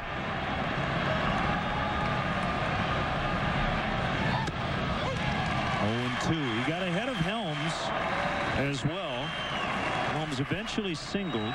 Calero back up for Florida just in case. They need to score at least 3 to keep this one going. Kicks away. Runners will move up. Those runs don't matter, but it does take away a force play at 2 different bases. So it's a wild pitch.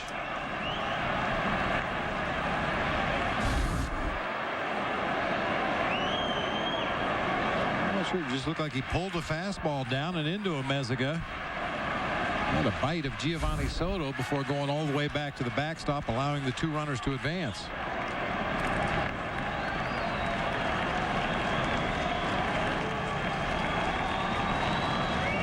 Ball and 2 strikes to Amezaga.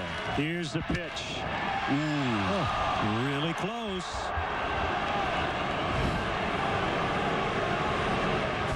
I don't know how you take that pitch in a 2-strike count. Might have been just a tad off the outside corner, but way too close to take. Greg wants to get him. Ramirez on deck. The kick and the pitch. Fontenot just doesn't have enough room. Well, Freddie Gonzalez found the perfect time to drop Hanley Ramirez into the game for defense. He led off the 8th and walked. And now he's on deck in potentially a huge spot in the 9th.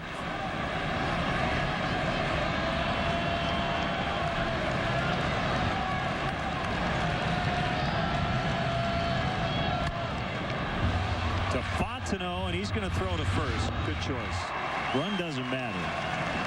Outs are the key word. He could have thrown home, and quite honestly, I think he had Baker by a mile, but just get outs. I think you're right, but you never know from that angle. He may hit the runner coming into the plate. The ball gets away. Throw may bounce to Giovanni Soto. A number of things bad could have happened. Take the routine out.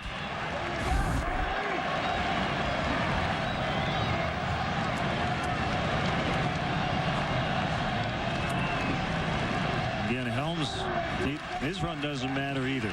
All that matters is Hanley Ramirez. You can treat him like you're ahead by 1 with the bases empty.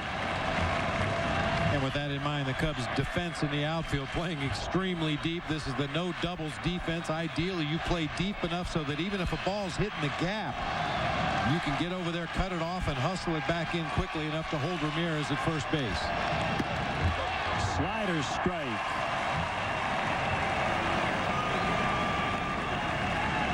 These two guys know each other really well, Greg and Ramirez. Hanley playing behind Kevin as he closed out games with the Marlins. Now they're facing one another. Called strike 2. Fastball that time.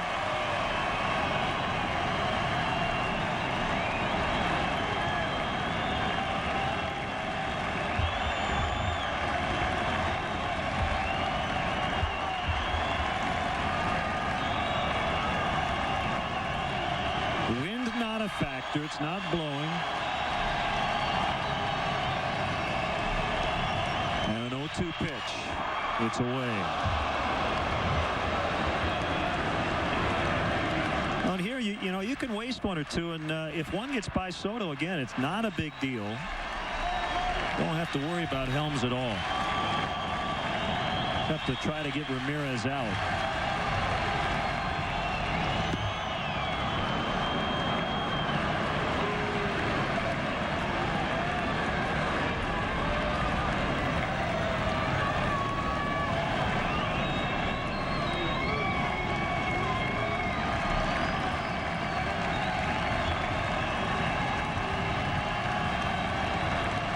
A 2-2 pitch.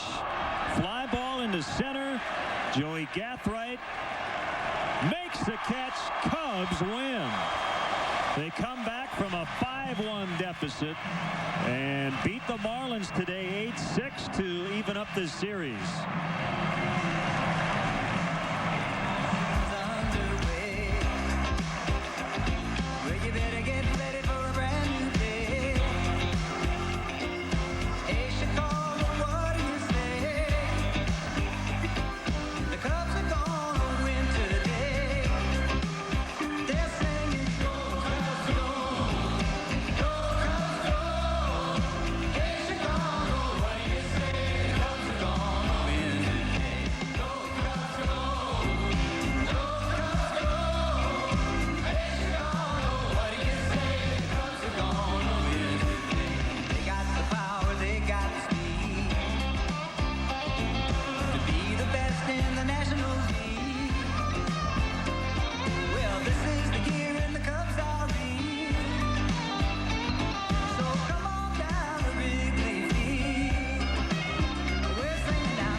is pursuing perfection player of the game.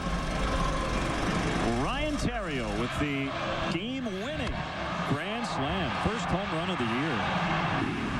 As you described it, an unexpected power source, but take it wherever you can get it. Let's go down to the field, and Luke. All right, thanks, guys. We are here with the star. Ryan, looked like a fastball down and in. Did you know you hit it out? No, I don't do that too often. So, no, I didn't. You know, you're just at that situation trying to get some guys in. We've been struggling scoring runs, and, you know, I was glad I was able to do it. When's the last time you hit a grand slam? Ooh, I don't know, man. It's been a while. Feels good, I bet. Down 5-1. What's it like for this team that had been struggling offensively to battle back and win this one? You know, it always feels good. I mean, you know, you want to help out in any facet of the game you can, whether it be pitching or defense or offense. And, you know, today we were able to score some runs. You know, there's going to be plenty of games where our pitching's going to help us out. And, you know, luckily we were able to get a win. All right, go hit another one tomorrow. Thank you. Will. Guys, the sun came out. Denise Richards stood up in the press box. Ryan Theriot hit a grand slam. It was like watching the natural. Life is good. Thanks, Luke. And they're back to 500 at 11-11. That'll do it for our game coverage. Stay tuned for Postgame Live. Once again, the final today, the Cubs 8, the Marlins 6. Our next Cubs telecast here on Comcast Sportsnet. Tomorrow, Game 3 of this 4-game series, 11:30 for our pregame coverage. First pitch just after noon. In-game scoring provided by ScorePad. And now for Bob Brenly, for Luke Stuckmeyer, for Denise Richards and our entire crew, Len Casper. Sending it over now to Gail Fisher in our Comcast Sportsnet studios. Cubs win.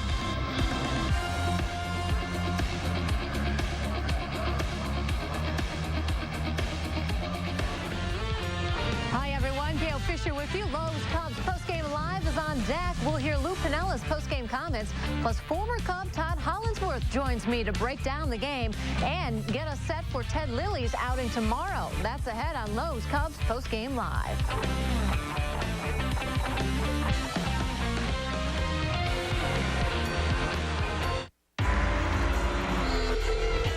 Precision handling, high performance braking, smooth and comfortable ride.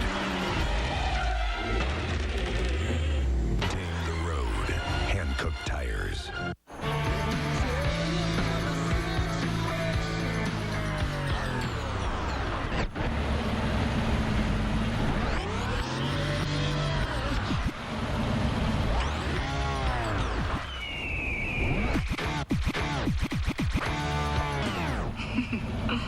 Rocking performance, exceptional control. Destination tires with Unity technology, only from Firestone. Cutters.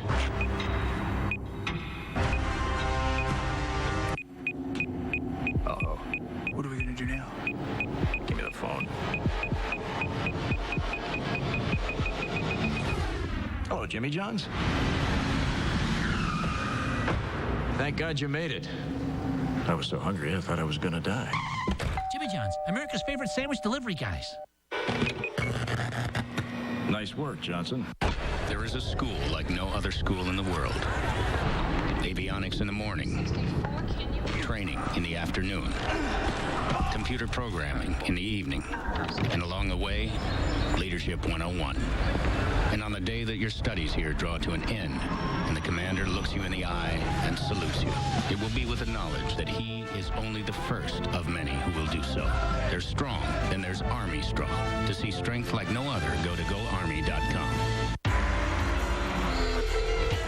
Precision handling, high performance braking, smooth and comfortable ride.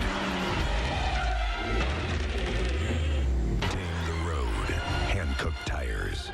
Cubs baseball on Comcast Sportsnet is brought to you in part by Southwest Airlines. Low fares, no hidden fees. Menards. At Menards, you'll find big lumber yards, big selection, and big savings. Midas. We're on this road together. Go to MidasChicago.com for valuable savings. Aflac. We've got you under our wing. And by Toyota. See your Toyota dealer now to start saving now.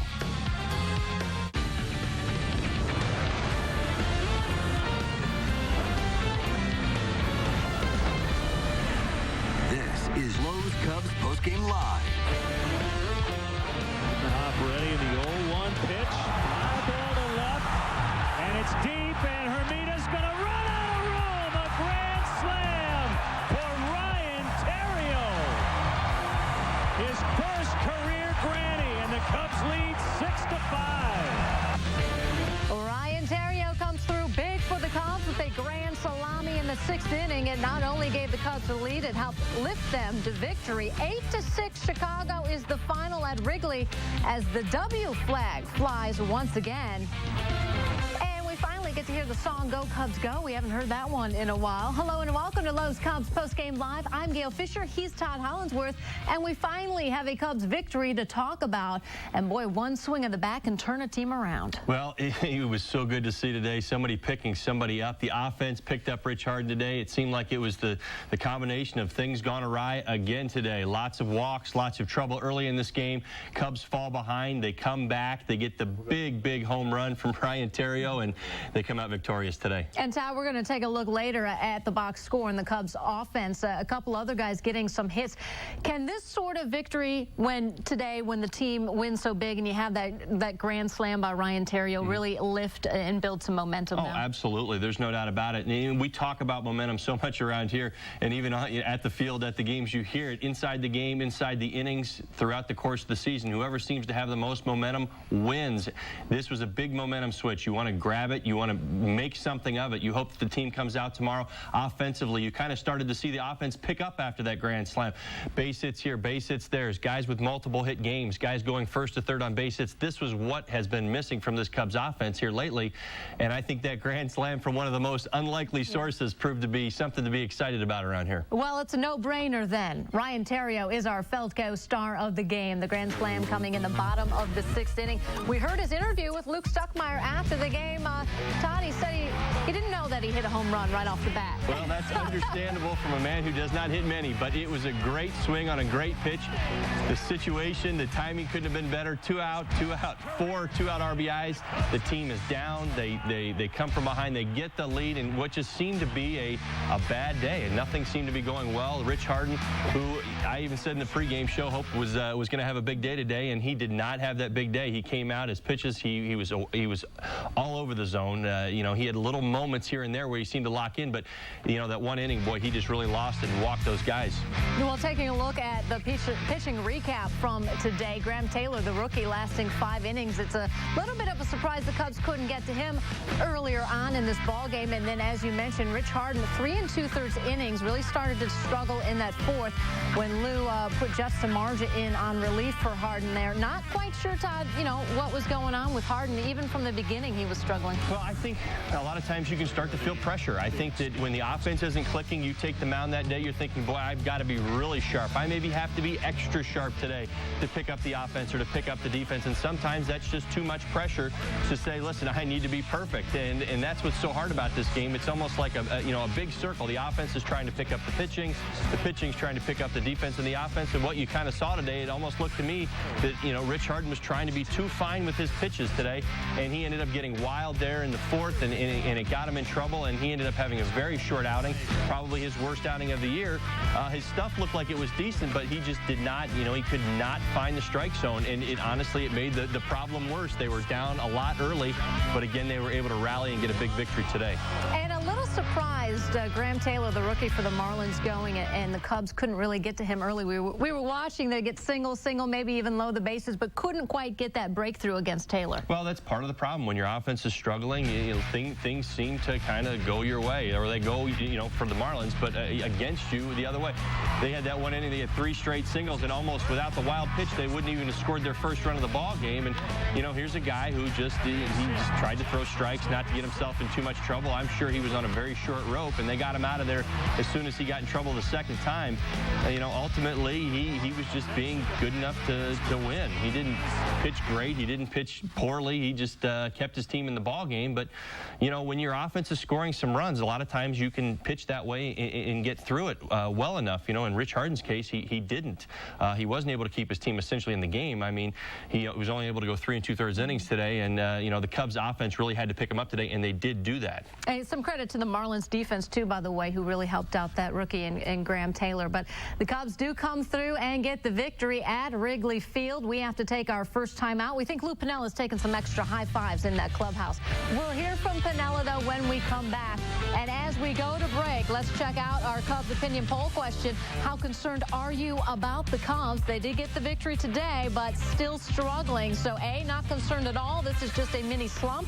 Moderately concerned. They have to turn it around soon. Extremely concerned. They need to win now. They certainly did today. Log on to CSNChicago.com, then visit the Cubs team page to cast your vote. We'll have the results later on Lowe's Cubs Postgame Live.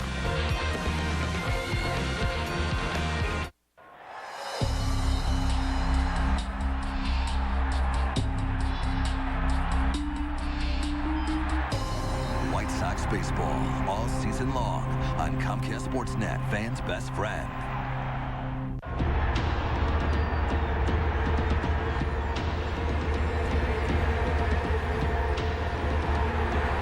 Cubs baseball all season long on Comcast Sportsnet, fans' best friend. Tomorrow, Game 2 of the Western Conference semifinals is on Comcast Sportsnet Plus, and Nikolai Habibulin looks to stand tall between the pipes as the Blackhawks battle Roberto Luongo and the Vancouver Canucks. Coverage starts with Chevy Blackhawks pregame live. Blackhawks Canucks Game 2 tomorrow night at 7:30 on Comcast Sportsnet Plus. I'm Faye McClure, Vice President of Strategic Marketing for Farmers Insurance. Farmers is proud to be the sponsor of diversity programming on Comcast Sportsnet. To learn more about our diversity initiatives, please visit iChooseFarmers.com. How does it feel to hear from someone you love? The unexpected call, silly text, or funny picture. And wouldn't it be great if it was free? Only U.S. Cellular gives you free incoming calls, texts, and pics anytime from anyone. So nearly half the time you spend on the phone is free. U.S. Cellular. Believe in something better. Update your home with vinyl molding from Menards. It doesn't rot, split, or peel, and it's easy to install. 7-foot stop seals out moisture, dust, heat, and cold, only $4.88. 7-foot jam trim is only $11.99. 8-foot brick mold is great for around doors and windows, $7.99. Protect windows and doors with quad sealant. This all-weather exterior sealant stays flexible and won't fade. It has excellent adhesion to most surfaces in 6 colors, only $2.98 each after rebate. Save big money at Menards. You can get into shape for less at Fitness Express because we have the lowest rates in town, guaranteed. We offer a huge cardio selection, state-of-the-art circuit training, free instruction, personal trainers, 24-hour access, tanning packages, supervised childcare, and most importantly, a helpful, friendly staff. Stop in right now to take advantage of this great special. This limited time offer ends soon, so hurry in today. Get into shape for less at Fitness Express. Blackhawks, Cubs, and White Sox. Comcast Sportsnet.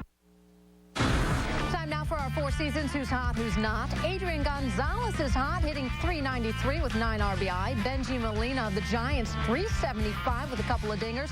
And Tim Lincecum of the Giants, 2-0 with a 2.40 ERA with 20 strikeouts.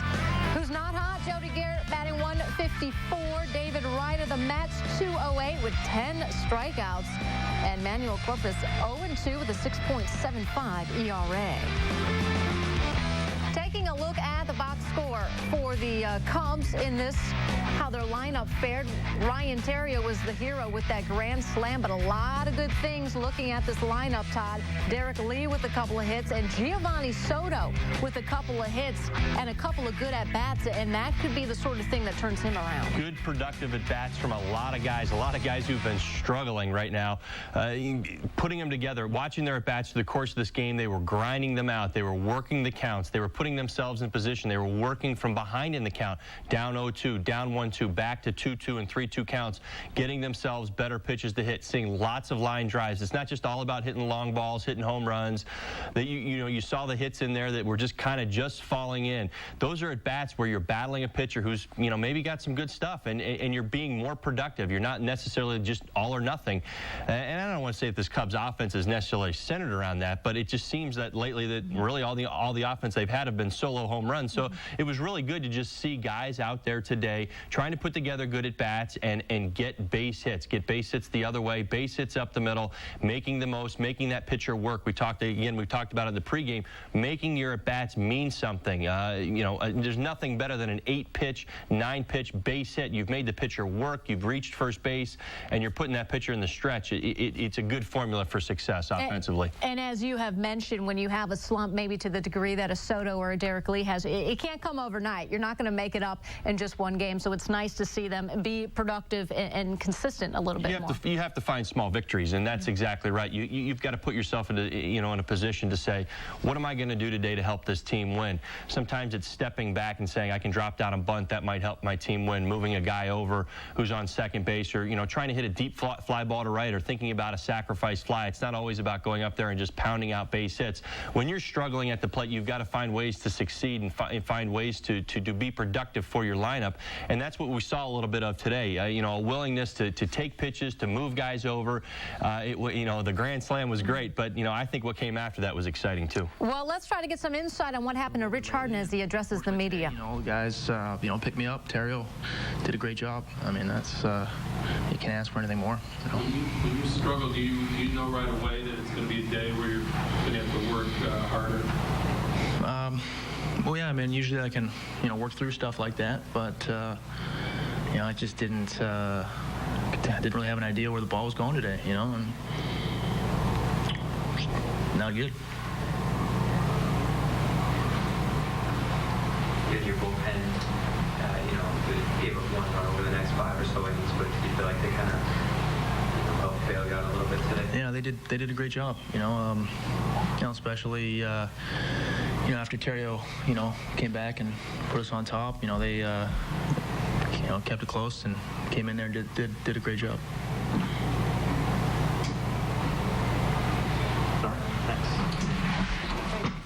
All right, Rich Harden, that's always a tough one, Todd, by the way. When you have an outing like that, there's not much you can ask or analyze there. It's just, I had a bad day, you have to move on. Obvious questions and obvious answers. Right. It can be tough, but like he said, obviously it is very good to know that he got picked up today by the offense, and that has not been happening for this Cubs team lately.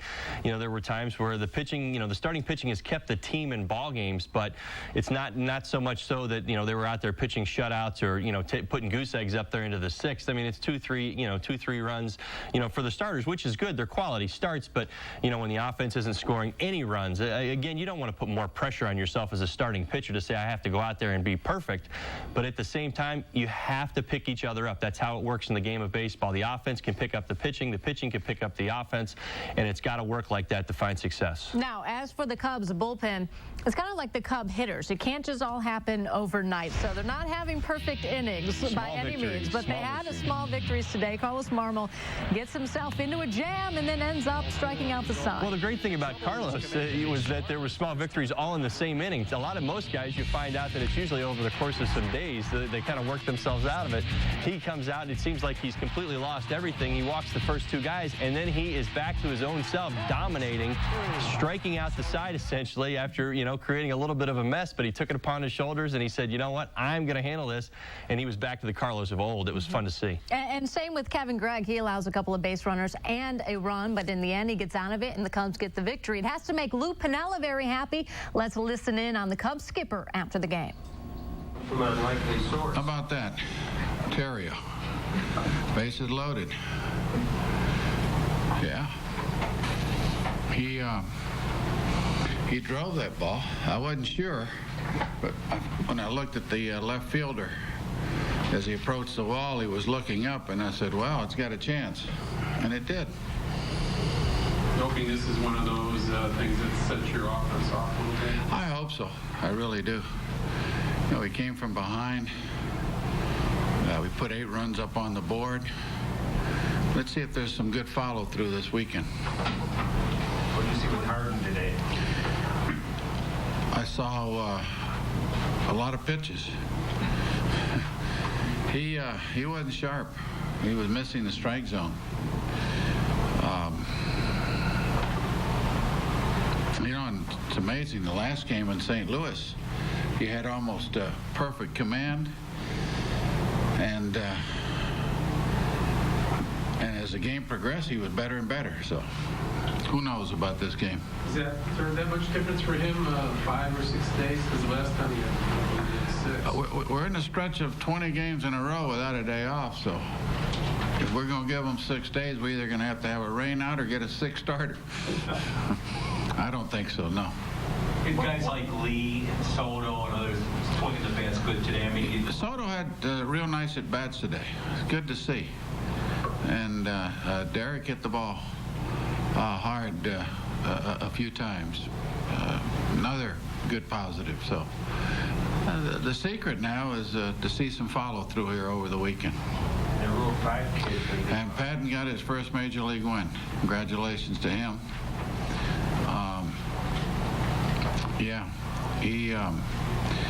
He pitched what, an inning plus? 2 innings plus, or 2 innings, yeah. We used so many pitches today. I was thinking, did Patton get the win? How did Marmo turn around? Who? Marmo. Well, last night he did the same thing. He came in and walked the first 2 hitters, and then he got his command back. And today, the same thing. I don't know. Larry, I asked Larry Rothschild, he has a tendency of, when he comes into a ball game, of working under the ball a little bit. And I think what we're going to do is ask him, at least in the bullpen, to bounce a few breaking balls. No, I'm serious. No, I'm serious when I say that, because it makes him really work on top of the ball a little more. So you see him bouncing a few breaking balls in the bullpen, it's intentional. But it makes you think down, getting on top of the ball as opposed to working under it a little bit. Terrio likes to go to right field. We know that. Do the weird guy out. Do you encourage a person to jump on? We talked about that specifically in St. Louis when we were there. I told them, don't aim the ball. Hit it. Hit it in the gaps. But try to hit it for power with men on base. Don't just... Now, if there's a man on first and the hole's open over there and you want to shoot it, that's fine. But when you get people on, drive the ball. And today, that's exactly what he did. Anyway, it's a good come-from-behind win for us. All right, my favorite part of the postgame show, Lou Pinella's comments. Can they carry the momentum through the weekend? We'll talk about Game 3 next. Stay with us.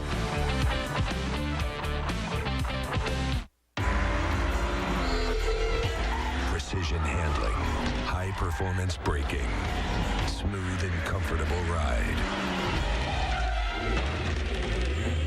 Tame the road, hand-cooked tires.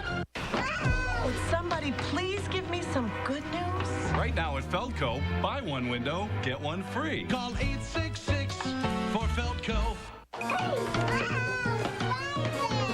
Would somebody please give me some good news?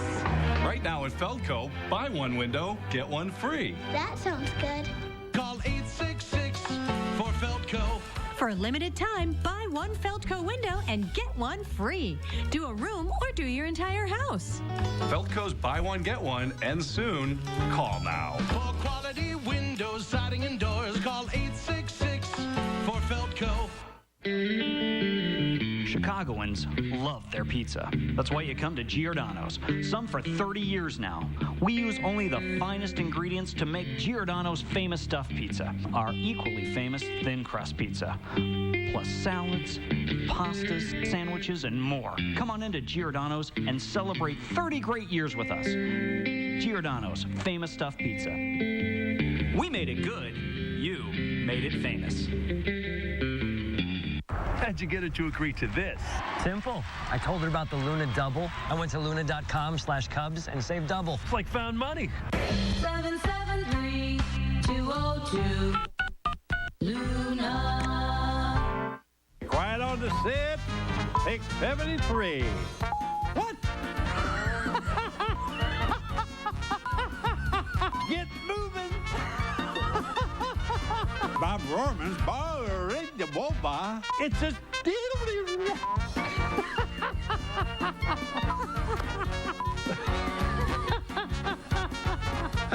There's only one Bob Rohrman.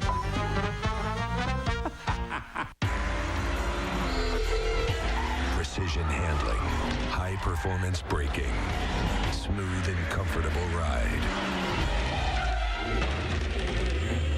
Tame the road, hand-cooked tires.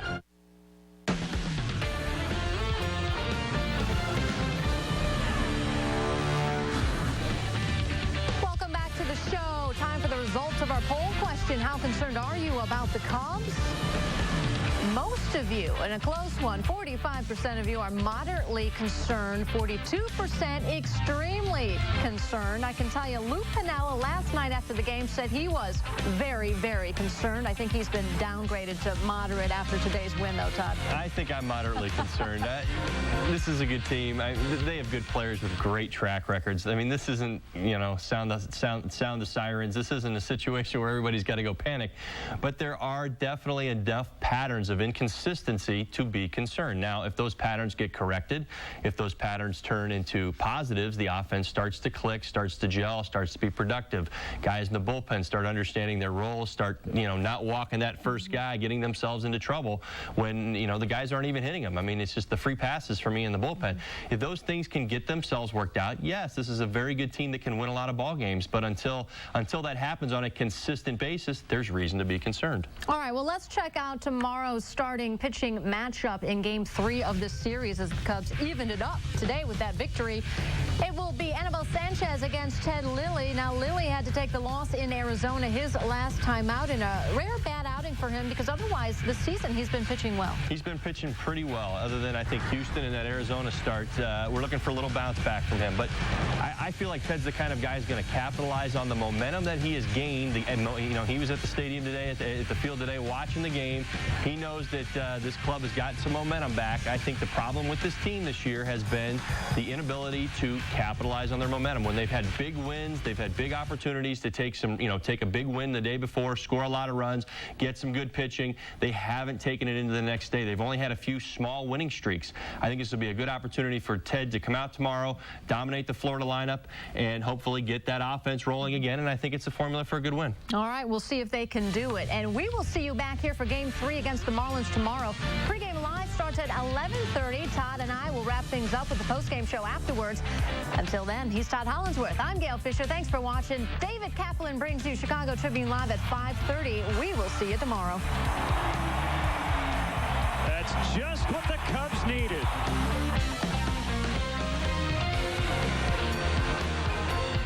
Weeknights at 11, the Monsters take over Comcast Sportsnet's Late Night with the very best interviews and hottest sports topics from the morning show. Monsters in the Morning Encore, weeknights at 11 on Comcast Sportsnet. Fans' best friend.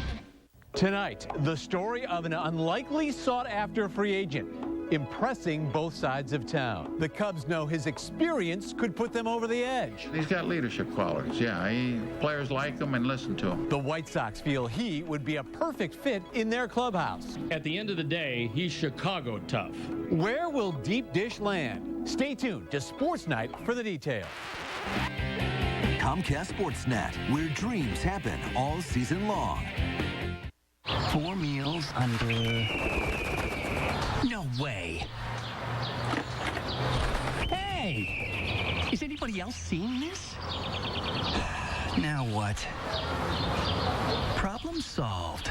Steak and Shake's 4 meals under $4 are the perfect solution for even the biggest appetites. Classic real steak burgers, chicken fingers, thin and crispy fries, and more. All cooked to order with the freshest ingredients. All for under $4. Every day, Steak and Shake. Real deals on real meals. This quote of the week is brought to you by Nationwide agent Jeff Vukovich, in business for over 30 years. For an insurance quote for auto, home, life, or business, please call Nationwide agent Jeff Vukovich at 847-825-4783. Racing? Sure it's rough. And there's times it can be ugly. But anyone tells you racing ain't pretty? Well, they sure ain't watching the same racing. NASCAR is brought to you locally by Collision Repair Center. Good guys to meet by accident.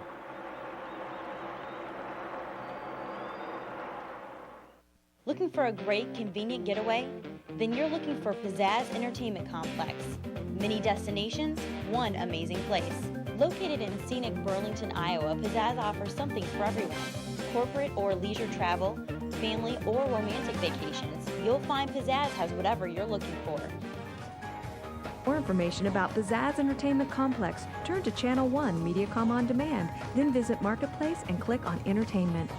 Your wish is on demand.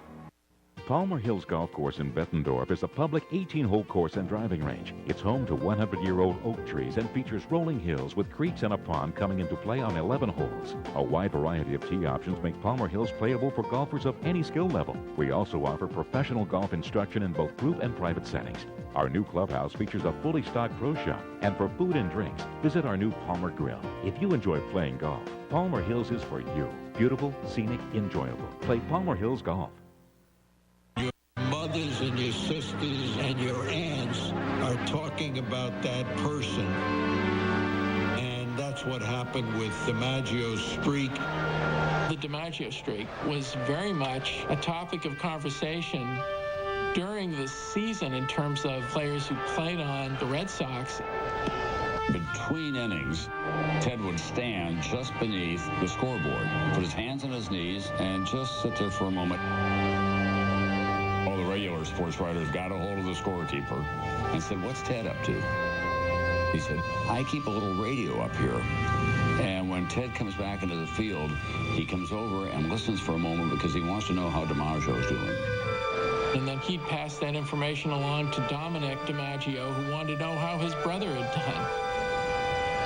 Williams was also getting his fair share of attention in 1941, as he threatened to become the first player in 11 seasons to hit 400.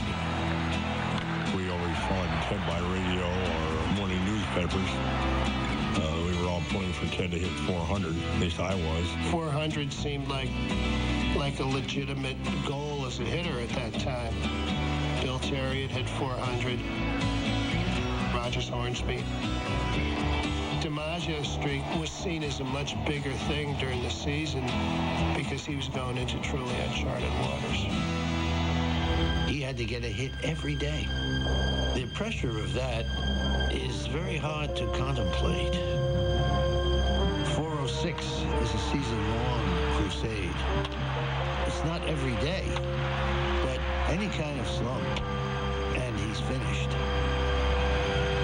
Each player's run at history would reach its final act, and their reaction to the moment revealed the character of each man. As far as DiMaggio goes, he was stopped right here in Cleveland at 56. Kenny Kelly, our third baseman, made two great backhanded plays, and Joe showed no emotion when his streak was broken. He didn't kick first base. He didn't make any facial expression. He just went back to the dugout. Williams finally came down to that famous last day when he's hitting 400 on the nose. His manager, Joe Cronin, wanted him to sit it out. They had a doubleheader schedule. Ted said, "No, if I'm going to hit 400, I'm going to hit 400. And you might say this was bravado. Here's a kid who thinks he can conquer the world. And he played and wound up at 406. And he said if he knew then how important the 400 was, he certainly would have sat out. Williams' cavalier attitude toward his accomplishment was shared by the sports writers, who, having seen recent 400 seasons, voted DiMaggio as the most valuable player in 41. But now that history holds the Splinters season in higher regard, does it stand up to the streak of Joe D? You're looking at a 56-game hitting streak versus a 406 season's average. Which would you rather have? Each achievement is immense. Neither one has been challenged since 1941. But the DiMaggio streak is the only true record in baseball. From the dead ball to lively ball to expansion to relief pitching to designated hitter, the baseball record book is subject to so many permutations. The 56-game hitting streak is the purest record in baseball. When we return, Babe Ruth, Ty Cobb, and Cy Young take a final bow. We relive Old Timers Day during the Golden Age.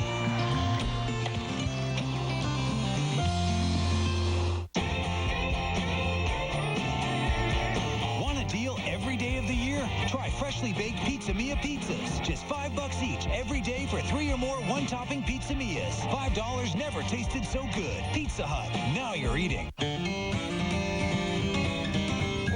To show people we've made a great product even better. Watch. Now every drop of Shell gasolines contain a nitrogen-enriched cleaning system that seeks and destroys engine gunk left by lower quality gasoline. It then acts as a barrier that protects engines from performance-robbing gunk. Try new nitrogen-enriched Shell gasolines. Helping you get the most out of every drop. Next stop, I want to drive.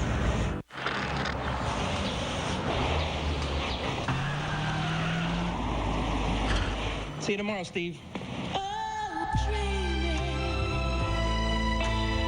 Tony Stewart. Thank you, Tony. Tony?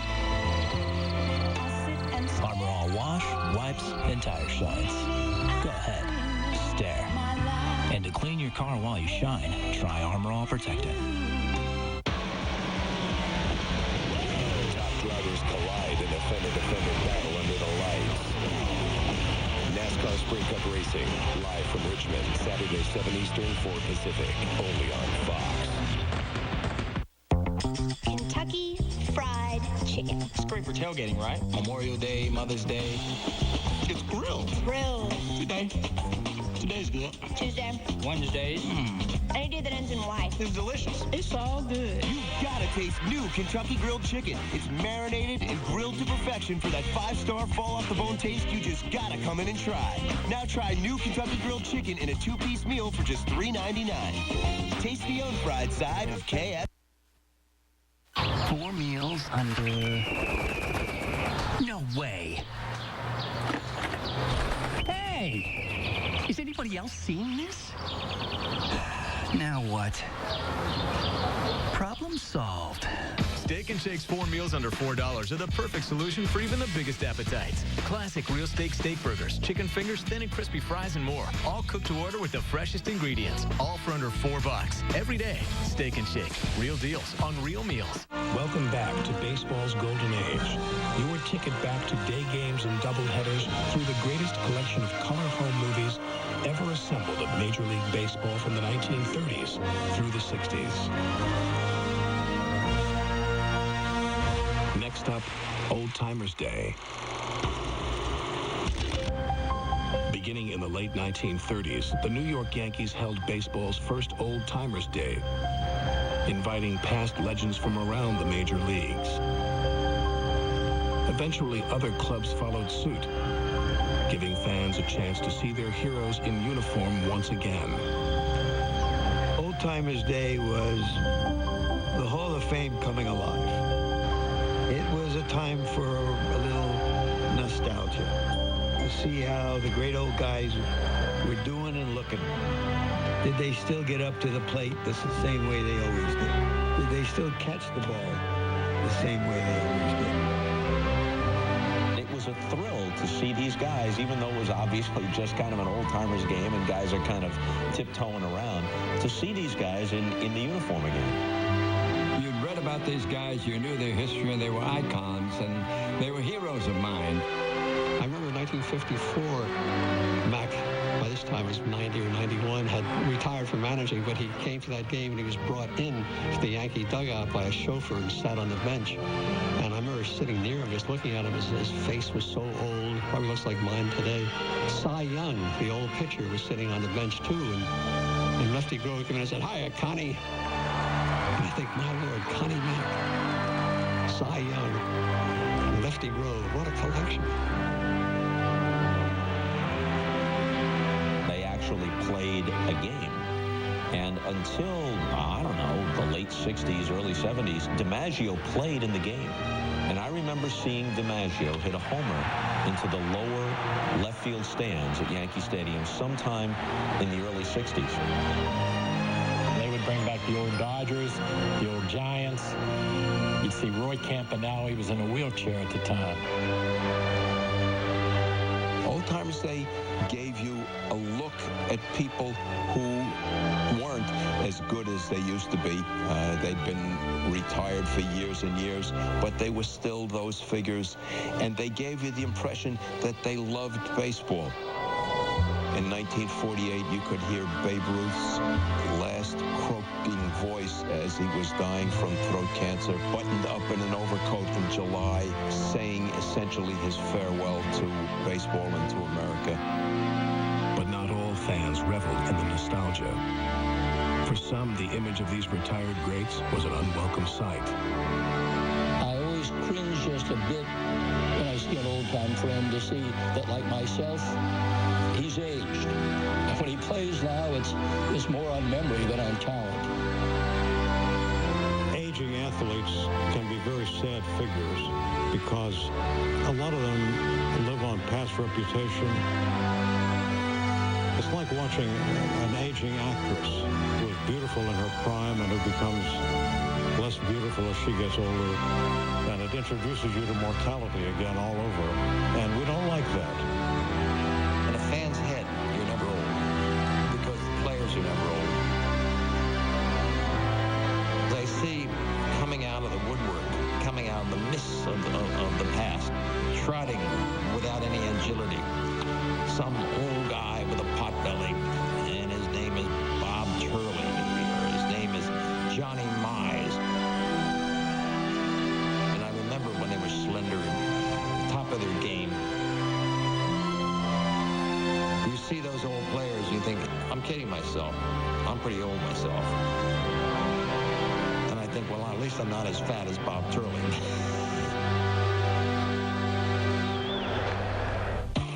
Up next, a poet from the Dakotas recalls her attraction to the big city bombers.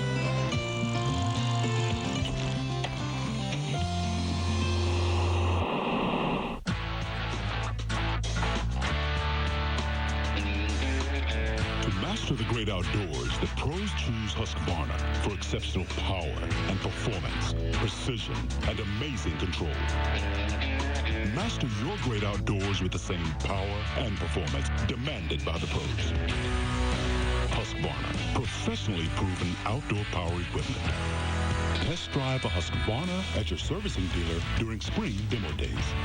I like square butts and I cannot lie. Squid and sea star can't deny. When a sponge walks in, four corners in his pants like he got phone book implants, the crowd shouts. All the ladies stare. Ain't those pants are square. Buy an adult value meal and get a kid's meal for 99 cents. What's your pit type?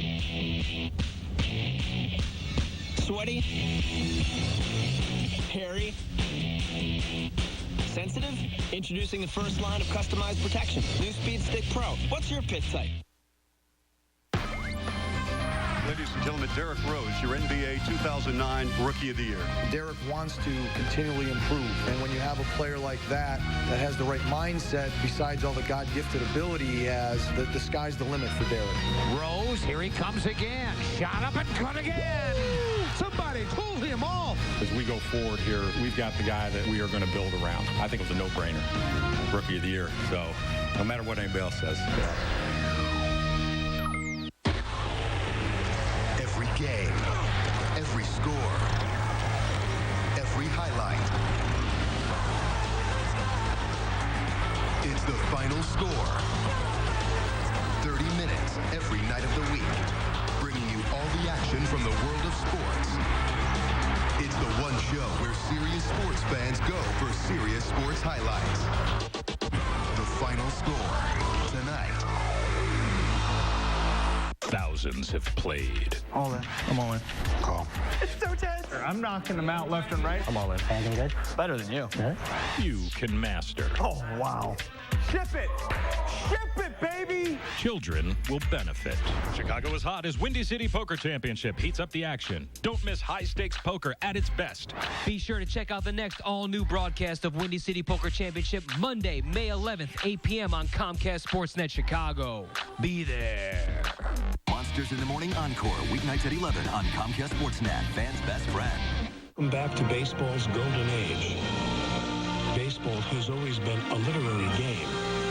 So each week on Baseball's Golden Age, we combine our film with the work of baseball pros.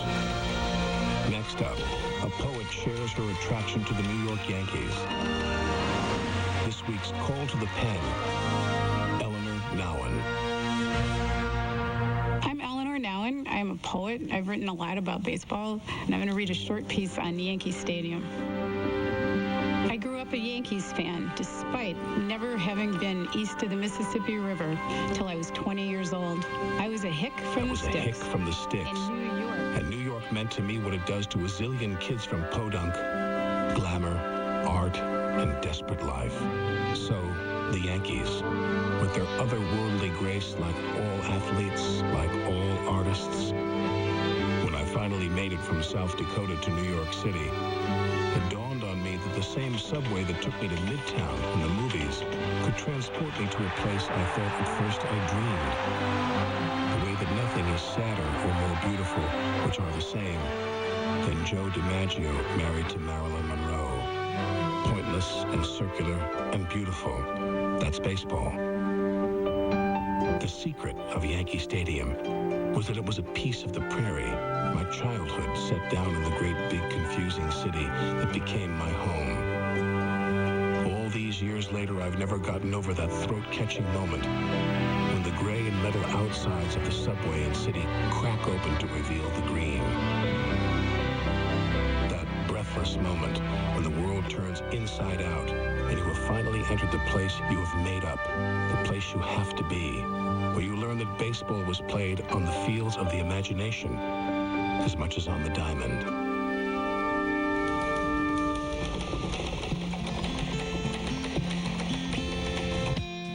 Each week, our incredible film library will transport you back to when baseball was truly America's pastime. Tune into every episode of Baseball's Golden Age.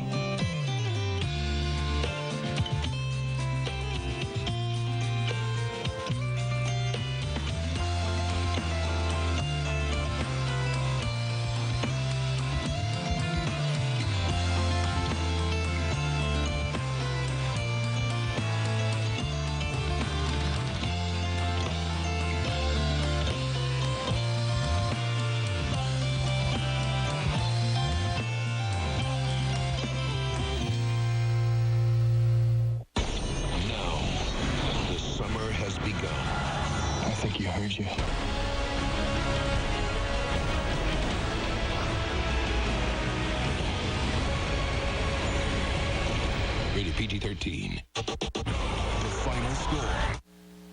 Hi, I'm David Kaplan. It's Friday, May 1st, and we're still trying to catch our breath from last night's Bulls triple overtime thriller. The Hawks get their series with the Canucks off on the wrong skate, while the Cubs try to find a little offense at Wrigley this afternoon. At an opening, that's knocked away and stolen by Joe Keane. Pierce can't foul him. He goes. Get up or get out the way, Paul Pierce. It took an extra 15 minutes, but the Bulls were able to steal away Game 6 from the Celtics. So who has the advantage in tomorrow night's deciding Game 7? Raymond winds up, doesn't shoot, slides in a crowd. Oh, what a save, rebound, score! The Hawks made a furious third-period comeback, but couldn't close the deal up in Vancouver. What do they need to do to avoid coming home down 2-0? It's a hop ready in the 0-1 pitch. Fly ball to left, and it's deep, and Hermita's going to run out of room. A grand slam! And after finishing April, having lost 7 of their last 9, the Cubs hope a new month will bring better fortunes to their offense. We've got highlights from this afternoon's matchup with the Marlins. Plus, the Sox get ready to take on the Rangers, and we'll hit the track with IndyCar star Danica Patrick. It all begins right now on Chicago Tribune Live.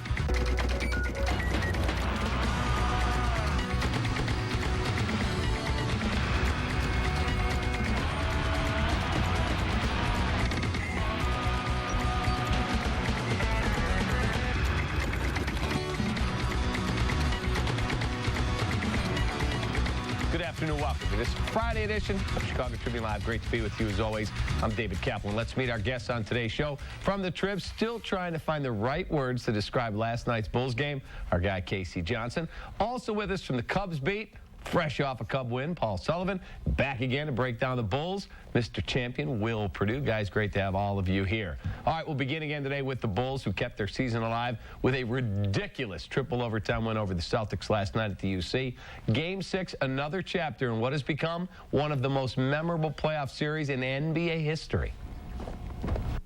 It's kind of surreal. You know, it seems like during the games, just when you think you're about to win, you know, somebody does something miraculous and, kind of takes you by shock. And then, it seems like it's happening on each side. So, it's crazy. For us to keep going to overtimes after overtime, it's crazy, but you got to love it. All right, I'll start with Noah's play, the steal, the dunk. I mean, he's all over the court, but all of a sudden he does something that not too many 7-footers. I don't think, could you have done that? Maybe in my younger days. That was pretty athletic play. There's no doubt about it, David. One thing he did was he lost his man, first and foremost, okay? But he basically covered his butt by making the play. He basically had one play to make, and he made it. The thing I couldn't understand was how Paul Pierce couldn't catch him.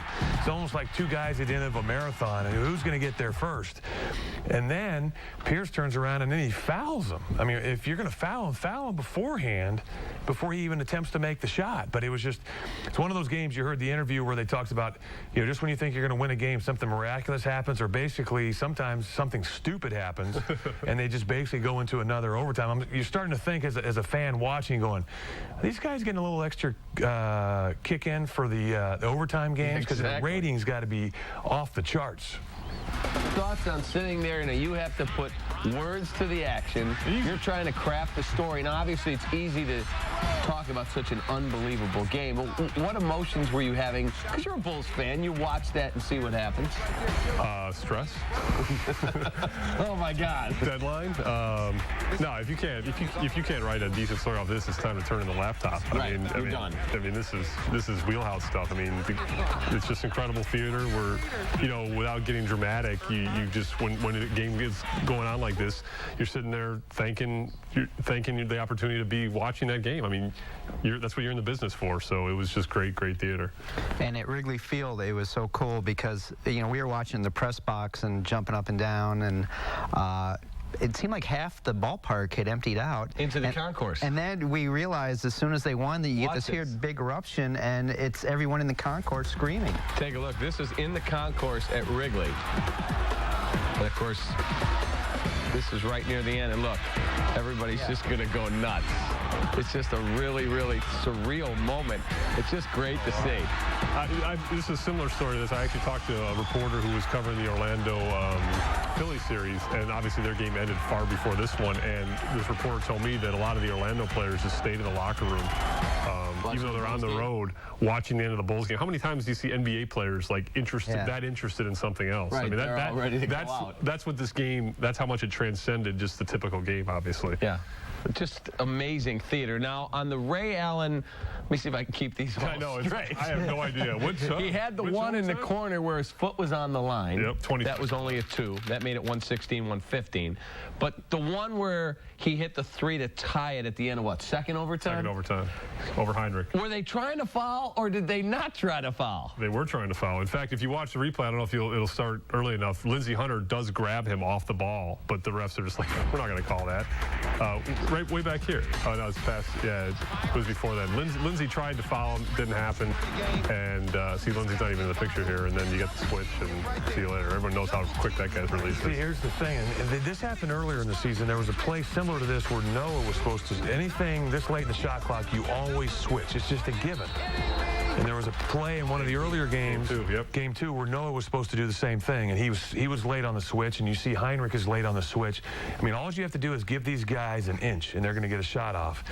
And you talk about Ray Allen, I mean, 51 points. And I thought early on in that game, I thought he was forcing some shots to get himself into rhythm. And then finally, when he started hitting shots, you were like, man, this is going to be trouble.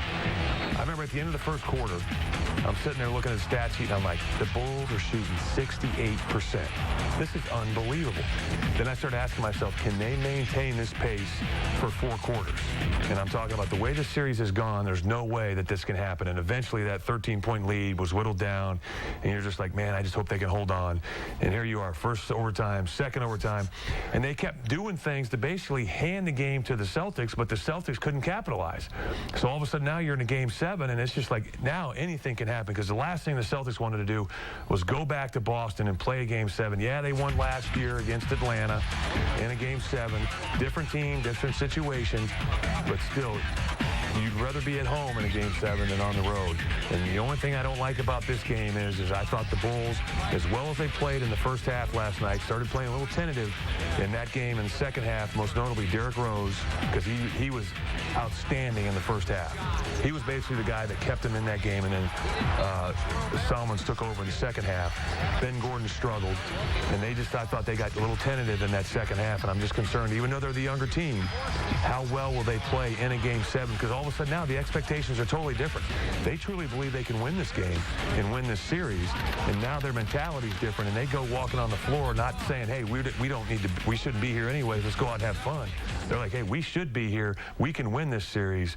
All of a sudden that basket gets a little smaller, the game itself has been magnified, and now their mentality is a little different. Bulls 3-5 in their franchise history in Game 7s, 0-5 in Game 7s on the road in their franchise history. You probably played in one of those. Game 7 that they played was when? Conference Finals 98 against Indiana, and Kukoc with the big fourth. But see, here's the thing, though. I mean, I love this stat because it's the same franchise, but it's a different coach, different team. I think you just throw all of that out the window because I think it really doesn't relate. But it's just it's good fodder to talk about. Right, but the stat I'm looking towards more is Bulls 2-7 in overtime during the regular season, 3-1 in overtime in this series. That says something about where this team's at. Does it matter anymore? I mean, obviously we want them to win and everything, but this team has basically sealed itself with Chicago with this playoff series, win or lose, could you say? You mean in terms of just... I mean, the Bulls, I think since Michael left... They're back. They're back, and this is the most emotion I've ever seen poured into this team since that era. I don't know, that 04-05 team, I know you can't make a direct comparison, but that 04-05 team, just given all the years of futility under Floyd, that was such a breath of fresh air. It was kind of the rising young, Chandler and Curry getting it, Skiles being the leader. That had a pretty cool vibe to it, too. This series, though, is just so unique. I mean, I think it's obviously the series that is kind of... I don't think before this series this team had resonated that greatly with fans. I think this series is what's kind of done it. Yeah, Casey, you're right, because I remember I kept calling my friends that live here and asking them about the Bulls, and they said, well, the jury's still out. We don't know what to think about this team. The only thing consistent about them is their inconsistency from one night to the next. Right. I mean, they go out and they look like world beaters, and then the next night they come back and they lose by 20 to somebody that you should beat. In Oklahoma City at home, they lose. Yeah. If the home loss to Toronto doesn't happen, this series isn't going on. They're playing Orlando in the first round. It's a good point. It's a good point. Now, they pay me to think of those points. That's exactly right. Ray Allen's performance, I know we are in Chicago and we're talking Bulls, but Ray Allen's performance last night was just awesome. He was breathtaking. He had no choice. He had to play like that because of the fact there's no Garnett for whatever reason. And I think the Bulls defense has a little bit to do with it, but Paul Pierce hasn't been the same player in this series. I expected him to dominate this series. And when I mean dominate, I mean average 26, 27 points. I agree. He hasn't done it. And basically, as I talked about early in this game, I was sitting there going, man, Ray Allen is just forcing it. Like he feels that I have to carry this team tonight. Not because of Pierce is a bad player, because he's just not getting it done. I'm wondering if Doc Rivers came to him and said, hey, I need you to score tonight for us to have a chance to win, because early on, again, he was taking some bad shots, forcing some shots, but once he got into rhythm, it was just like a thing of beauty. You were just like, every time he touched it, even though he plays for the Celtics, and you're looking for the Bulls to win, as a fan, you had to be, man, that was a thing of beauty. All right, let's take a look at the Rajon Rondo, Kirk Heinrich spat that they had. Now, I thought that they were going to throw Rondo out. Casey, you said to me off air, well, if they were going to throw him out, they had to throw Kirk out because he went back at him. But, well, you throw a guy into the scorer's table like that, that is just brutal. I only thought they would both be ejected given the tenor of the series and what has happened leading up to this series. And also, as Will was saying off air, Joey Crawford is about as no-nonsense official as you're going to find in the league. And he was look at him. He was clearly setting the tone early, even before this tussle happened. He was clearly setting a tone early with the way he and the crew were calling the game. So given all of that had happened and what had happened leading up to this series, I thought, I didn't in real time, I turned to somebody on press row and said, those guys are both gone. They're both ejected. Once you look at it a little bit more, you can see the argument for keeping them both in. The thing is, they had to be consistent, either eject them both or keep them both in. I think they got the right call. Do you agree with that? Yeah, I originally was the same way. I thought for sure that, hey, they're both going to get thrown out. Joey Crawford's going to set the tone, say, hey, enough of this. Let's get rid of them, be done with it. What are you kicking Kirk Heinrich out for? You can't do because of his reaction. You cannot take a running shove at somebody. I don't care what has happened to you. You cannot retaliate like that. I think the funny thing was somebody was talking about it on TV that if Kurt was quick enough and smart enough, he would have just thrown himself over the scorer's table, landed in the front row. Rondo would have got kicked out, and that would have been, he might have been suspended for tomorrow's game. But instead, he came back and reacted. This is a funny thing. Charles Barkley always talks about this. When this thing first happens, both players are kind of stunned, and they kind of go at each other, but they really don't puff their chest out until the official gets in the way, and then they're like, you know, come on, you throw the first punch, I'll throw the first punch. Nothing really ever happens until the official gets in there. But you know what? I got to give kudos to Joey Crawford. I thought he did the right thing. At first, I was like, they're gone. And that's Joey's demeanor. Do you think if it was a game, if it wasn't a game 6, that it might have been a different call if it was a game 1 or 2? You know, the more I thought about it, I thought you were right, because Joey's like, all right, this is what we're going to do. He got the officials together. They talked about it. Let's let the players decide this game. I don't want to be known as the guy that kicked out 2 players that decided the series. A technical, a flagrant foul. Both teams got free throws. Nobody had the advantage because Kirk only made 1 out of 2, and he let the players decide, and that's exactly what happened. The players decided this game, not the officials, and I thought that was an excellent move by Joey Crawford. I got to also give kudos on that play to Vinny Del Negro. He came right out there and got Kirk Heinrich. It's funny you bring up Vinny, because I was going to say also Doc. I mean, I don't know how much they showed this on TV.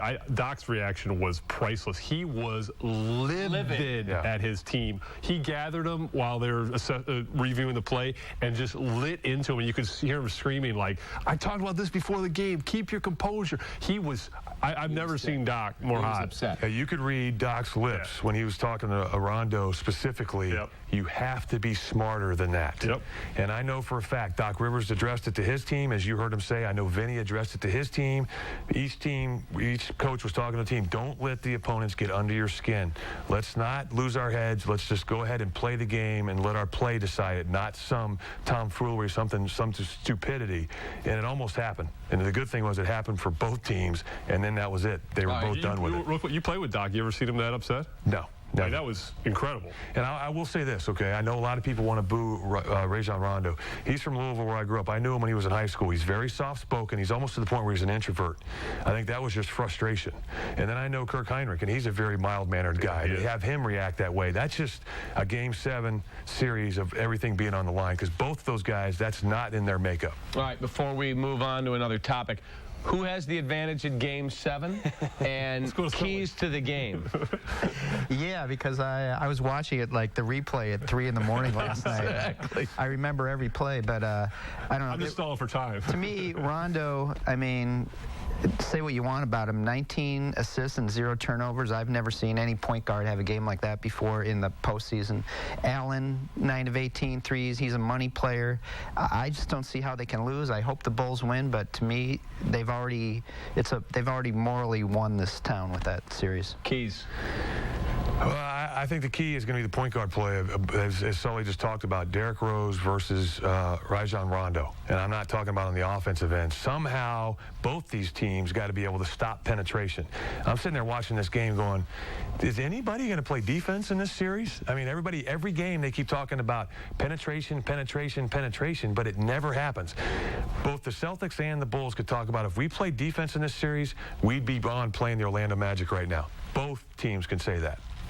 Tempo to me is key. I mean, it was, you could say that before Game 1. Now you can even say more against Game 7. Bulls have to get stops and get out in transition. 18-3 edge and fast break points last night. That favors the Bulls. Obviously, they got to play that way to have a chance tomorrow night. All right, before we move on, I just want to say that I had a really good lunch today. A big plate of humble pie and crow. Joakim Noah, I owe you an apology. You have won me over. I have been one of your harshest critics, but you deserve a lot of credit, my man, how you played. Congratulations. That was one hell of an effort. And you can catch, Will, thank you for being here, by the way. And you can catch Game 7 of the Bulls at Celtics series tomorrow night at 7 o'clock right here on Comcast Sportsnet. Bulls pregame live comes your way at 6:30. Up next, Blackhawks came back from a 3-goal deficit in the third only to allow the winning goal late in the period. We'll head up to Vancouver for a preview of Game 2.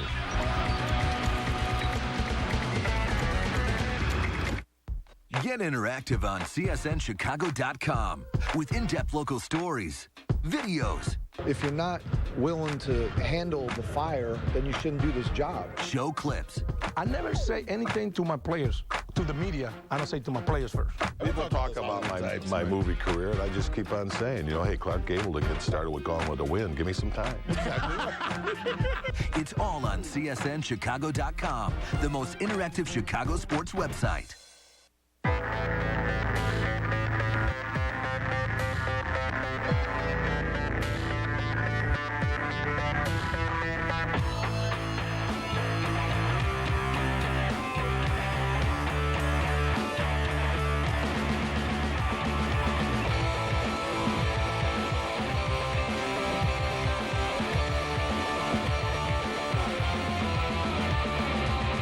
Geico Power Sports. We feel your passion. Our dad always told us it takes a lifetime to build a reputation and a moment to tear it down. That's why for 50 years, our family-owned Danley's Garage Realty has pledged our QSP promise, quality, service, and price. We're celebrating our 50th anniversary with garages reduced to $59.99. From our family to yours, it's not just a guarantee, it's our promise. Danley's 773 Garages. Want the lowest price guaranteed on quality carpet? Empire exceeded my expectations, especially when we got our quote. The two major retailers we originally approached were much more expensive. Empire offers the lowest price guaranteed, plus shop-at-home convenience. We install next day with no payments for 1 year. The quality of our installation was top-notch. We'll recommend Empire to anybody. Call today. 800-588-2300 Empire. Today.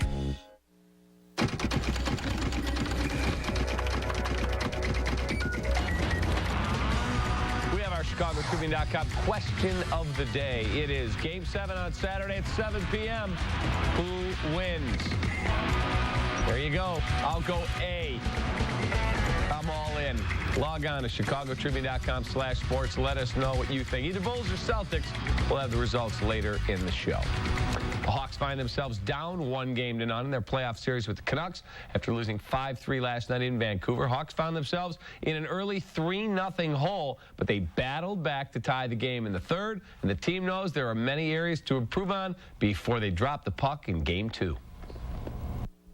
Our start wasn't good enough, and if we would have had that same finish, then maybe we would have won the game. So that's what we take from it. I think we can play better for the first half of the game and be a little bit smarter with our sticks and a little bit more disciplined. And right there, then we feel like it's a different game. We give ourselves a chance, or a better chance, I guess, throughout that game. So a lot of little things we can learn from last night.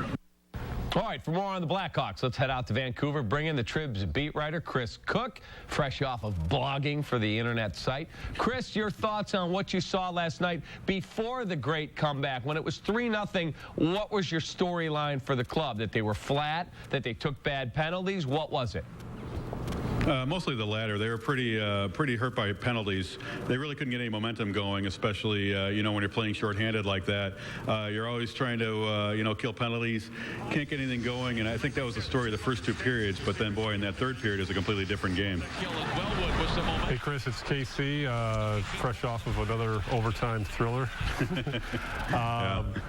It seems like every series there's a new challenge, or really every month there seems like a new challenge facing this Hawks team. This one obviously is now they have a series where they don't have home ice. I know they were a good road team during the regular season, but have players talked about that dynamic, and how do you see them handling that? Well, I'll tell you that victory in Calgary really meant a lot to this team. It proved that they could win on the road, especially in a hostile environment like that. I think they're confident that they can win on the road. I think they're confident they can win tomorrow. This group, they weren't very down in the locker room last night and today. I really think that third period has given them the confidence that they can beat Roberto Luongo, a goaltender who, stopped everything the St. Louis Blues threw at him in the quarterfinals. So I really think that they're confident that they can steal a game here tomorrow night and then play well at home. As you mentioned, they're a pretty good road team, and I think that they have that confidence with them. Hey, Chris, Sullivan here. You might have just answered this, but, giving up a goal that late in the game after fighting back that hard, I mean, can that have an effect on them in game two? Do they have to shrug that off, or how do they handle that kind of thing? Yeah, they were disappointed that, it was a defensive breakdown. They had 4 players, crunch in, and it led to like a 3-on-1 break, almost a 4-on-1 at some point. I think they thought it was a letdown, but they also know why that happened, is that they were so excited about getting that final goal. They really had the momentum on their side. They're really pinching in. I think one breakdown doesn't outweigh what happened in that third period. So I don't think that has much of a detrimental effect as the positives of what happened earlier in the period. All right, two-part question for you. One, if you go back to just before the game-winning goal, it looked like Chris Versteeg had a shot from, 25 feet out and just was hesitant to pull the trigger. And then by the time he tried to make a pass, that's what led to the 4-on-2 break the other way. Thoughts on Versteeg's hesitancy there, and how would you compare the environment there to the environment in Calgary? Well, I think Chris Versteeg probably didn't sleep very well last night, knowing that he had an opportunity there. Several of the Hawks talked about that, how they really thought they were going to score that winning goal. So that was why the disappointment of giving it up was so large. But again, they put themselves in that position, and I think that outweighs everything. As far as the atmosphere, I would say it's nothing compared to what it was like in Calgary. It was just crazy and wild there, and of course you guys know what was going on at United Center. So I don't believe the environment here is quite as hostile as it was in Calgary, and certainly I don't think that the Canucks are getting the lift that the Flames got at home and that the Blackhawks get at home. Chris, I have a two-part question as well. One is, how do you think Javi Bulin played last night? And far more importantly is, where are you staying in the most spectacular city in North America? Nikolai Khabibulin, I thought, played pretty well. I think that he matched Roberto Luongo for the most part. I don't feel like the goals were his fault. Certainly, I don't think there's that much of a disparity between the goaltenders as you might have thought going in with Roberto Luongo. There's your second question. I'm staying in a nice downtown hotel overlooking the marina and the mountains, and you're right, it is probably the most spectacular city in the world. Hey, Chris Sullivan again. The perception is that, the Hawks have gone so far that the season is a success either way. Right. Would this be a success even if they lost this round, or have they gone this far and now they're so into it and the whole city's so into it that it would be kind of a disappointment? I think initially it'd be a disappointment, but I think when you let time pass, as Cubs fans know, you kind of get over things. But I do think that it has been successful so far. I think that they believe that they can win this thing. I mean, they think they can win the whole thing. Why not? Why can't they be the team that gets hot, gets a hot goaltender, learns from their mistakes, and, makes a run? Of course, you still have probably the Red Wings waiting for them if they get through this. But so far, so good. It's been a successful season. Initially, they'd be disappointed if it ended here, but overall, it's just been been a magical dream run for them, I think. All right, Chris, thank you for the knowledge. We'll look forward to your blog stuff on the internet, and we'll look forward to your game stories.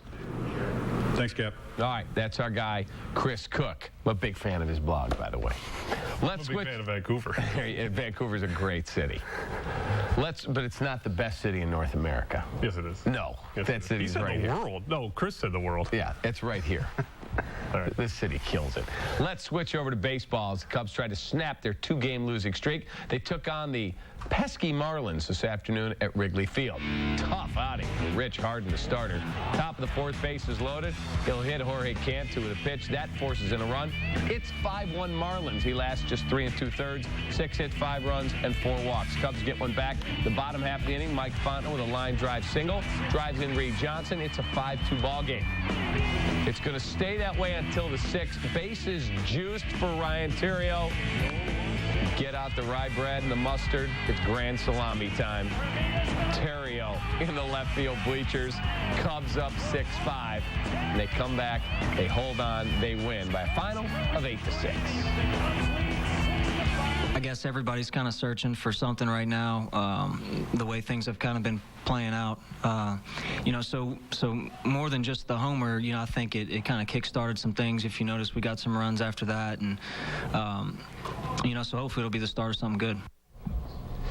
Well, Mr. Sullivan, I'm a little down on the club right now, and you know me, I'm the most positive guy in the world. Really? I was out of the ballpark. You're backing off that 100-win prediction? I didn't predict 100. Yes, you did. I did not. On the radio show with you, you predicted it with me. I said 99. Okay. Close enough. I look at this team, and I'm thrilled that they won today. I'm a diehard fan. I think that when Aramis doesn't play, they have an awful defensive infield. They got a great first baseman. Yeah. Not in terms of putting the other three guys, when you look at the size at third base, Fontenot, he can't play that position. Yeah.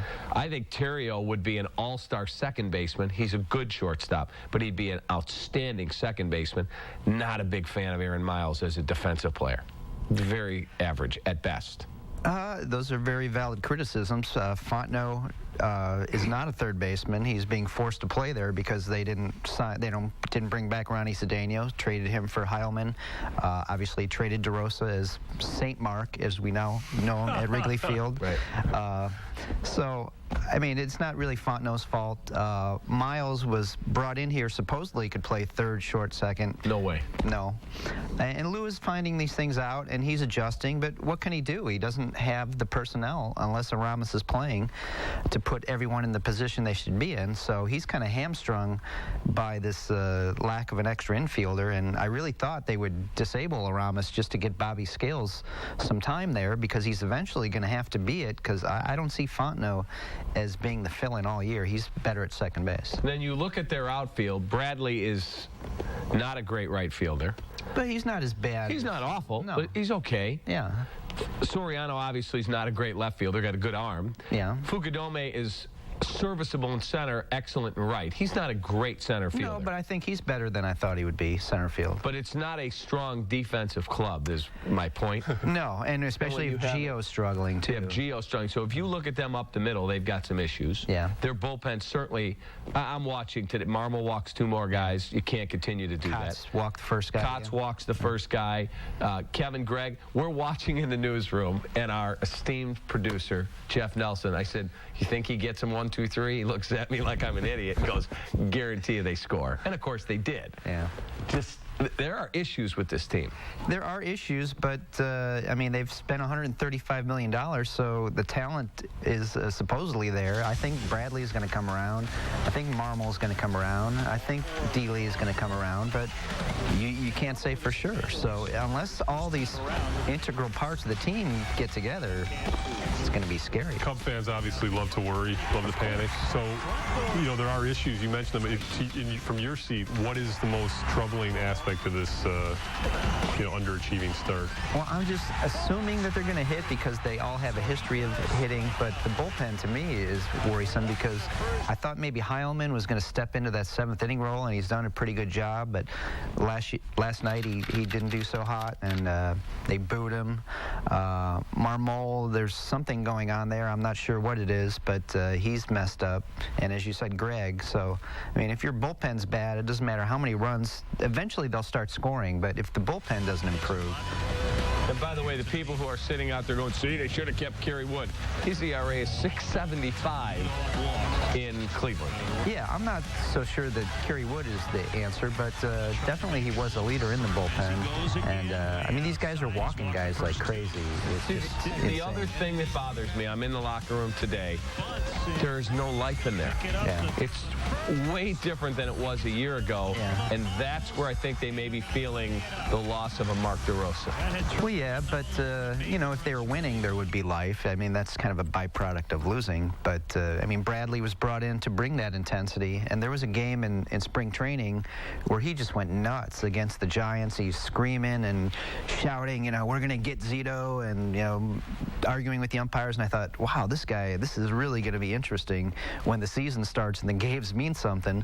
But obviously he can't be his intense self if he's not hitting. So it's just a bad ball rolling down the hill kind of thing, but they do have the talent to. They've got ability. All right, Sports Night comes your way at the bottom of the hour. For a preview, let's head over to the newsroom where Chuck Garfien is standing by. Chuck? Cap, I'm a little concerned about you. Why? You're worried about your Cubs, and it's unsettling to me. I know, and I'm like the most positive guy there is. I know. But, yeah, I'm very nervous about it. All right. Well, maybe we can talk about it after the show. We need a therapy session. A therapist is standing by to talk with David Kaplan. Anyway, we have a lot coming up on Sports Night. No therapy, but boy, people still talking about the game of the ages from last night. The Bulls game. Look at Vinny Del Negro fired up. The triple overtime thriller between the Cubs and Celtics. We'll take a look at the three heroes that helped the Bulls force tomorrow night's Game 7. Meanwhile, look who's back for the White Sox. Scott Podsednik in the lineup tonight in Texas in the game you can see right here on Comcast Sportsnet. We will have a preview, that plus a preview. I know you were already talking with Chris Cook. We're going to go live back to Vancouver and talk live with Josh Mora about Game 2 between the Hawks and the Canucks. And the Bears rookies got together at Hallis Hall. Of that and more when you can join me. I'm by myself at 6:30 at a few minutes, about half an hour. Look forward to it. Right. You're the man. Don't forget my therapy session. There's plenty more coming your way at Chicago Tribune Live. We'll talk some more Cubbies, and later in the show, we'll visit with Danica Patrick. Things get ready to heat up at the Indianapolis Motor Speedway. Quiet on the set. Pick 73. What? Get moving. Bob Rohrman's bar in the boba. It's a diddly.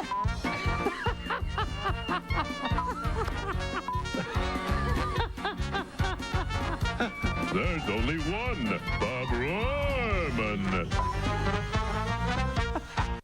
I personally chose the Excel program because I found the curriculum very challenging. The instructors really want to see you succeed. And we really try hard to develop a number of different kind of activities that cause the students to engage one another. The students in the classroom are very diverse, so the conversations that we engage in are very stimulating. This is the kind of thing that can change your life, and if you really are willing to work at it, it can make a huge difference. St. Ambrose University Excel program, the right choice for you, your career, and your lifestyle.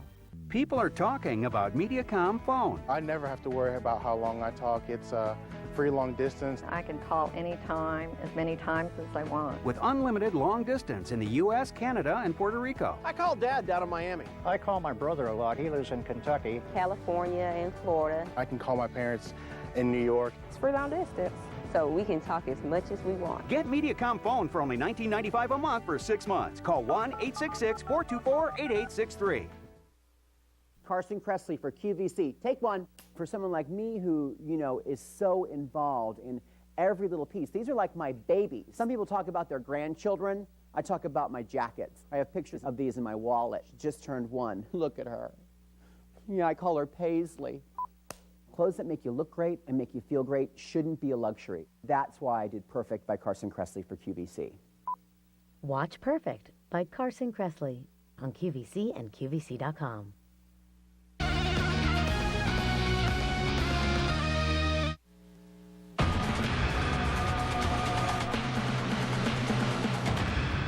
Welcome back to Chicago Tribune Live. I'm David Kaplan, joined today by Casey Johnson and Paul Sullivan. All right, some interesting times today at Wrigley. I wanted to get back to some more Cubs talk for a moment. When you look at Rich Harden, I was not a fan of picking up his option. Mm-hmm. This is not revisionist history. Mm-hmm. He just doesn't look comfortable to me. He came into today's start with 15 strikeouts per 9 innings. I mean, that's unbelievable. So, just because of today, or? No, I never know when it's going to be, well, Rich is going to need an extra day. Fastball wide.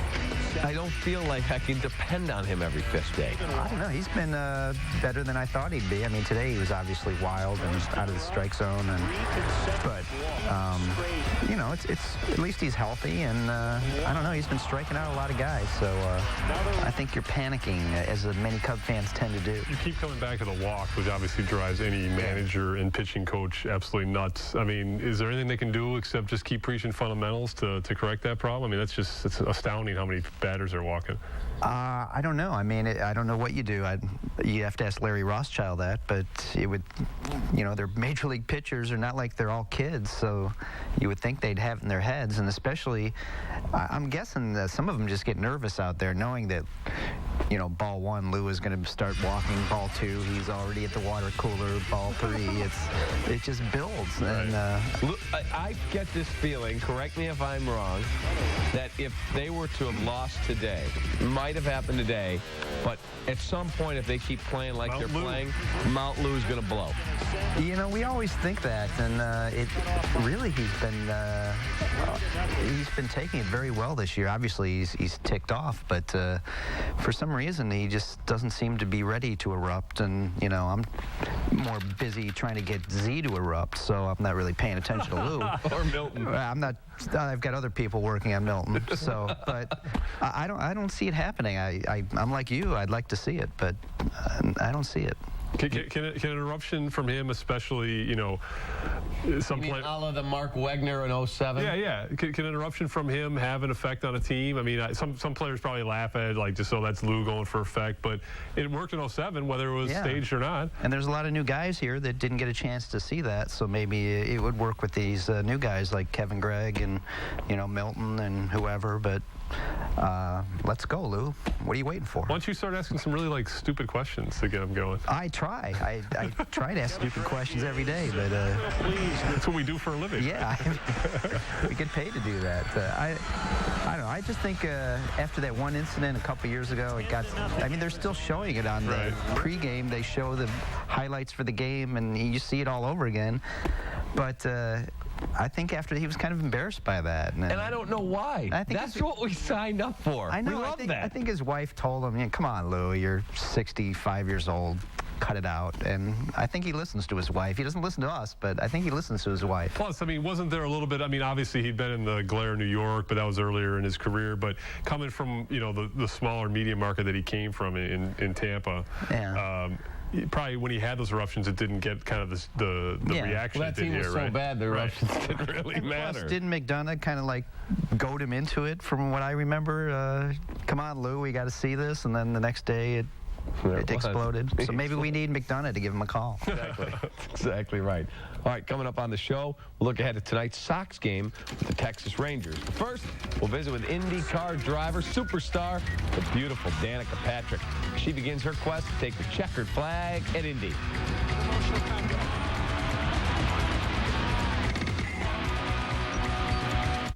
How'd you get her to agree to this? Simple. I told her about the Luna Double. I went to luna.com/Cubs and saved double. It's like found money. 773-202 Luna. Name your own price, huh? Yeah, they want $200 for a 4-star on the Vegas Strip. I'm going $190. Oh, you wuss. What? Go lower. $160? Namby-pamby. $99. Now you're negotiating. At Priceline, find half-price hotels every day. Save up to half off Expedia's best price and Hotels.com's best price on over 16,000 hotels. Find half-price hotels every day at Priceline. It's Sports Central on WGN Radio. Weeknights from 7 to 9, it's David Kaplan. Weekends from 4 to 6, it's Jim Memolo and Glenn Kozlowski. The hottest topics in sports, 7 days a week. Chicago's #1 sports radio show, Sports Central on the Voice of Chicago. News Talk 720 WGN. I met my wife on a blind date. It's my family that kind of got me started in the career path that I'm in now is in ITT Tech. My wife was responsible for me going there. You know, we were actually driving right by ITT Tech. She said you should go in and just check it out. That definitely jump-started a lot of opportunities for him. It's nice to work normal hours for a change and be home for dinner and be able to spend more time with my family. You like it? I know they really appreciate that. Park. It allows me to provide for them in ways that before my education I don't think I would have been able to. We are educators helping people build a foundation for the rest of their lives. ITT Technical Institute, education for the future. Call 1-800-942-0088 or visit us on the web. Get an education that can help you reach your goals. ITT Tech has information on financial aid for those who qualify. Call 1-800-942-0088.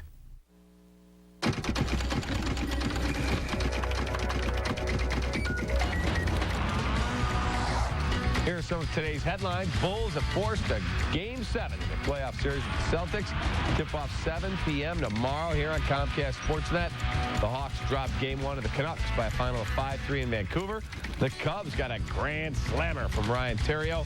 Beat the Marlins 8-6 this afternoon at Wrigley. And coming up, we'll look ahead at tonight's Sox game in Texas, which can be seen right here on Comcast Sportsnet. Hi, welcome back on Chicago Tribune Live. I'm David Kaplan, and I'm pleased to welcome racing superstar Danica Patrick to the show. First of all, what are you doing out at the airport today in Indianapolis? I'm trying to see if I can outrun airplanes in my Indy car. We were out here unveiling my new car for the rest of the year, sponsored by Boost Mobile. They partnered with Motorola, and so I'll be driving a beautiful orange and black car for the rest of the year. It's a pretty good-looking car. So yeah, we were just out here drawing attention to the new paint scheme. We cover racing here on the show each week, whether it is Indy cars or NASCAR, whatever it is. And I keep getting emails from people, and they say, if you ever get Danica Patrick on, you've got to ask her, because I have a daughter, how she got into this. So I know you got into go-karting at a young age, but how did you get into that? Because most girls, I think, either are involved in some type of team sports, whether it's softball or basketball, or some will say, well, maybe they're playing with dolls. You're out there winning go-kart championships. How did you get into that? But that doesn't mean that I didn't do all of those other things, too. I did cheerleading, volleyball, basketball, track, band, choir, tumbling. You name it, I did it. But racing was what stuck. So, you know, what I'm saying is that I had parents that were flexible enough to let me try all of those things. So, really, it just comes from, you know, racing is a tough thing to get into. I mean, go-karting is the most natural way to start, but I would never push people to go do racing, go racing. You really just have to find what you're good at and what you enjoy to do, because to get to the top of anything, it takes a lot of hard work, and you've got to love it if you're going to put in the hard work. In today's times, you never know where a cell phone camera or a little flip video is going to be. And because you are as recognizable as you are, as famous as you are, and so many people look up to you, do you have to be extra careful and say, you know what, if I go out and I have one beer, automatically there's going to be people saying, oh, I saw Danica Patrick out drinking. Do you have to be extra careful to not do anything that can bring you into the public eye for the wrong reason? You know, I suppose that is a little bit of a thought, but, you know, at the end of the day, at 27 years old, if I can't go out to dinner and have a glass of wine without people talking about it, then I think it's more their issue than mine. But yeah, there are always cameras around, and I think the place that I have to be the most aware about it is at the track. And, you know, I've learned a lot in my 4 years about how to act and what to do, and you know, where to do it at. So it's been a learning experience. You also are a very attractive woman. You have been featured in different magazines. You're also a highly successful competitive race car driver. Is sometimes the beauty something you wish people would say, you know what, she's a beautiful girl, but leave that to the side, look at me for my racing? I can't say that I ever get too mad when people talk very nice things about me and say that I'm pretty. So that's never bad. But, you know, if that interferes with what they think I'm capable on the track, then, yeah, that's a little disappointing. But then again, you know, everybody can draw their own conclusions. You know, I believe that if you watch enough and if you're a big enough fan and, you know, pay attention, then you'll realize that I'm capable of winning races. I have won a race and hope to win many more. So I really can't help all the rest of them that don't think so. Before I let you go, there are a few events in this country. To be part of a Super Bowl winner is huge. A World Series, it's America's pastime. To win the Kentucky Derby. But in racing, some people will say Daytona. I personally believe, and I'm not the biggest race fan in the world, if you win the Indy 500, that may be the granddaddy of all of them. Yeah, I would have to say so. I'd have to say that the Indy 500 is the biggest thing. You know, there are lots of other big events out there. In fact, I'm going to the Kentucky Derby this weekend, so I'll catch it firsthand. But I have people that ask me if we do any other races other than the Indy 500. So, you know, it's one of those events that really, really, really gets to mainstream America. So it would be quite an honor to win. Well, good luck to you. I hope you have a great career. Thank you for taking time and joining me. Thank you.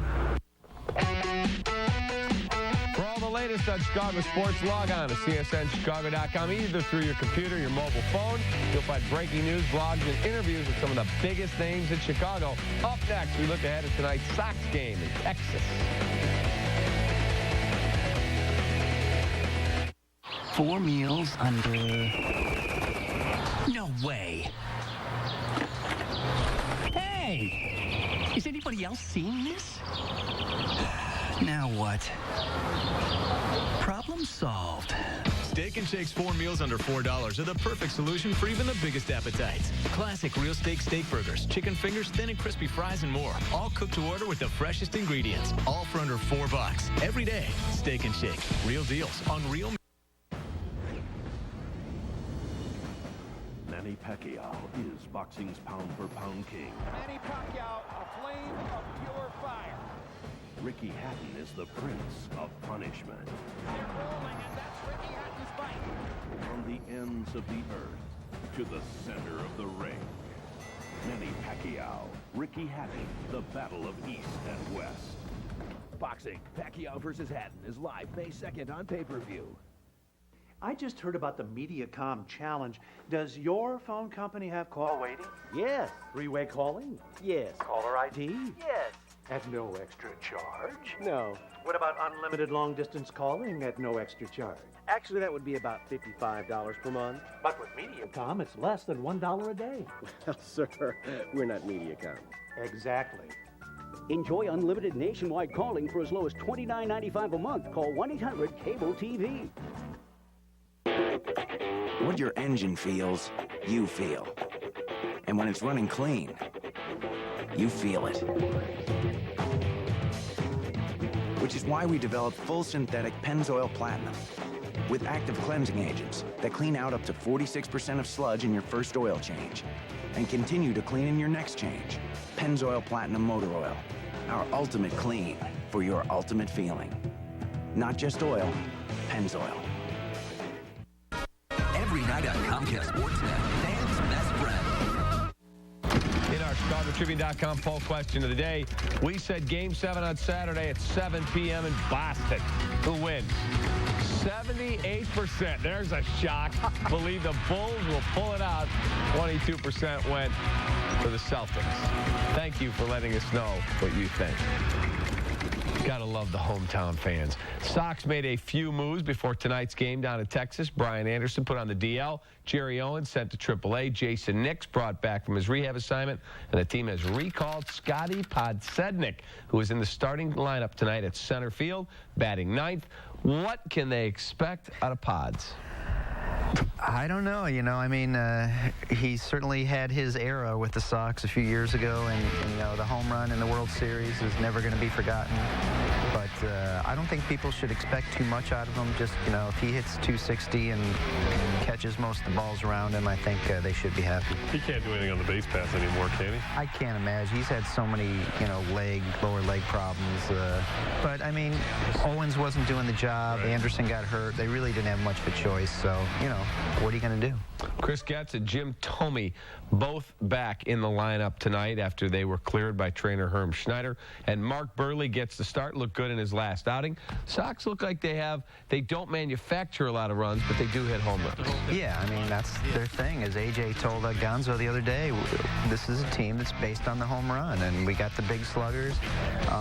Burley's been great. Danks, except for that last outing, has been great. And tomorrow night they get a chance to go up against Brandon McCarthy, their old pitcher. So I don't know. I think they're doing pretty well, handling, even keel right now. Well, what's your take on Owens? It seems like he's had so many chances. Yeah. Just so many fans always want, him to be that leadoff guy and the speed guy. And just, I don't know. He's had enough chances and he hasn't done it. I really thought Anderson was looking good there in center field. He was starting to hit, and then he gets injured. So a lot of bad luck. And, when you have big guys like Tomei, Canerico, and then there's going to be some injuries with those guys over the years. So hopefully they have enough depth to get through this.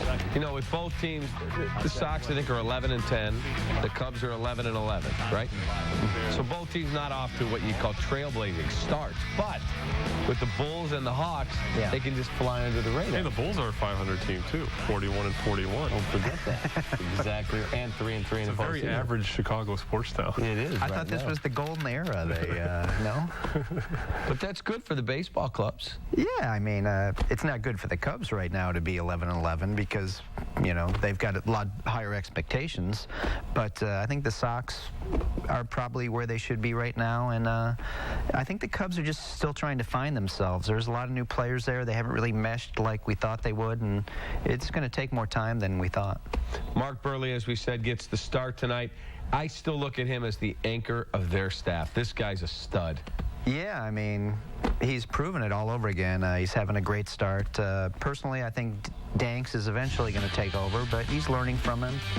Floyd's had a few bad outings, but, I mean, Burley's just a consistent guy. I remember his rookie year. He started out in the bullpen, and he was just an unassuming guy, and to see the success that he's had over the years is really gratifying. What was the year that he had the setback? He kind of 06, was it, right after the World Series year? Or might have been 06. Stumbled a little bit, and everyone's like, he's done, and it just shows the guy really puts in the work, it seems like, and he's really kind of rededicating himself to off-season stuff. So. And then he signed the multi-year extension and went to Jerry Reinsdorf, said, look, I'll give on the 5-year, make it a 4, we got a deal. And Jerry said, I'll go against what I normally do, because Reinsdorf says you never give more than 3, and he gave him the 4. Well, I mean, I think you're taking into account the person and not just the arm. Right. Jerry definitely does that in negotiations. Yeah, and he's, as we know, having covered his teams, he's about as loyal as any owner is going to get. So I think Burley's probably got a job for life here. Before we get out of here, let's run our 2-minute offense and recap some of today's top stories. Bulls Celtics, Game 7 tomorrow night in Boston. Casey, who wins? The NBA fans. It'll be awesome. How lame was that answer? I was joking. I was expecting you to rip me, but I think Bulls win. I'm drinking the Kool-Aid. You're one of the 78%. I'm one of the 78%. Okay, who are you picking? Well, I guess I'll pick the Bulls since I don't want to be like a negative person, but I don't see how they will do it, but they've surprised me so far, so I think the Bulls will win this game 108-106. Hawks lost Game 1 of their series to the Canucks. Do they come back to the UC with the series tied or down 0-2? I think that comeback's going to help them. That even though they lost the game, I think that's going to carry over, and they should win Game 2. We're sending sports fans out with a positive vibe for the weekend. I go Hawks tie it up 1-1. Hawks tie at 1-1. All right. Cubbies beat the Marlins 8-6 this afternoon at Wrigley. Whose bat's most important to get going? Soto, Lee, Bradley. Bradley, $30 million, all the pressure on him. He's got to get it going, and I think he's starting to come out of it. I say Lou Piniella. We need him to interrupt. Sox, this is the Rangers tonight. How many games will Scotty Podge play this season for the club? I'm going to say 80. I'm going to say 15. Really? Come on. Wow. He's injury Hamstring injury. Yeah. Nancy negative over here. That's all the time we have, folks, for today's edition of Chicago Tribune Live. Thank you to our guests, Casey Johnson, Paul Sullivan, Will Perdue, Danica Patrick, Chris Cook. Thank you most importantly for watching. Sports Night's next, and it's the Sox and Rangers from in Arlington. We leave you as we do every Friday with our headliner segment. You have a great weekend. Go Bulls, Sox, Cubs, Hawks. Travel safely. Thank you. I'll see you Monday. By the way, this can't be good. Man, when it rains, it it pours. The way the injuries are mounting up for the boys in blue, there's rumor you might be suiting up again. Yeah, there's a possibility. That would be exciting. And I need a little time to get loose. I tell my, I definitely can hit the ball off the tee still with my 4-year-old. That's trouble. That's in the gap, and that's going to score a pair. So it's a 2-1 Seattle lead, and Griffey at third with nobody out. I had 2 of the best months of my professional career. You know, to say you play with Ken Griffey Jr. is pretty cool. Every day, 0 for 4 with 3 strikeouts the night before, or 2 bombs in the game-winning hit, was the same guy, the same smile, no matter what. And you see it now in that interview right there. If you think this is easy, go try it, because this is ridiculously athletic. Cap, that's very impressive. I think it's kind of, you see his athletic ability there. If I were a football player drafted in the 3rd round as a defensive tackle, and that's the most impressive piece of video. I want to see him getting after the quarterback a little bit. And Nikolai Habibulin and the Chicago Blackhawks eliminate the Calgary Flames. We kept moving forward. We kept looking at the next step and the next opportunity, and we took advantage of that, and it was a solid 6 games for us. Pretty amazing. They were outshot. What was the final total? Like 44 to 18. 18, and yet they still, in my opinion, were the dominant team on the ice. They were. Kudos to the Hawks. They have a chance in this next series, and I think they have a chance against whoever wins the other series in the West. I really do. We knew we wanted to finish the series. We had to win 1 game on the road, and we're happy that they done it yesterday. And it was a tough game again, and but Javi was great again, and everybody else did their job. So it was exciting first round. Back out to Gordon. Gordon looking. Gordon for 3. Ben Gordon ties the game. I've been watching and screaming at the TV about a half dozen times that Gordon don't shoot the ball down, because he just keeps putting it up, and I keep thinking, okay, you got to go cold at some point. He's been phenomenal. Unbelievable. I mean, you knew he was good enough shooter to be a closer, but I didn't think he'd be able to get his shot enough to be a closer. He's got to be one of the top 10 closers in the NBA. A couple things. One thing that shows you, to anybody who ever says that, it's best to not make the playoffs and get in the lottery. Yeah. No. Yeah. This is irreplaceable what they're going through now. Forget this stuff about the players learn or something. This is great entertainment for them. This is what sports is all about. They won 8 of the last 9 down the stretch without Garnett. I think they were 16-7 without him. Correct. Now you're looking forward to Bulls, and you're feeling a little bit different than you did 2 months ago. Rondo throws one at the horn. It misses, and the Bulls win. The Bulls survive 3 overtimes.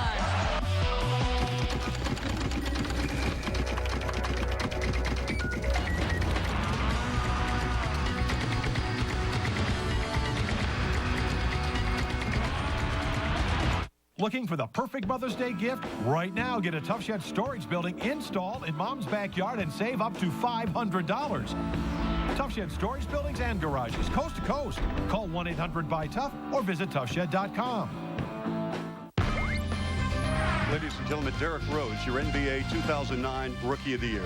Derrick wants to continually improve, and when you have a player like that has the right mindset, besides all the God-gifted ability he has, the sky's the limit for Derrick. Rose, here he comes again. Shot up and cut again. Woo! Somebody pull him off. As we go forward here, we've got the guy that we are going to build around. I think it was a no-brainer. Rookie of the Year. So no matter what anybody else says.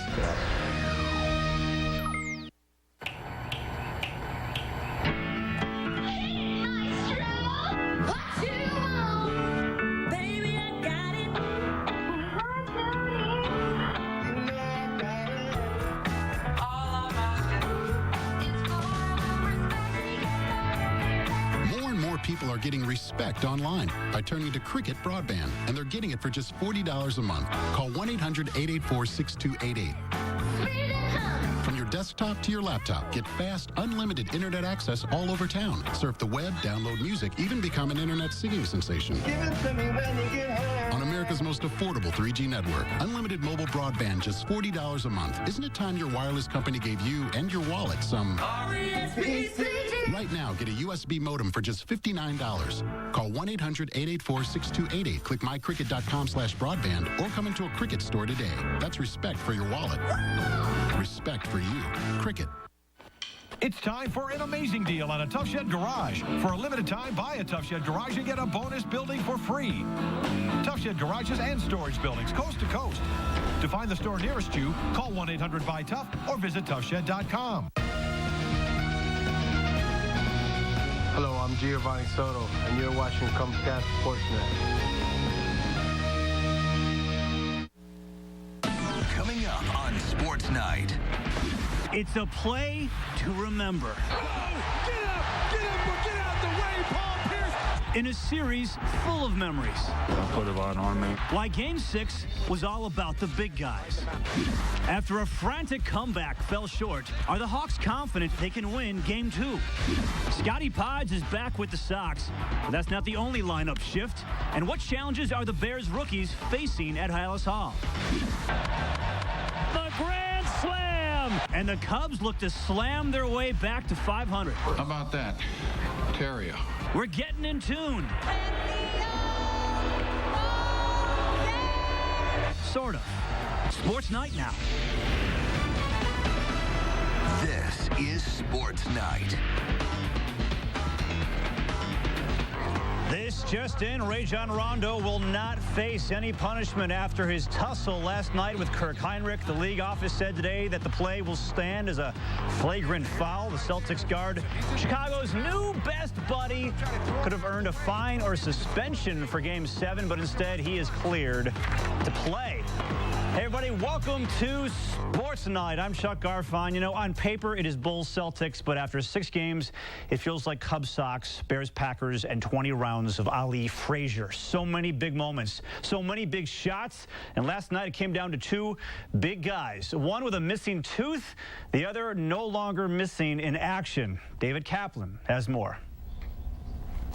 Pierce, an opening. That's not the way it's going by Joakim. Pierce can't foul anybody. Get out the way, Paul Pierce. See you later. That's number 6. Joakim Noah stole the show on Thursday night and became the latest hero on the Bulls roster. This play is not typical for a 6'11" center. I knew that my man was going to be open for a quick second, but I could recover pretty quickly on Scalabrine, and he threw the pass, got the steal, and it felt like it took forever to get to that basket, but I'm happy I got there. I didn't know if he was going to dribble it off his foot or if he was going to make it all the way because I saw the hair, moving pretty fast. And, that's these young guys, the attitude that they have, the athleticism, they can play and they're making plays. Oh, that's Joe. Energy, just playing, giving his all. That's Joe out there every day. Being tall and playing the center position was a prerequisite for achieving the title of hero Thursday night.